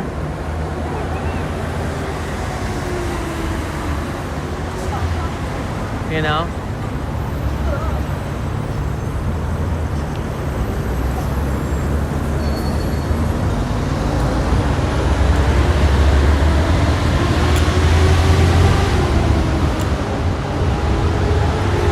Oof. If you ever see California Pizza Kitchen, skip it. Don't ever eat there. And if you're sticking up for it, just pretend that you don't for a minute. Just kidding. You can voice any of your opinions no matter what. But California Pizza Kitchen is the most bullshit pizza place I've ever seen in my whole fucking life. Bar none, the worst pizza that has ever been sort of commercialized and franchised. Literally the worst.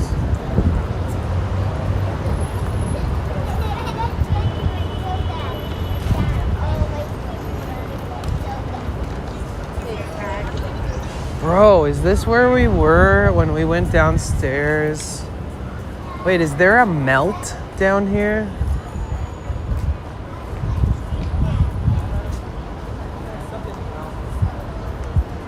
There is! Oh my god. We've eaten dinner here a few times at this mall. Because there's a melt and they do a veggie burger. It's a good veggie burger too. The last time we went there was during the Dodgers World Series celebration because they won the World Series.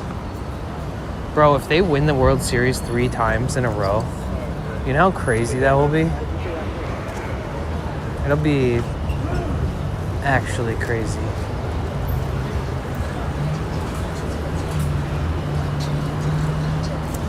A fogo de chao.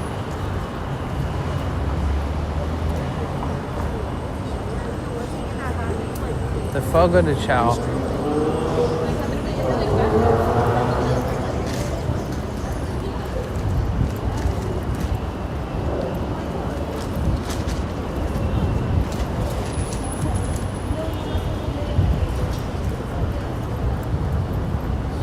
Yeah, if we hit any of our daily goals, bits, 5K bits, $50 dono, 30 subs, I'll rent temporarily one of these little e-scooters.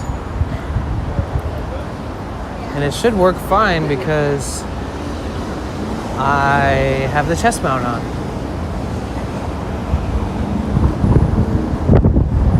I think that'd be a fun way to do some goals like around town. Like every time we hit the goal, we jump on one of those and we just go further somewhere we've never been.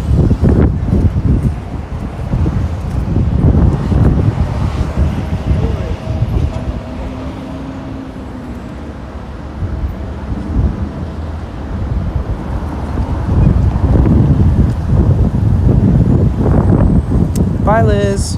Enjoy your food.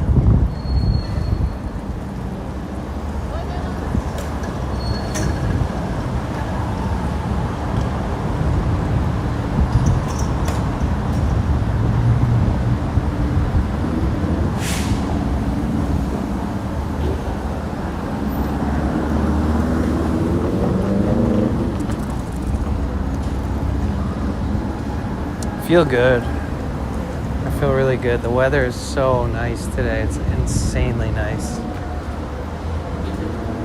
Like last night, I ended up going to sleep in like just my underwear,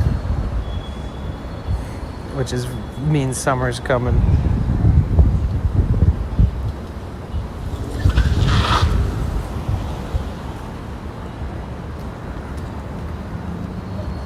See, like this, like the whatever this guy just did, the driving right in front of pedestrian. I do it on accident sometimes, but some people just don't think about it. Like, that guy should have waited for me to cross, no?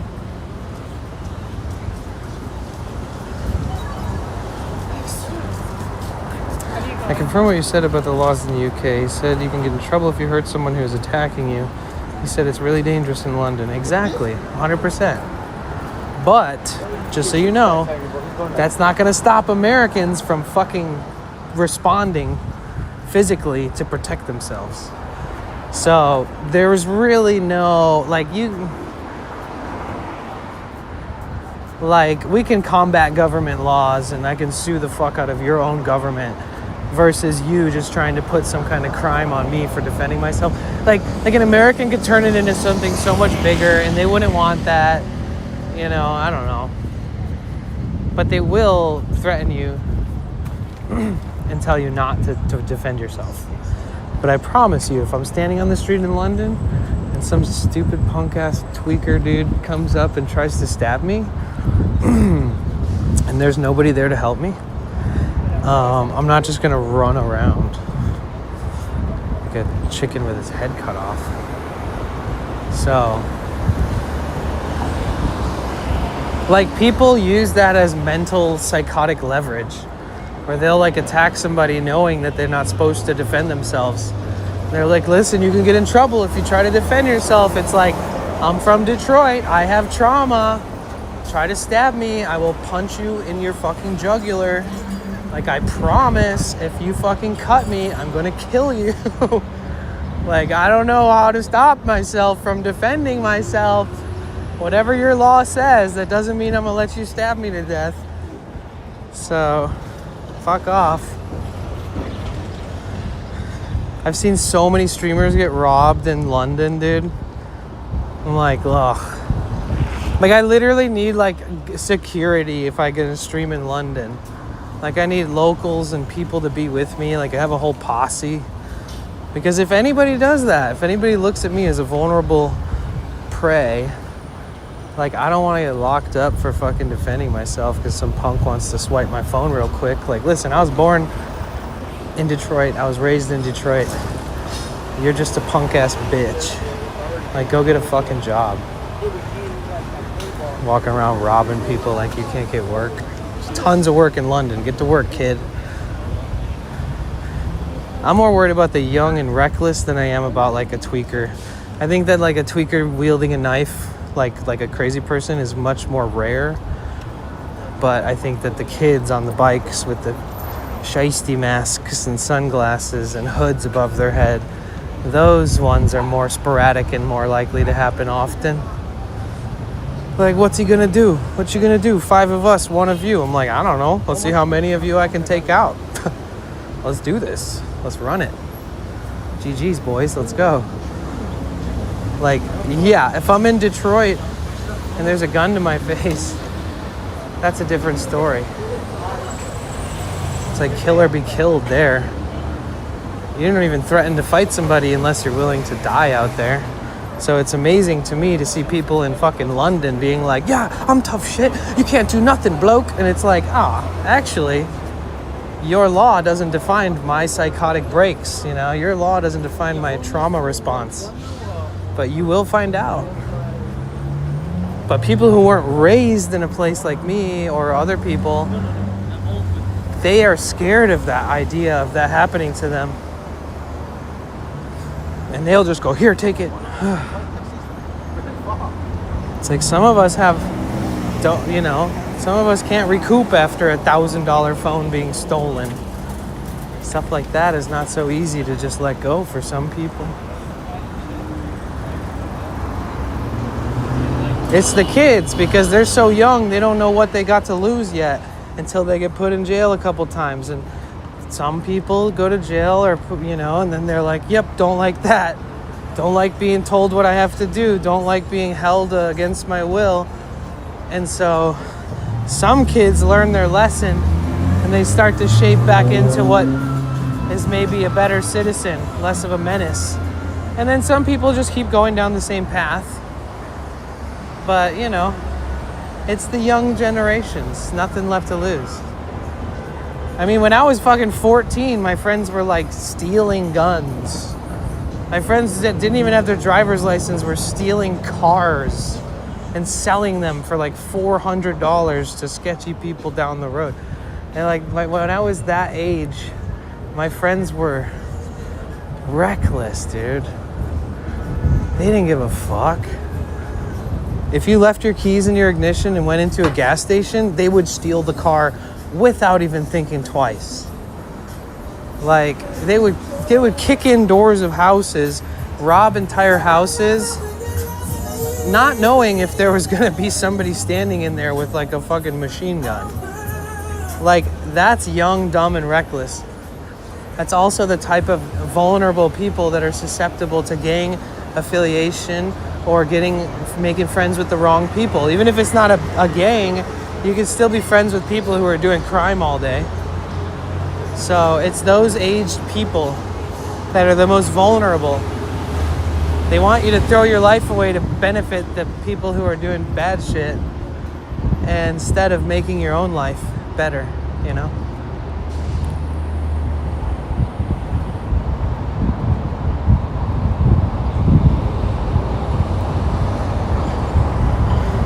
You can defend yourself in the UK with reasonable and proportionate force. Jay Streezy got his phone stolen on camera in Vietnam. That's crazy. I'd be a little more careful if I wouldn't fuck with people in East Asia or any of those places. They'll fuck you up, dude. They'll pull like a machete out of their backpack and be like, you really wanted me to chop your arm off? And it's like, no thanks. But in London, these punk ass little kids, dude, all they know is like internet fight videos. They don't know what it's like to fucking live in the wild. Defend yourself. Like if I was like, I have a really interesting story. So I knew this girl and she was like raised on she was like a tomboy, right? So she's big, tall.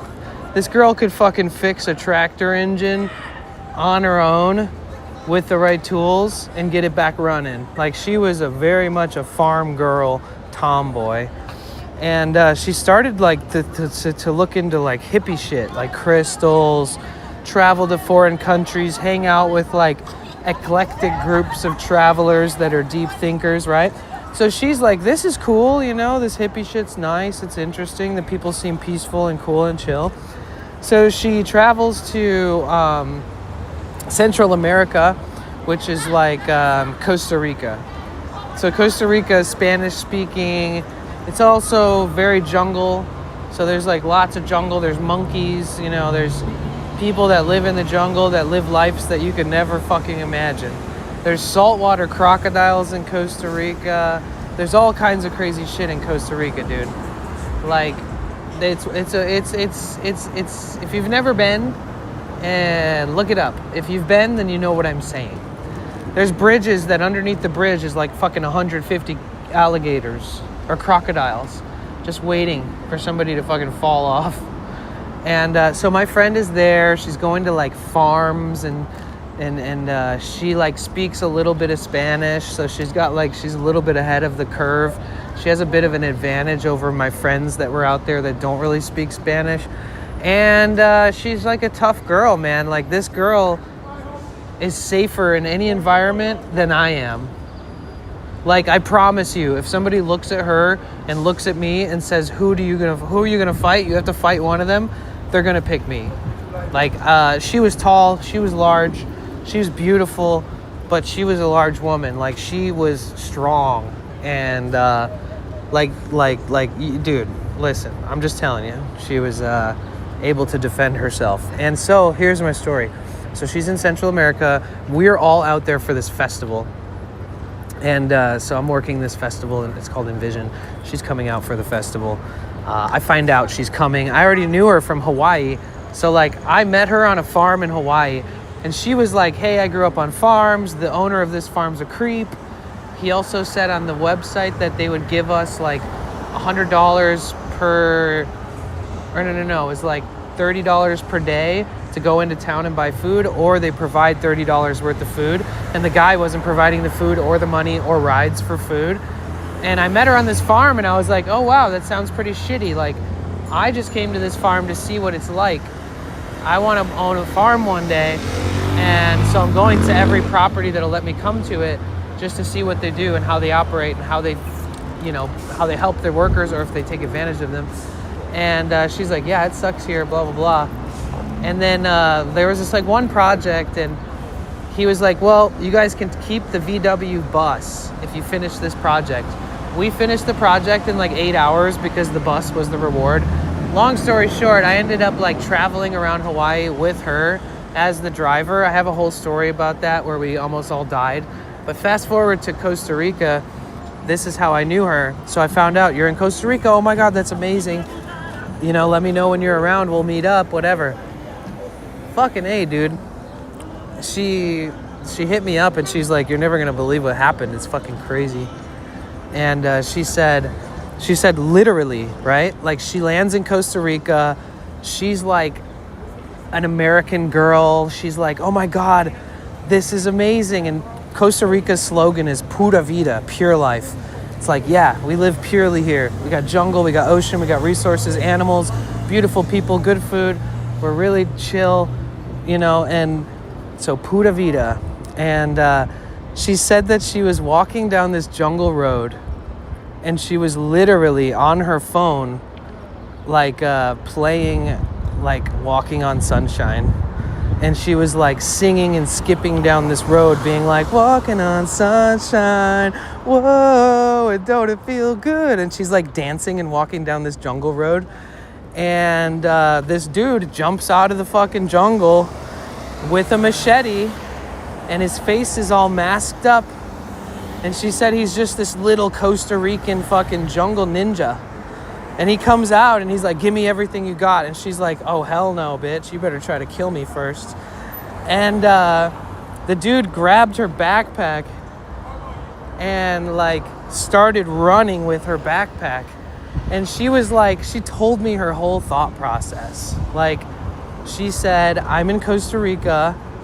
If I catch him, I'm going to kill him. And I was like, what? And she said, yeah, I don't know. He has a machete. He took all my personal belongings. I wasn't raised to just let somebody do that. Like, if I catch him, I'm going to kill this man in the jungle.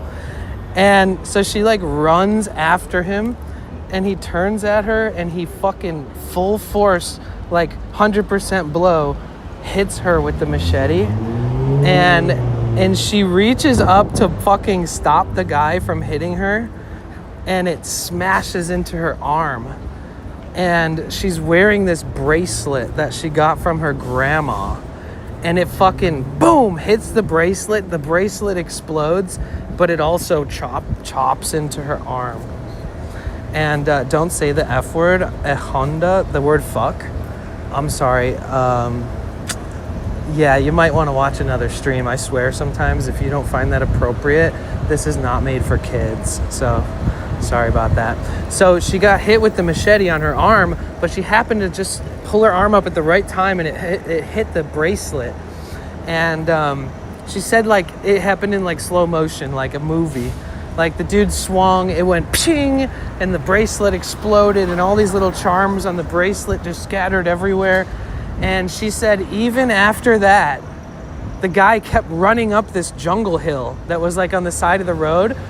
And she said that, like, she was, like, bleeding and she's, like, sweating and screaming and growling and yelling at him. And she keeps chasing him up the hill after fully being hit with a machete. Like, grabs the dude, fucking rips the backpack out and is like, "Rrr!" And he just runs off. And so I'm like, I can't even believe this shit, dude. And then I see her, and she's got her whole arm all bandaged up. And she's like, yeah, that fucking machete doesn't fuck around. Like, it got me. And she wasn't like, she was just like, she handled it so well. And the people at the hospital told her that if it wasn't for the bracelet, it might have gone deeper. And that like her grandma's bracelet like may or may not have been what saved her life. Yeah, she needed medical attention like badly.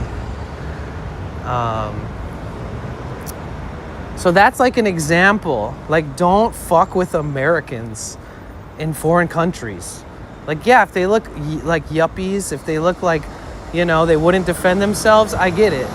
But some people will take whatever the weapon is that you have and use it against you. You just don't know that about Americans.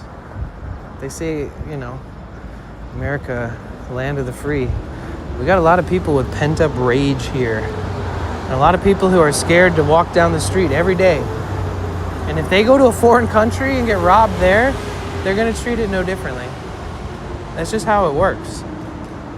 She's a really good example of that.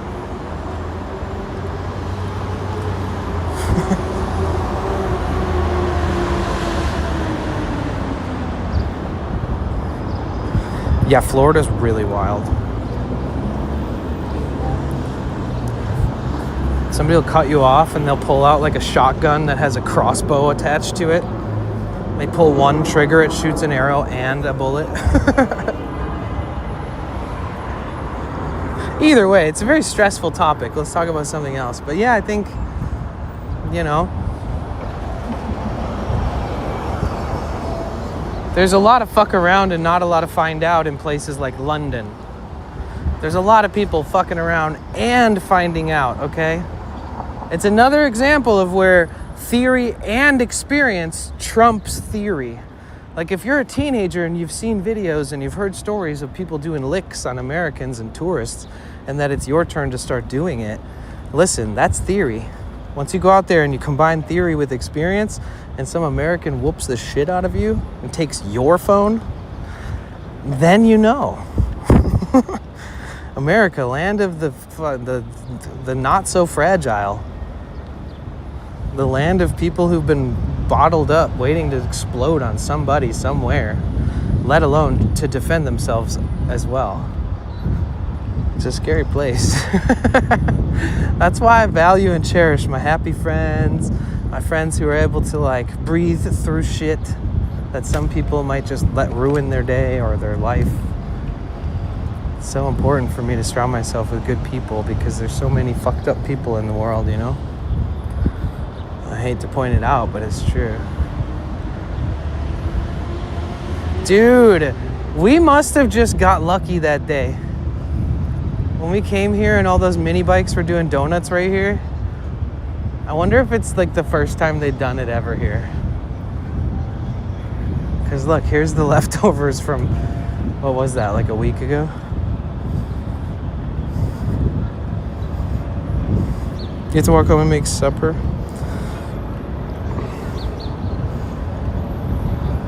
Your sawed-off double-barrel crossbow. Yep.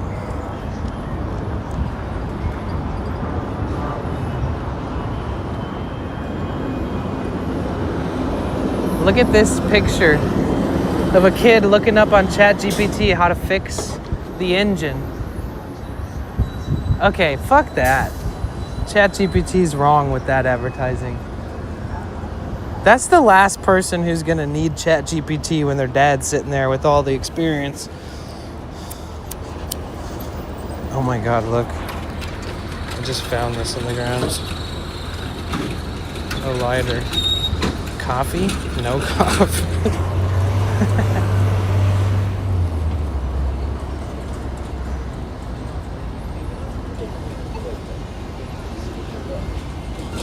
Have you been to Fresco? Fresco? You mean Frisco? San Francisco? If you mean San Francisco, yes. And we will be streaming a lot there this year. We do a 24-hour streaming subathon in San Francisco every year.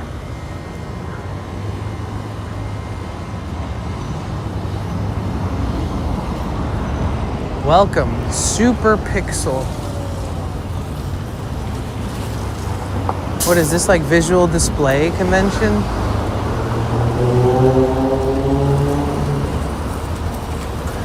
Low power consumption, high refresh rate, high clarity.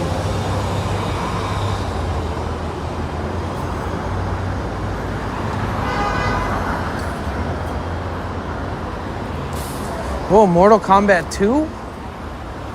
Didn't that already come out? Damn, there's no garbage cans over here. I can't throw this lighter away. It's 420 somewhere. Yeah, Tanya. Well, I mean, like, the use case, like, that picture should be like a young teenager standing next to his teenager friend with a car that's broke down, and one of them's looking up ChatGPT. Not a son and dad next to a tractor on a farm. That's like the worst use case example you could ever think up. It's like, if anybody is gonna not need it and be able to just bestow the wisdom upon you, it's your farmer dad, who's literally got his face in the engine working on it already. And the kid's already typing it in on the phone like, Dad, I got the answer. And he's like, son, I promise you, the only reason that thing might have the right answer is because I've done this shit for so many years. Like, I am the source of that answer. You know what I mean?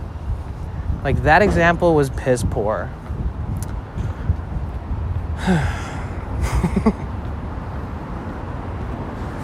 Or like a guy and his car breaks down and his girlfriend's like, wow, my man is useless.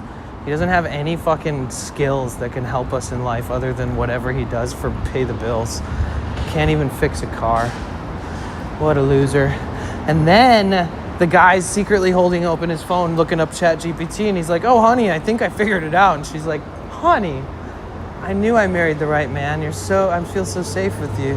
You can fix an engine even when it breaks down. Like, wow. Now that's a better example. That would sell. I think I'm gonna make millions of dollars off of AI one day, because I need to just step in and be like, listen, I know what you're trying to do, but it's not working. Now take my ideas and pay me.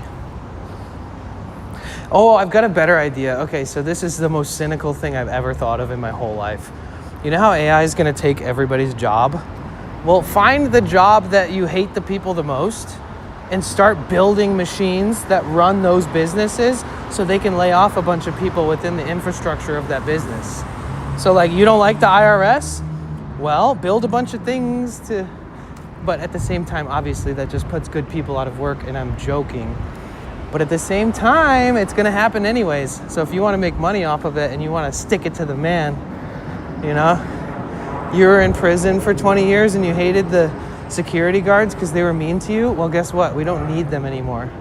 All you need is active monitoring. So you can put those assholes out of a job and make money off of it. I feel like that's the cynical villain approach, which I think some people are proactively taking specifically for their hatred of certain business like models and stuff. Like, it's gonna start to replace people's jobs, and it's gonna feel unintentional. It's gonna be like, oh, this technology replaces people's jobs. But there is gonna be people who very specifically target businesses to fucking minimize the amount of people that business supports and pays because they don't like the business. They wanna replace all these employees and be paid to have a system in place for those people to replace them.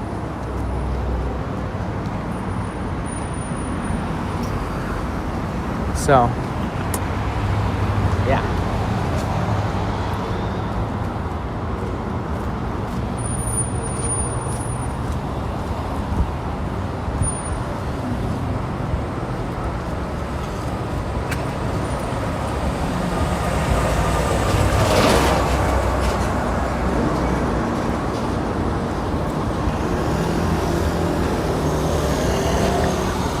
Oh, for sure. You don't think that if like a computer programmer and a developer got arrested by the police 100 times that they won't try to make a system that puts half of the administrative, computer desk force out of business? Probably. I could see it. Definitely probable. You know what I mean?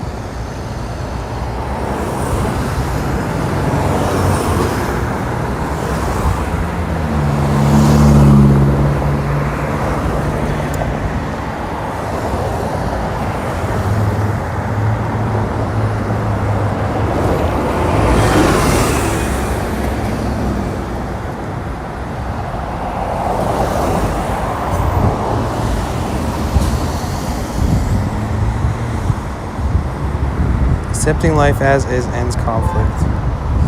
Over the past couple of months, automated threat calls have been made to schools and zoos, right?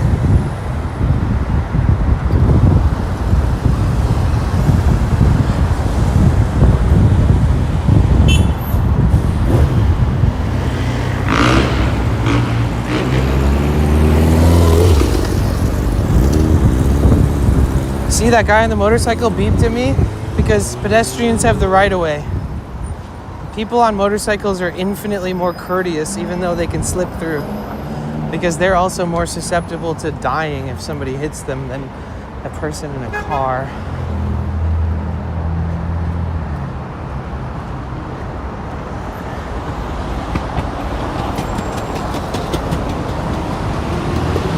Yeah, I think I want to get an e-scooter. What do you guys think? Should I get one? I think so. I think that I need to get an e-scooter.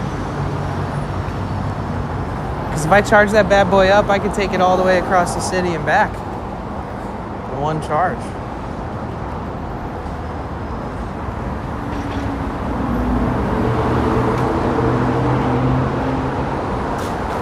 Like a something compact.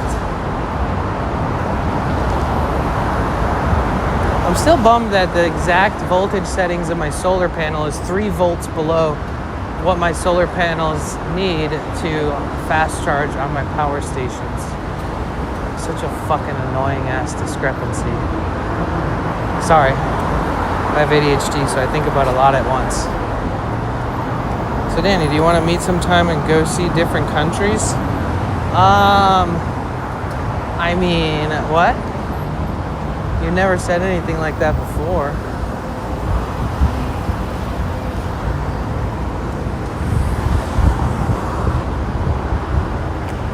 You want to explain further what you mean?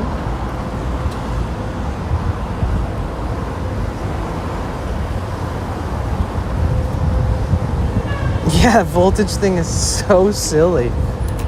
It's like the difference between me charging everything 3 times faster is the difference between me charging 10 to 12 days worth of streaming equipment 3 times faster. So like sometimes I'll pull out the solar like once a week, every week. I mean, I have to. So like if I was doing it with a better system, I'd be able to like use solar for like 5-6 hours and then do something else. But anytime I use solar, it has to be like a whole day thing. And it still doesn't ever top everything off completely ever almost. Unless it's already high percentage. And because they charge so slow, I tend to charge them more often without letting them go down to 0, which helps balance them and just keeps them healthier. So overall, having the wrong solar and the wrong voltage is not a good thing when I think into it. Yeah, it'd be cool. I'm bored. Haven't been to other places in a long time. I think it would be a good travel companion. Well, yeah, as long as you don't, I don't wake up with your finger in my butt or like fucking axe murdered or something. I mean, you seem cool, but I just don't know you like that. To travel with you? Bro, I got friends that I've known for a long time, and when they ask me if I want to travel, I'm like, how? When? What will we do? How will we afford it? But let alone I guess I'm more of a distant person. It's even more of sort of a vague concept,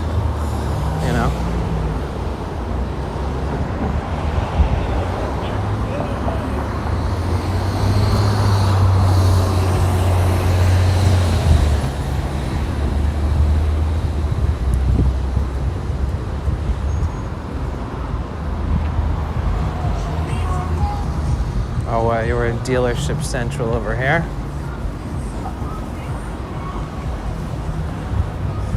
I guess a part of me was surprised when I saw that these 2015 with 0 mile Sprinters were only 50,000, because you could buy one with no windows, no build for 50K with 0 miles. I mean, fuck, dude. I should be able to find a newer Sprinter for the price of the 20-year-old high top, but the 20-year-old high top has a better engine, believe it or not. My van has a better engine than that 2025 Mercedes, but the reason it's better is because you can work on it yourself. If I take one seal off that engine and work on something myself, it will void the dealership warranties. It's a big fucking whirlwind of bullshit. You basically like have to pay them to work on your vehicle, and it just becomes a trap. So, but it's so annoying. Like if I want the van I want after sales tax or use tax fee and all that, we're looking at 30 grand for a 20-year-old van. Like, that'll immediately need work. But that $50,000 for a 2025 Sprinter, Mercedes Sprinter with 0 miles is only 20 grand more than a 20-year-old one. with shit fuck tons of miles. It is a very interesting concept to me. It pisses me off.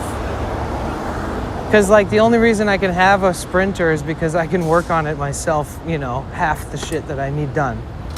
But on one of those, I'd have to pay all the time. And those engines are not known to last 1,000,000 miles. The 20-year-old OM 647 turbo diesel Mercedes that was made in 06, for some fucking reason, that engine, there's 2 to 4 that have been properly documented to have hit 1,000,000 miles with proper upkeep and proper part replacements. Yeah, they might have needed to replace like the motor, but they never blew out or totaled their engine ever once. Just with proper maintenance and care, access to parts and tools and space to work on it. One guy had 2 Sprinters that hit 1,000,000 miles and another guy had a Sprinter that hit 1,000,000. And they were all the same year and model as mine. Yeah, so Big Pumpkin, I think these newer ones can hit like 400 until they become an expensive pain in the ass. Yep.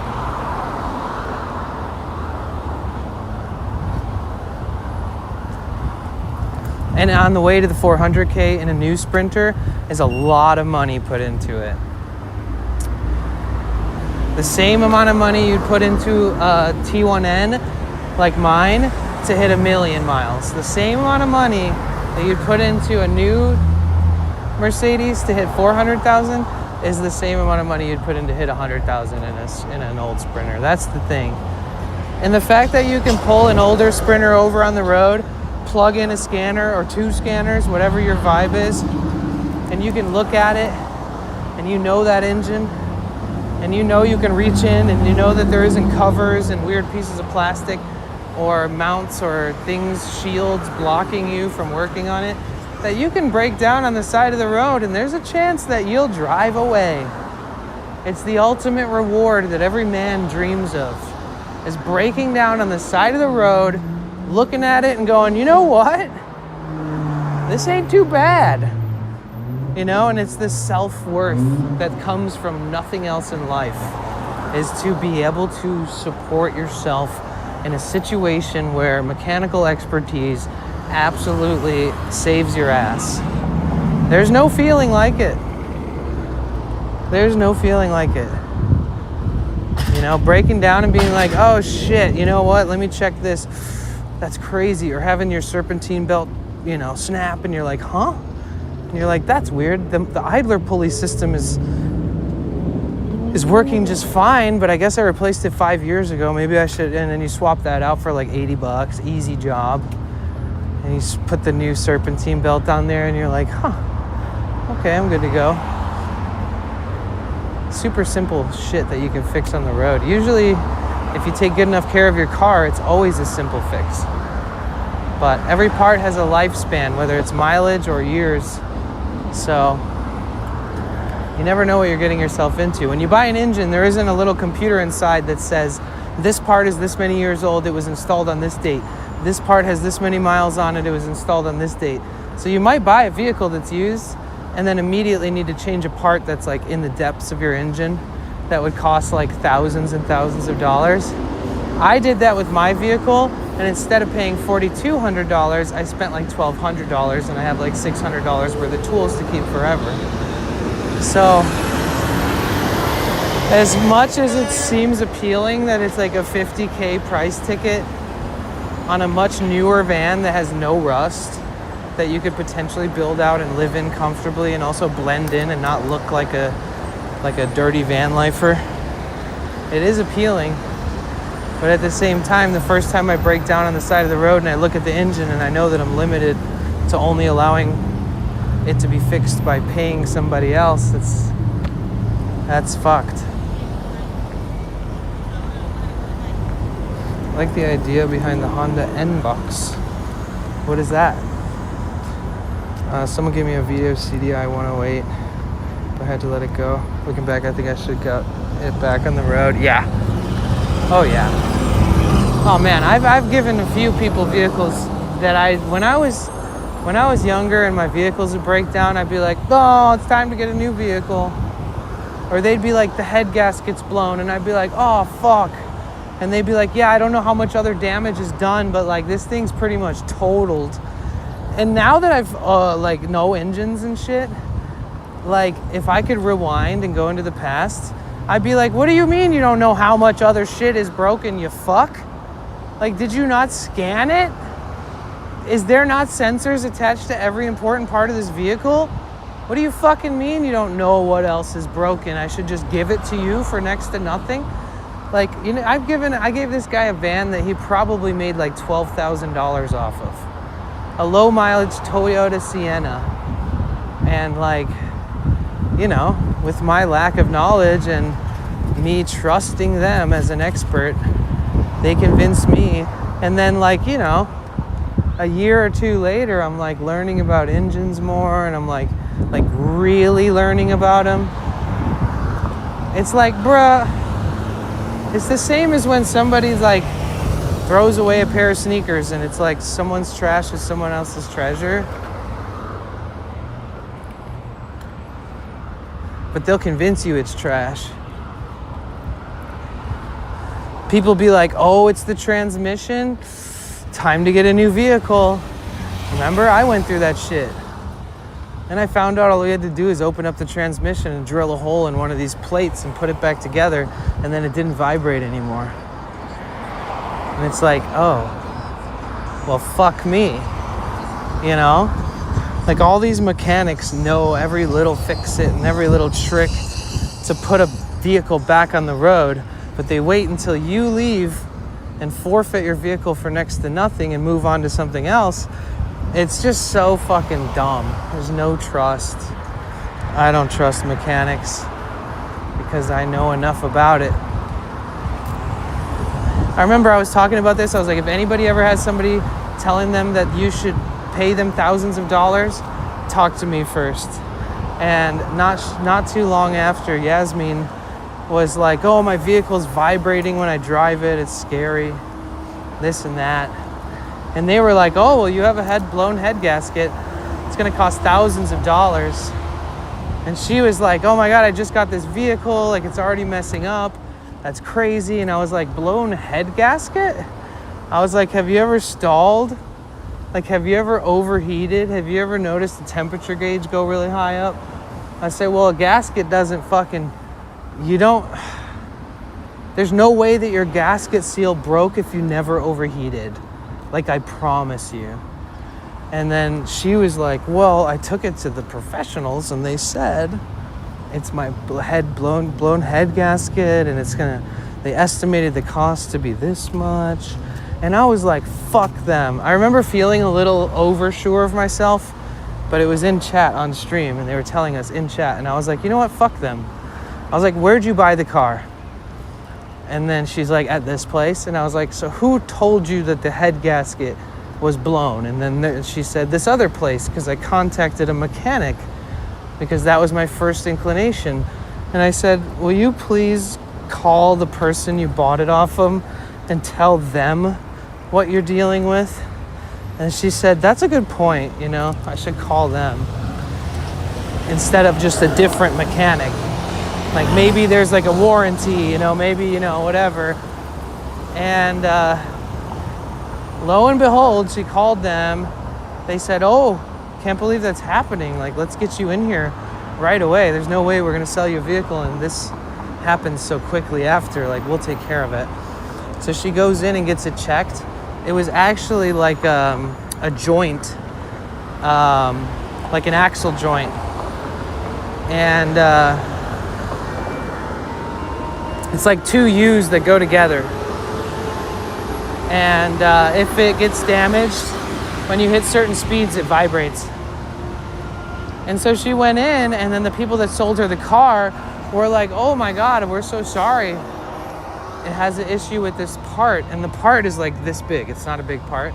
And it was like $80 to replace the part.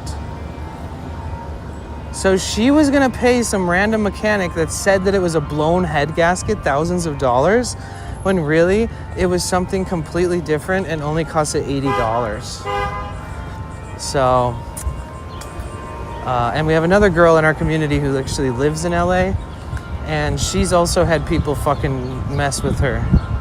Like, I had to go to the mechanics with her so that they wouldn't be like saying stupid shit. And then after they finished their job, they like forgot to plug the connector inside the door to the window button, meaning like if she pushed the button, the window wouldn't roll down. And so they were like, oh, like, you can come back in, we'll figure out what's wrong. And she was like, well, you're not gonna charge me, are you? And they were like, well, yeah, because like we just sent you back with a car that works just fine. Like, we fixed what you wanted fixed. And she was like, okay, how much? And they were like, well, you know, we'll check it out. Maybe it'll be like an inspection fee, like $40. And then instead, she brought the car to me in person, and I took her door panel off. Lo and behold, the fucking plug that hooks the electricity up to the button that works the mechanism to roll the window up and down was left unplugged. And it was the same door that they wired the new mirror, because she needed a new mirror. That's why she went there to begin with. And they unplugged the door button, probably while taking the door panel apart, and they forgot to plug it in, and they were going to charge her like $40 for coming back in for something that, and it feels like they did that shit on purpose. Like, it was a mistake that won't leave her stranded, but it's it's enough of an annoying thing for her to be like, what the fuck, now my window won't roll down, it's July, you know, it's like 108 degrees in my car, I better call them immediately. And then they get that extra little 40 spot. But instead I show up and I give them a bad reputation. I know some honest mechanics if you guys need them, but personally I wouldn't just go to anybody ever. Hey, Mad Marky.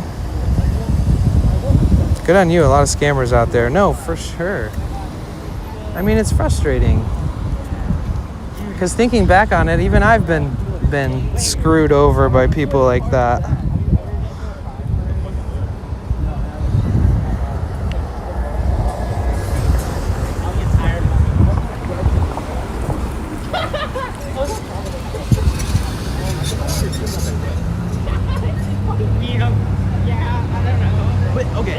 I'm hearing so much shit about WeHome. What is it? I've never been there. You've never been to West Hollywood? It's like the gay capital of the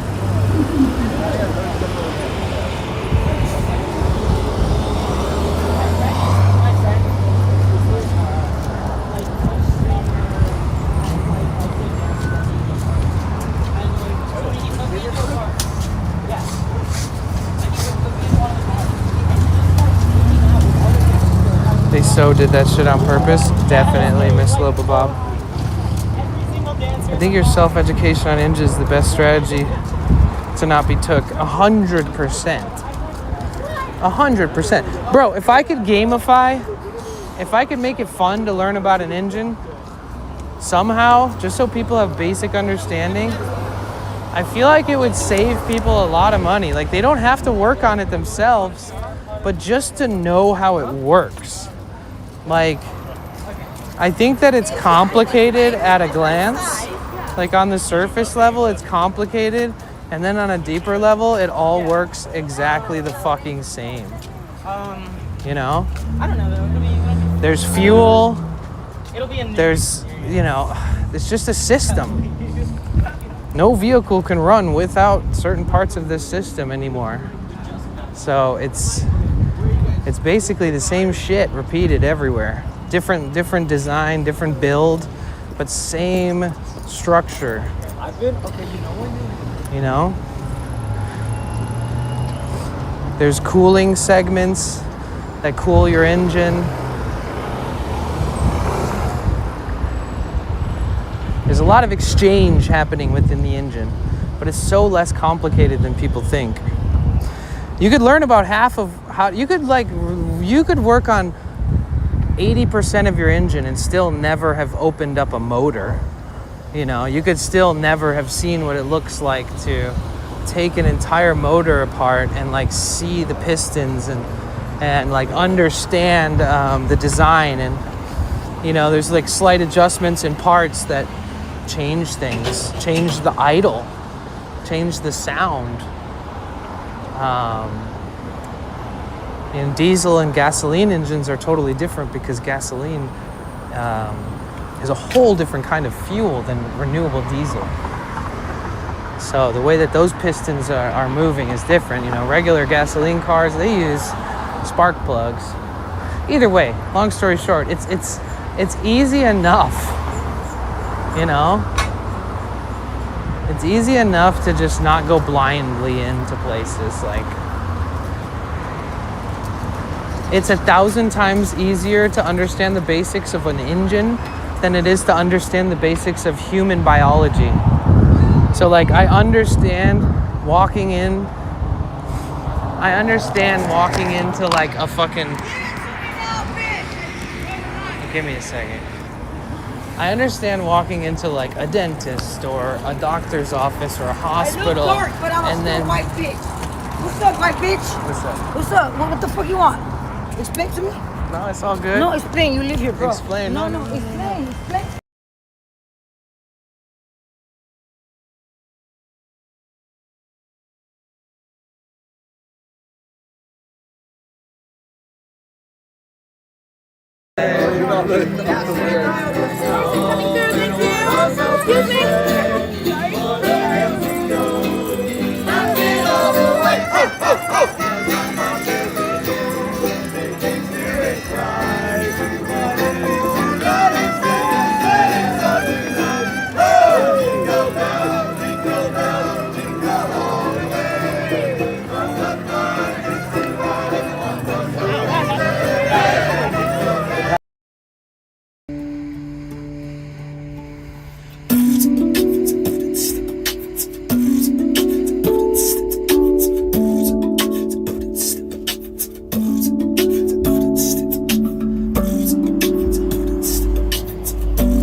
I don't know how much of that you guys missed, but that was extremely interesting encounter. I kind of wish I had the chest cam on the whole time for that, because you missed a lot. You missed so much.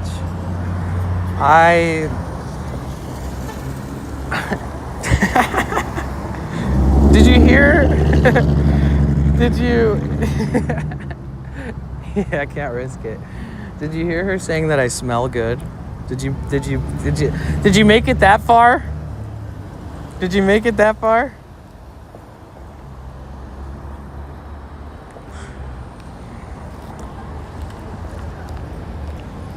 Did you make it that far? Okay. So she was like, come here. You live right here? I need to know where I'm going. And I'm like, well, where are you trying to go? Where are your resources? Like, do you know stuff here or do you know stuff downtown? Because, you know. And then I was like, do you want to be down or do you want to be here? And she was like, I want to be here, and like pointed, like, I don't know, right here, I guess. And then she was like, you smell good. And I was like, really? I was like, thank you. You're the first person that's told me that in a really long time. And she started laughing and she was like, really? No, you smell really good. And I was like, I don't know. And then she was like, yeah, like, smell it. Like, you can't smell it? Like, you smell good. And she's like, seriously, give it a try. And I was like, I'm sure I'll catch a whiff of it at some point, you know? And then I was like, and then she was like, well, wait, you're not smoking weed? And I was like, no. And she's like, oh. And then I was like, oh, you thought I was smoking weed and that's why you said I smell good.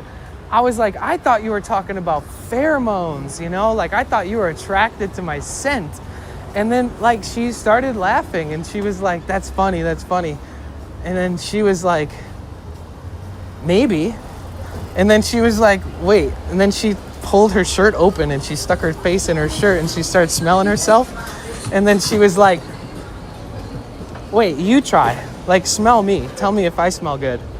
And I literally leaned up to this lady's shirt and like leaned my face into her stretching her fucking neck hole open on her shirt and like put my nose into her chest and sniffed. And I was like, smelled better than me.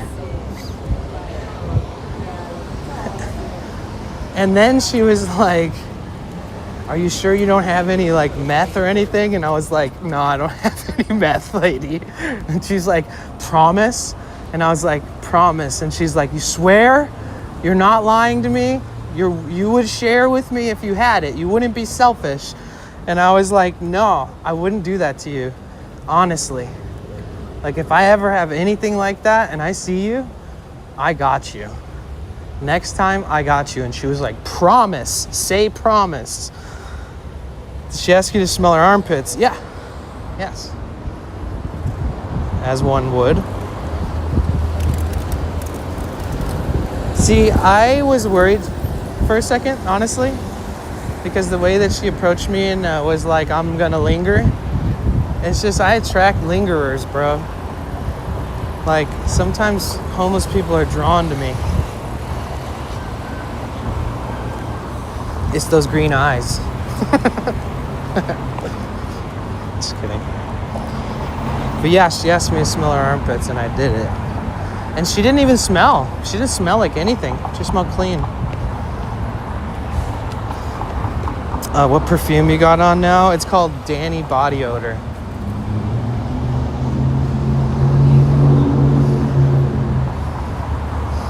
It's because you treat them like a human and not a piece of shit. Yeah. True. But there's a line between being flexible enough to treat somebody like a human and then being vulnerable enough to be attacked. You know? That's a fine line that we tread. Nala! Thank you so much for gifting a sub to Mad Marky. And thank you, it says you gifted 2 subs. I'm so confused. Either way, thank you. I see you won. What? When was that? Why does it feel like that was like 10 years ago? I think this is going to be better than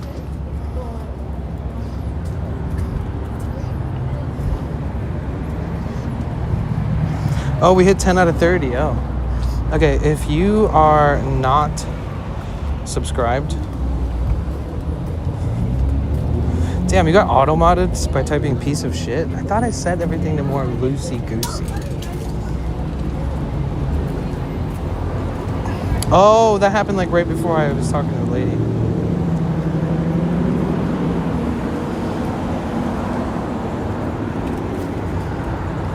Poor lady. Man, she was probably such a like beautiful, vibrant person before she got lost in the drug sauce. It makes me sad. That could be you. That could be me. Imagine like you're such a beautiful soul and you're such a good person and then you get hooked on drugs and that's what you end up doing on the streets. It's very saddening. Like really, truly. I don't think my empathy will ever go away for just recognizing that that was once a clean, sober person who may have not had a perfect life or anything, but still had a chance to make the best of it in from a sober lens, you know? It's so fucked.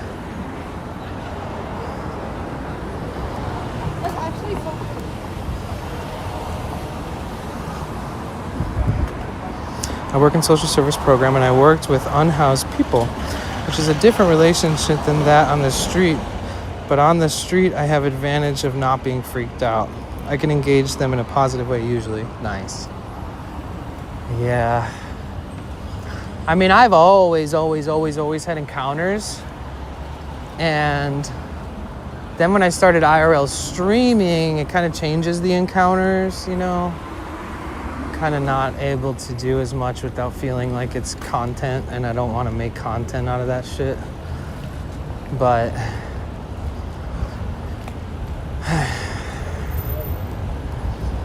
I do my best to make my rounds off stream and check in with people I notice on the streets.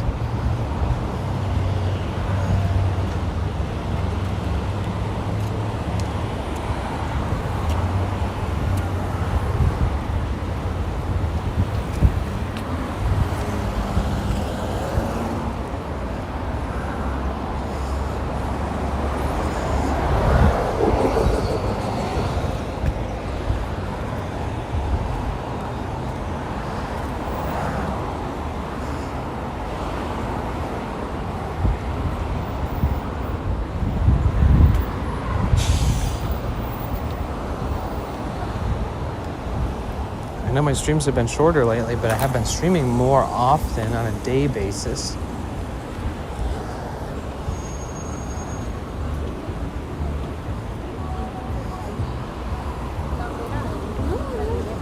Solo es una mancha negra.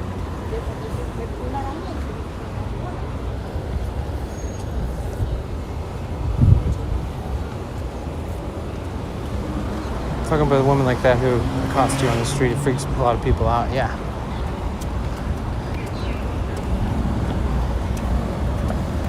I think the difference is that I'm willing to stop, you know? I think that if people don't stop and they don't turn their head and they don't make eye contact, the lady's not gonna try to linger you as much. But when they sense, like what was said, like just being humanized a bit, it brings you onto their level.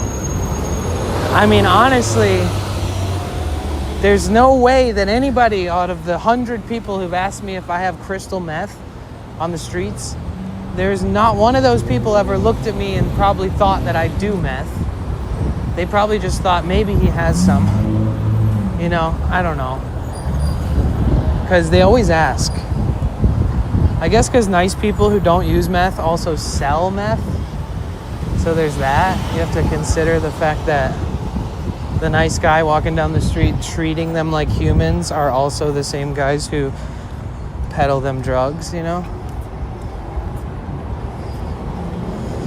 That's the worst part. Fucking slum drug dealers. Scumbag motherfuckers. Walking around, watching their communities, drug addicts struggle and then selling them drugs. Fuck those people, dude. There is a big movement of like kill your neighborhood drug dealer. I don't know if you guys have ever heard of it. I don't endorse killing anybody, but it's a thing. It's a historical, this is something that is just a thing. And people, you know, they don't fuck around. Some people will do that if they find out that you're peddling drugs to the, you know, to their old community members who are unfortunately addicted to drugs, but could potentially get further away from them if the locals in town weren't selling it to them. But money's money, you know. It's historically proven. It's not something that I'm making up right now and telling people to kill their drug dealers or whatever. I'm just saying that there's facts out there that there's a movement. Why let the cops deal with it when you can just stop them? You know, it's like people are into that. And they practice that in some places in the United States. Because it's just somebody capitalizing on people's suffering, and it doesn't benefit anybody but one person who's making that little bit of money off these drug abusers. You know? It's a very selfish, fucked up business.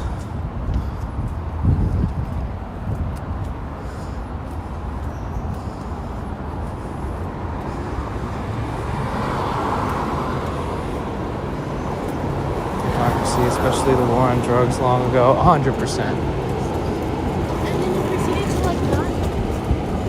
I mean, it all boils down to the government allowing our borders to let drugs in, to have cops and federal agents and border patrol turn a blind eye They sure as fuck make sure they send ICE out to rip apart immigrant families when one person's undocumented but still in the process and treat them like a criminal, even though they don't have a criminal record. But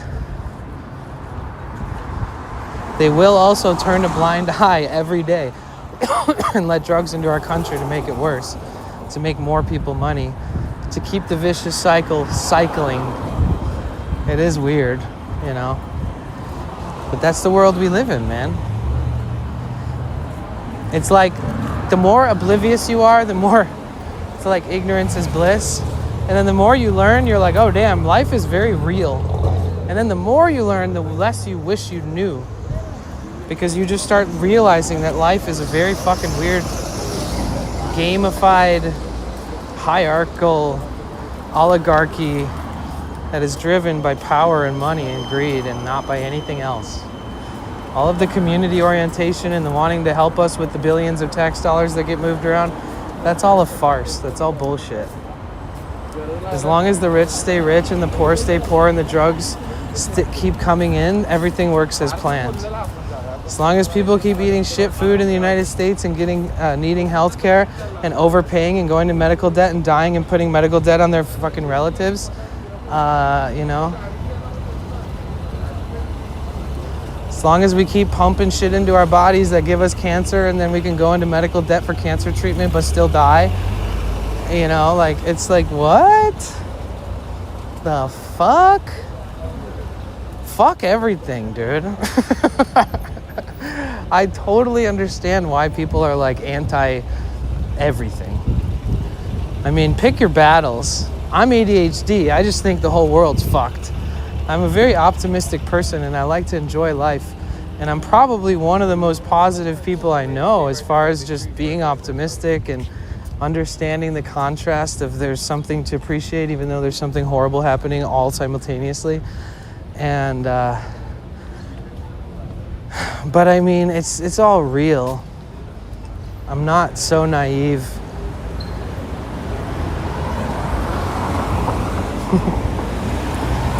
If I want to grow poppies in my backyard, no government should label me as a drug pusher. Oh yeah, that's true.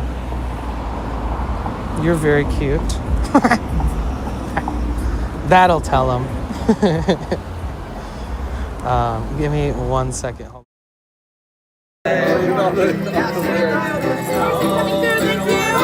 Excuse me.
Ay, ay, ay. The art museum was pretty cool. I thoroughly enjoyed that. So tomorrow's Friday. We got the weekend coming up. We've got beautiful weather every day. I would like to enjoy that with you guys. Do some streams.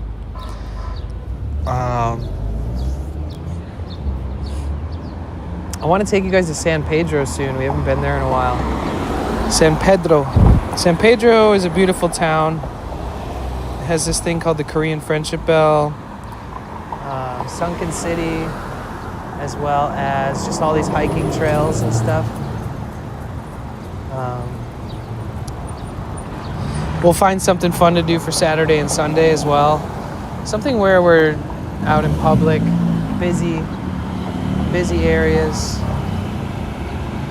and yeah. How you guys feeling? We've been on for 5 hours.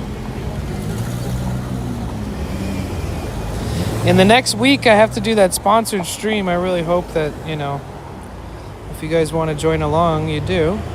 If you want to download the game ahead of time, it's right there. I get $10 for every person that downloads the link. From the link. You're hungry? Uh-oh. You better eat.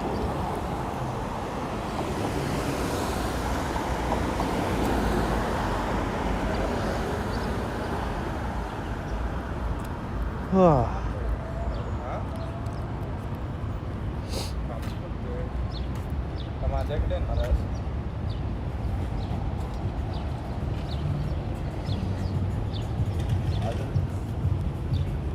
अजून एवढ्या 1.5 तासानं मग cable सुरू होतं ना.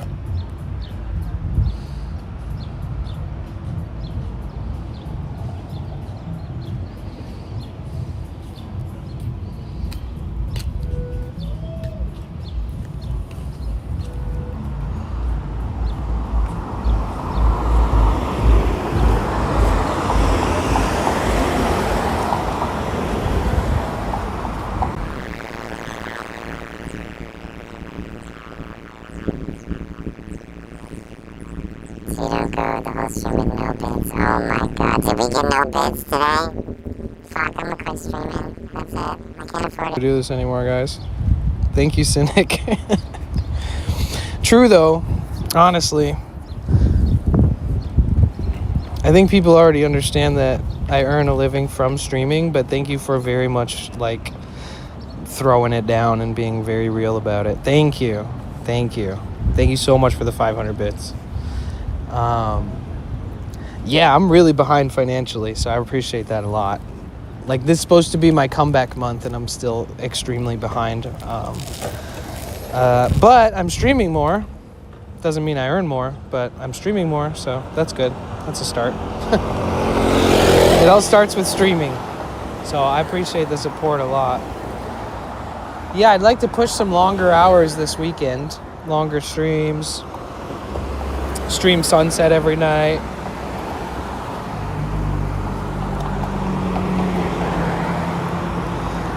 So you know what the difference is? Especially if I'm earning more money, you guys, the streams don't end. I'm just going to be as blunt as possible about this.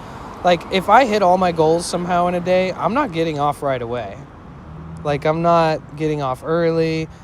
Right now, it's okay, I'm an hour from the beach. I'm an hour from being on the train and being at the beach. I could keep streaming, but I don't want to stream on the train because it's awkward.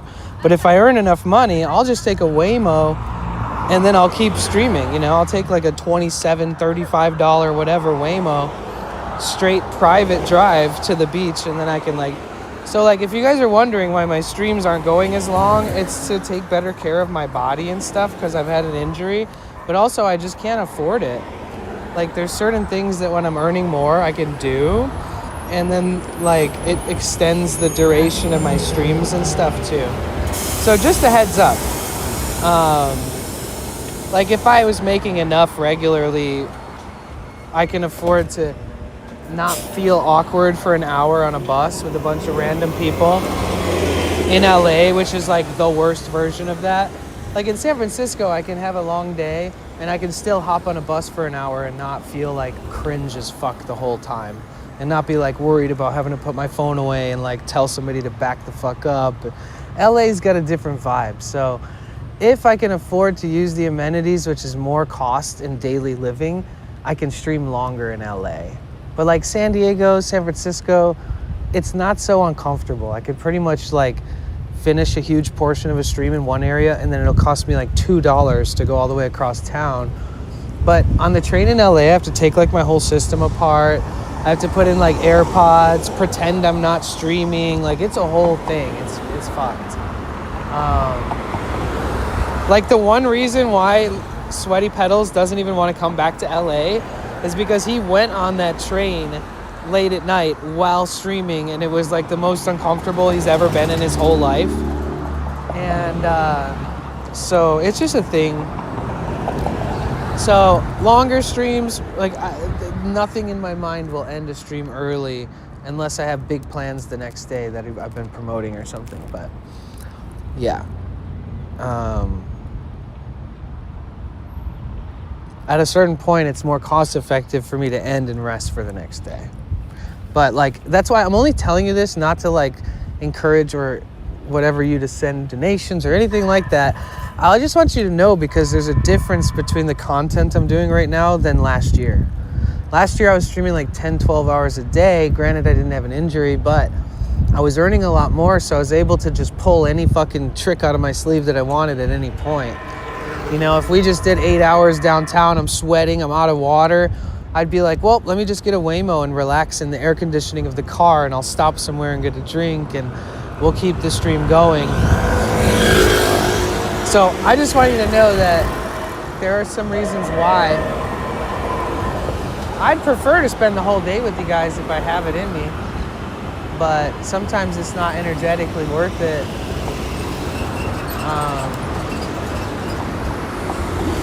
So yeah, that's just a perspective. I don't get to talk to people about this stuff.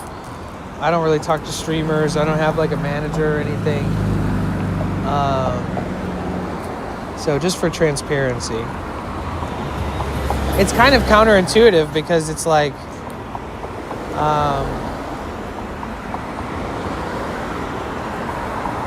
I'd like to keep going, right? But so every time I end early, it's not like I really want to end early. I just know it's what's best. So that's the thing.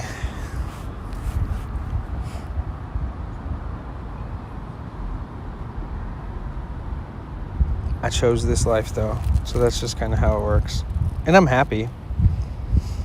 I'm just trying to explain to you why you don't get like 12 hours of me. Like why I don't get to hang out with Cynic until 10 p.m. at night every night and listen to his song requests, which would make up like most of my goal. Like Cynic would request so many songs. He'd be the reason we hit our bit goal single-handedly sometimes. And he only works evenings. So like, there's a lot of things I miss out on from not doing longer streams. It's like hanging out with cool people, learning new music, also possibly earning a little bit more. So I wish I could.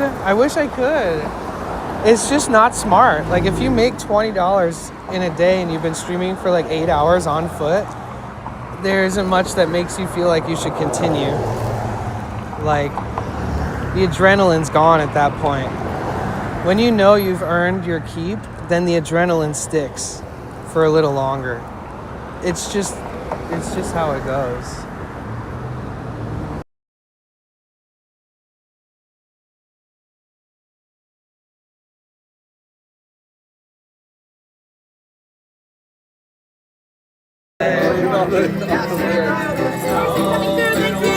Excuse me.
Sorry about that. My phone died. But yeah, just to wrap that up, is basically what I mean is that even if I didn't earn anything, I would still stream because I love what I'm doing. But you get like kind of a second wind or a boost of adrenaline to kind of pump out longer or more content when you know you're earning a living. That's it. That's all. So I'd stream no matter what. But the better the streams go, the higher the sub count is on a monthly basis, the longer the stream is. The more we hit our daily goals, the more I stream. The less I stream. And that's my natural rhythm, because when that would happen normally, I would stream less and work more outside of stream. But I put that job so far away that I don't really work that anymore. So now it just takes time to just breathe, to retreat and rest, come back.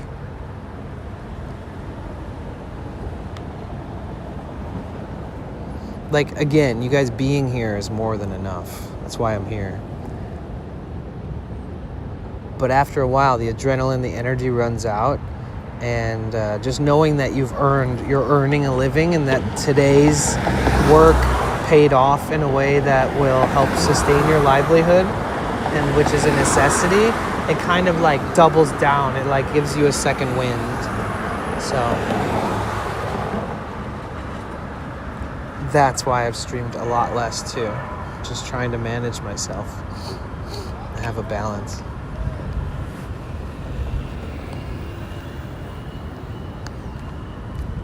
Valid? Yep.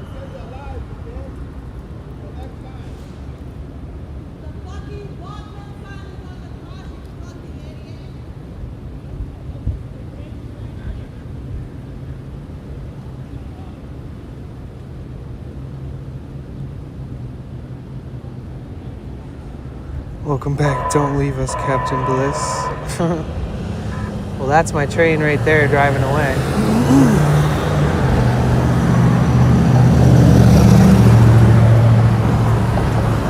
Dude, the museum was sick.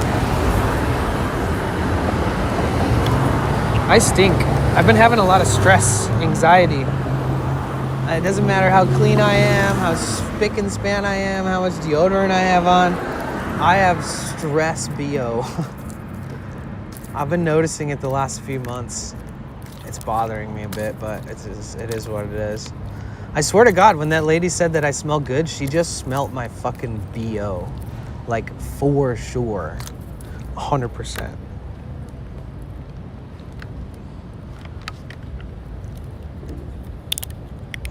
It's interesting that a little different chemistry in your brain can make your body smell different.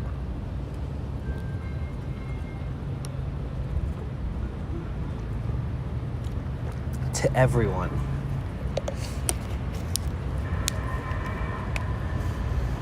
This is my last water. Oh my gosh, I'm like 60 ounces of liquid in and I only used the restroom once today? That's crazy. Where's it all going?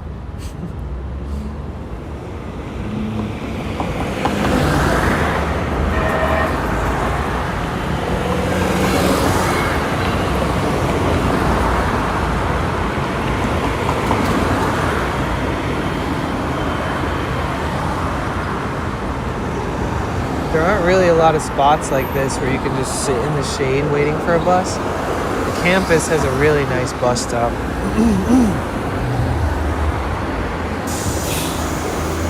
Your handsomeness makes up for the stress, BO. Well, yeah, I think it's all about pheromones at that point.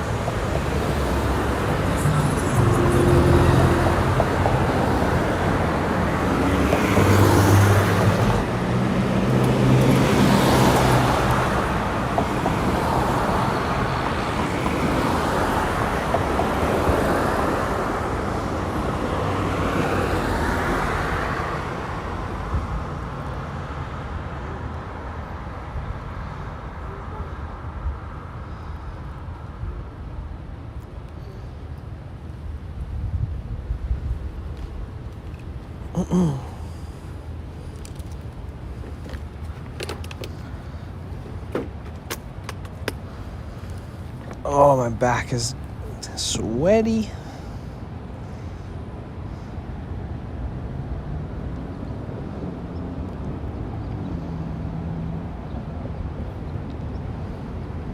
Oh, we hit our follower goal again. We hit it yesterday and then we lost like 8 followers and then we hit it again today.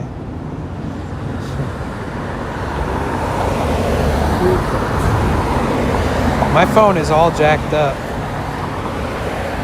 It's so hard to use.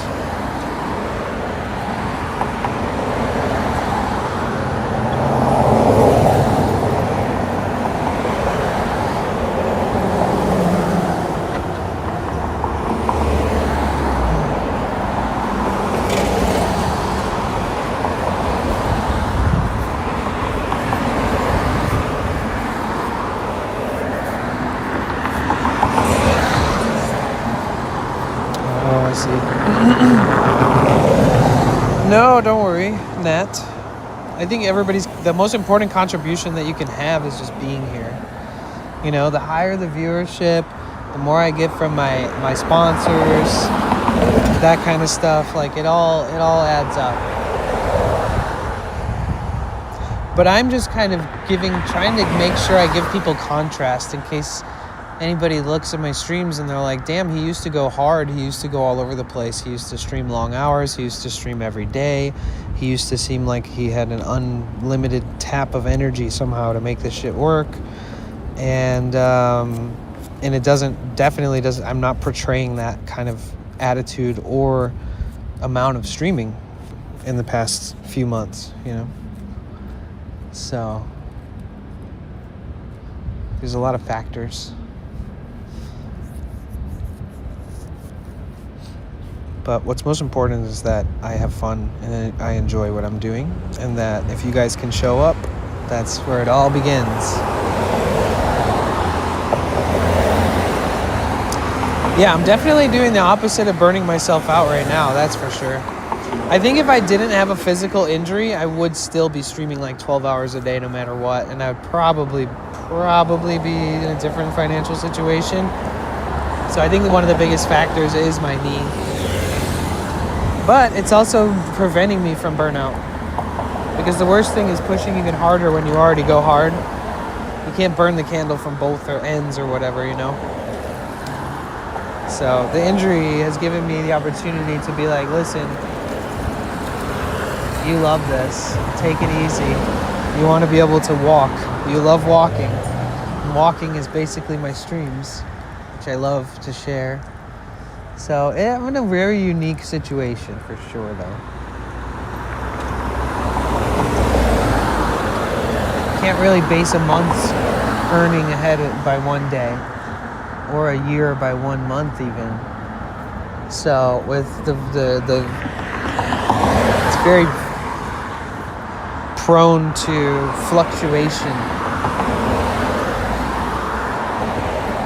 So when you're self-employed like that, when you have a low time, you gotta invest your time into other places and work in other places, which normally I would just be working for like my friend Victoria. But the more I work there, it pulls me very far away from this stuff. And then the more I focus on this stuff, it pulls me away from working on that stuff. There is no true balance there. I'd always be in LA, and I don't love it here to be here all the time. I love it here in doses. Eventually, I have to get the fuck out of LA when I'm here too long. It's just too rough around the edges. I don't like watching my back all the fucking time. I don't. I do like to fucking exist without thinking somebody might, be walking up behind me. Somebody randomly walking up to me, grabbing my arm, telling me I smell good and asking me for meth. And that's during the daytime. So I like to go to places where I can walk around freely and not... obviously I'm already privileged enough as a white Caucasian American male, but I feel it too. I'm fucking... whatever this city is, fatigued, just like everyone else. But I really don't feel that way about everywhere I go. LA just has a certain charm to it that makes you want to leave if you can.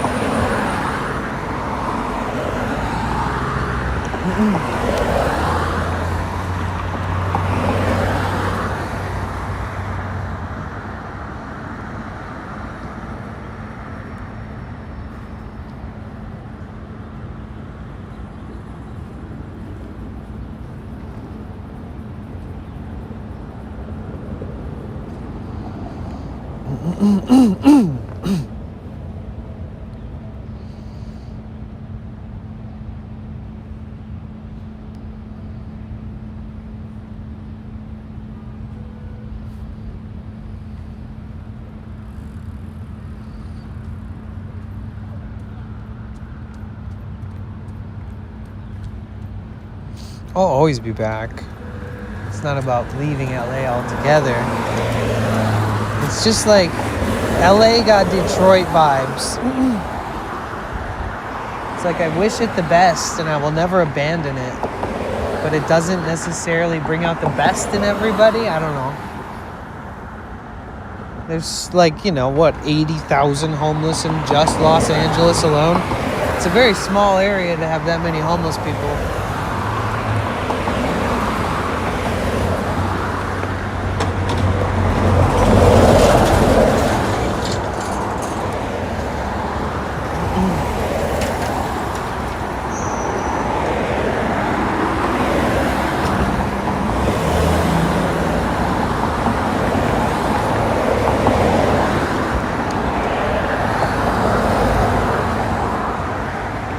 Like, for example, none of my friends here know anything about the history of LA. None. Not one of them. None of my friends know anything about this place. None of them have looked up the history of different areas out of curiosity, and nor has anybody go up to them and be like, hey, by the way, this is rich in history. There's all kinds of different documentation of what it was like 120 years ago to today, and this and that. It doesn't exist here. Like, the pride is in the people that survived it or something. It's like now everybody's just doing their thing here. Like, the past doesn't matter at all. But in other places, there's this preservation of the people, the culture, the history, and it shines. And it's like everywhere you go in San Francisco, somebody's like, oh, did you know this about this place? And I'm like, wow, thanks for sharing that. And they're like, yeah, well, I love this town. And I'm like, wow. But in LA, it's just like nobody talks to each other on the fucking streets ever. And like, even in a place like New York, people are more likely to be like, hey, what's up? You know that this place was built 120 years ago? Fucking A, right? Forget about it. It's so old. It's so cool. My grandma used to live here. It's like, you don't get that here. You don't get that kind of shit in LA. And people in New York aren't like going up to strangers on the streets and being like, hey, good morning, nice to see you, what's your name? They're like, hey, leave me the fuck alone. But even there, they would see somebody looking at a building and be like, did you know that this building has history? Did you know that this is a special place for, like blah, blah, blah? Like, for some reason, LA just like dead. It's like the only place you learn about shit is when you go inside of a museum. That's it. No offense, I love LA, I really do, but there's this part about it that it doesn't feel good to be here sometimes. Like, once I use every resource and go to every museum, and then I start walking on foot, the whole on foot experience in LA is way different. You really have to be like on a mission and go to places and spend money to do anything here. And if you walk around the areas that have history, you might end up in Skid Row and be like, oh my God, where the fuck am I? Which happened to us on stream before.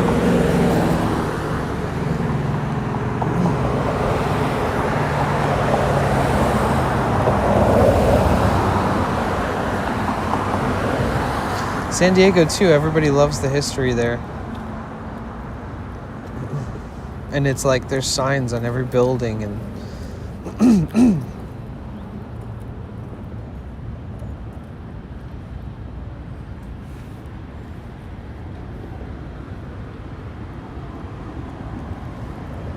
Your town is 800 years old, Lone Ranger? Damn.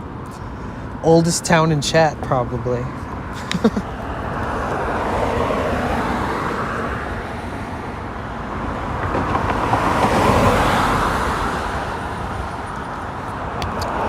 Excuse me.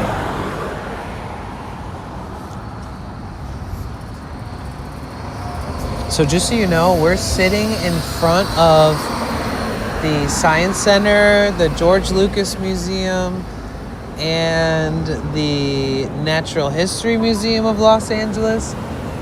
That's right across the street. And then this metro rail, this train right here, this is, that's going to Santa Monica. That's the train I'm gonna take back. And behind me is USC, which is University of Los Angeles. It's the college.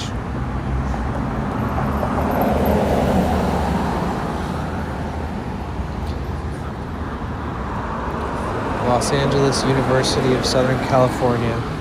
Barbecue like 2 hours before I leave.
Maybe we should switch a goal to just get like a week in Morro Bay. Just get a camp spot in Morro Bay for a week.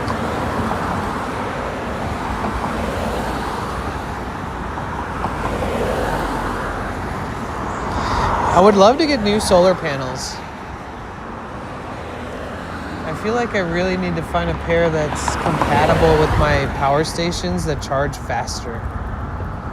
Because after lugging those things around and breaking my back, picking them up and moving them every single day when I wake up and go to sleep, because I have to do that every single time. For them to not pull as much weight, like even a 200 watt solar panel is like 15 pounds. This thing is fucking heavy. It's a 400 watt solar panel. It'd be nice to get new wheels, get in alignment, get an e-scooter, get myself set up for being ready for like August and September when we start our subathon. Yeah. I don't even know how the subathon's gonna go. I'm actually a little anxious about it because if it's, you know, if I was to base it off the trajectory based off the first 4 months of this year, I'd be, you know, we'll see. We'll see how it goes. Either the subathon's gonna be what saves me this year, or it's gonna be what doesn't. So we'll see. I really need to decide how long I want to live in the van, what I want for a new van, where I want to rent a place for a while, like what I want to do with my life, because I've been doing this for so long, living in the van.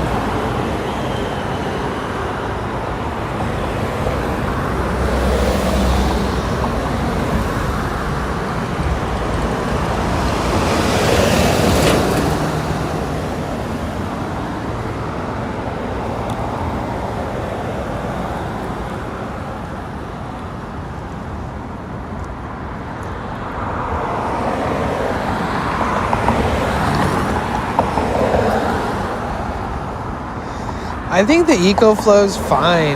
I don't want more shit. I just want something that's lighter weight that pulls more wattage. Like this, if it wasn't incompatible volt-wise, would have been such an epic panel. But as far as the amount of space it takes and how heavy it is, all I really need is a panel that's compatible, more compatible with this one pre-built system that's the most compact that I could ever really have it be. And I already spent like, I don't know, what, $3,000 on them or something. And so I couldn't see myself like doing anything other than just trying to potentially maybe get new panels. And honestly, I'm speaking out my ass because I can't afford them. I need new wheels and an alignment and a new windshield before I get new solar panels because I already have solar panels. They're just way too heavy and inefficient.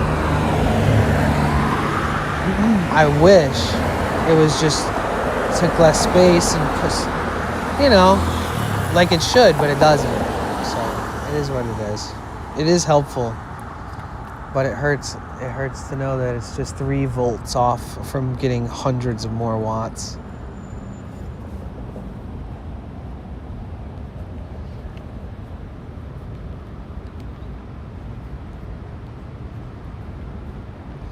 All I need is a solar, like literally any solar panel probably other than that solar panel will work perfectly. So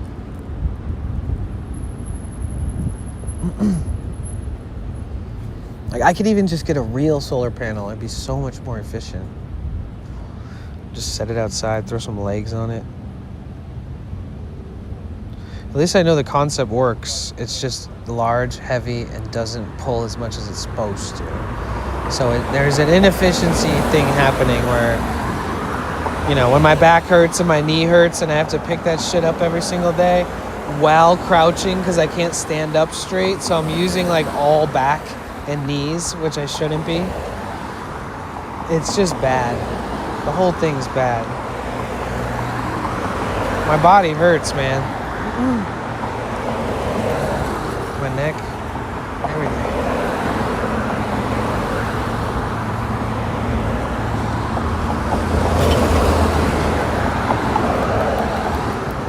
It must weigh like 25 pounds or something too.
I was trying to think that I could like add more volts to it with some kind of adaptation and then just call it like even, you know? But they do have very unique connectors. Like the connectors that you connect solar with are like these very random ass unique connectors. I'm not sure. I mean, you'd have to just like make an adaptation and like splice some wires and make it yourself if they don't already have it. I don't know. I would love to figure that out because, you know, when you have a 400 watt solar panel and you only ever get like 138 watts max ever on the sunniest days, it's kind of frustrating. It's funny because it'll be cloudy as fuck and I'll get like 110 watts and then it'll be perfect sun and I'll get like 138. But they're 400 watt panels. So in cloudy shit, I should be getting like, I don't know, 150 watts. in good sun, I should be getting like 280, 300. You're never gonna really get 100% efficiency, but like I'm getting way below average. Like way below average. 3D print it? Wires?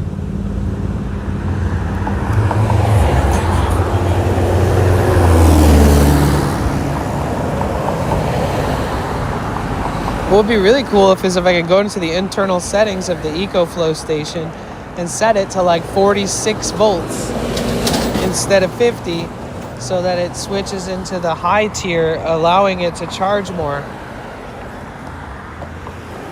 That would be sick.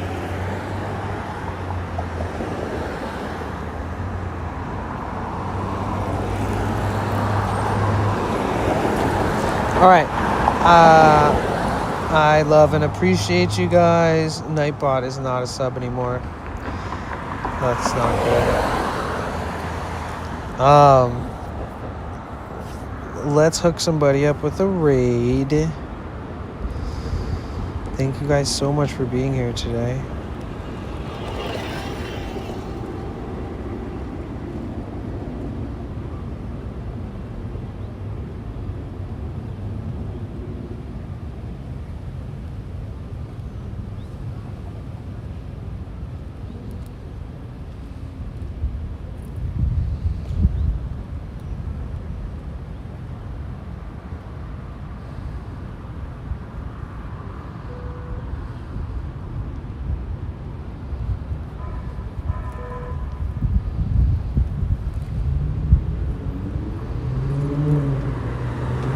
Hey, hope you had a good day. Thank you. I did. I hope you did too. Appreciate you too, Therion. Thank you so much for the 5 gifted today. That's crazy. I would never expect you to do that. Thank you.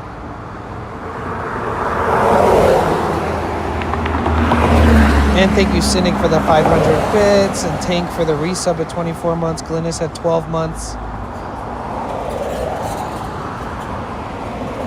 And Nala, it's not showing what you did, but I swear you gifted subs.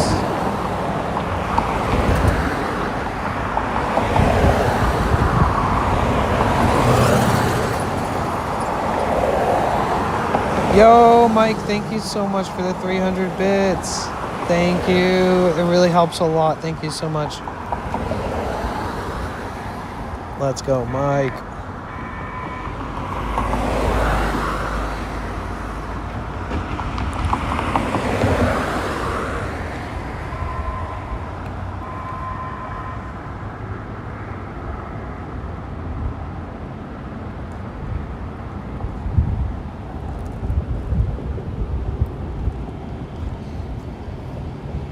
All right, guys.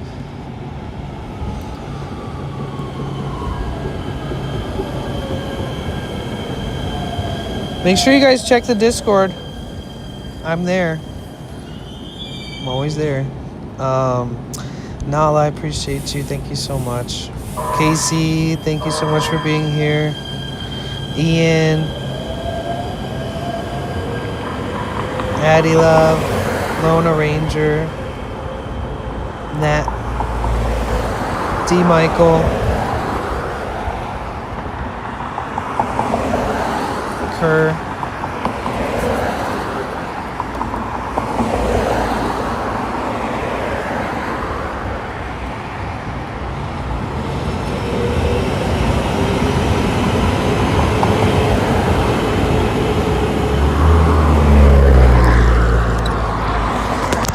oh yeah, I always forget I have a face. I get so comfortable wearing this because people approach me less when I'm wearing it, and they're like, oh, are you streaming? They don't like say that stuff as much. So I really like wearing this.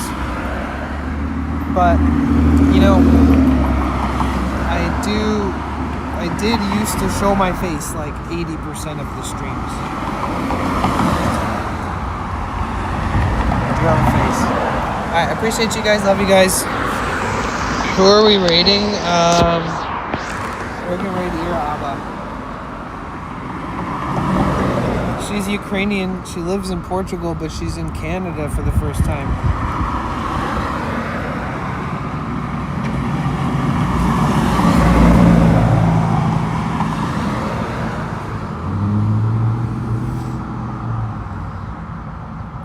Stay awesome, you guys. Love you guys. I'll see you soon. Oh, thank you, Groot. I appreciate that.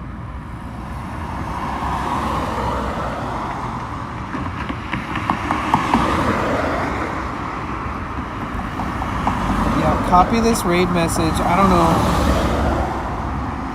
I'll gift Nightbot a sub or some shit when I get a second. But just copy that long ass text if you're a sub. And then copy this one if you're not a sub. And you can copy and paste that into Abba's chat. She's an awesome IRL streamer. She also does music and plays guitar and sings and stuff too. She probably does more even than what I've just said, but the only way to learn is to go check her out. So Abba is a friend of mine, a real life friend, because we've hung out a couple times, and she's really cool. So make sure you give her a follow and show her some love.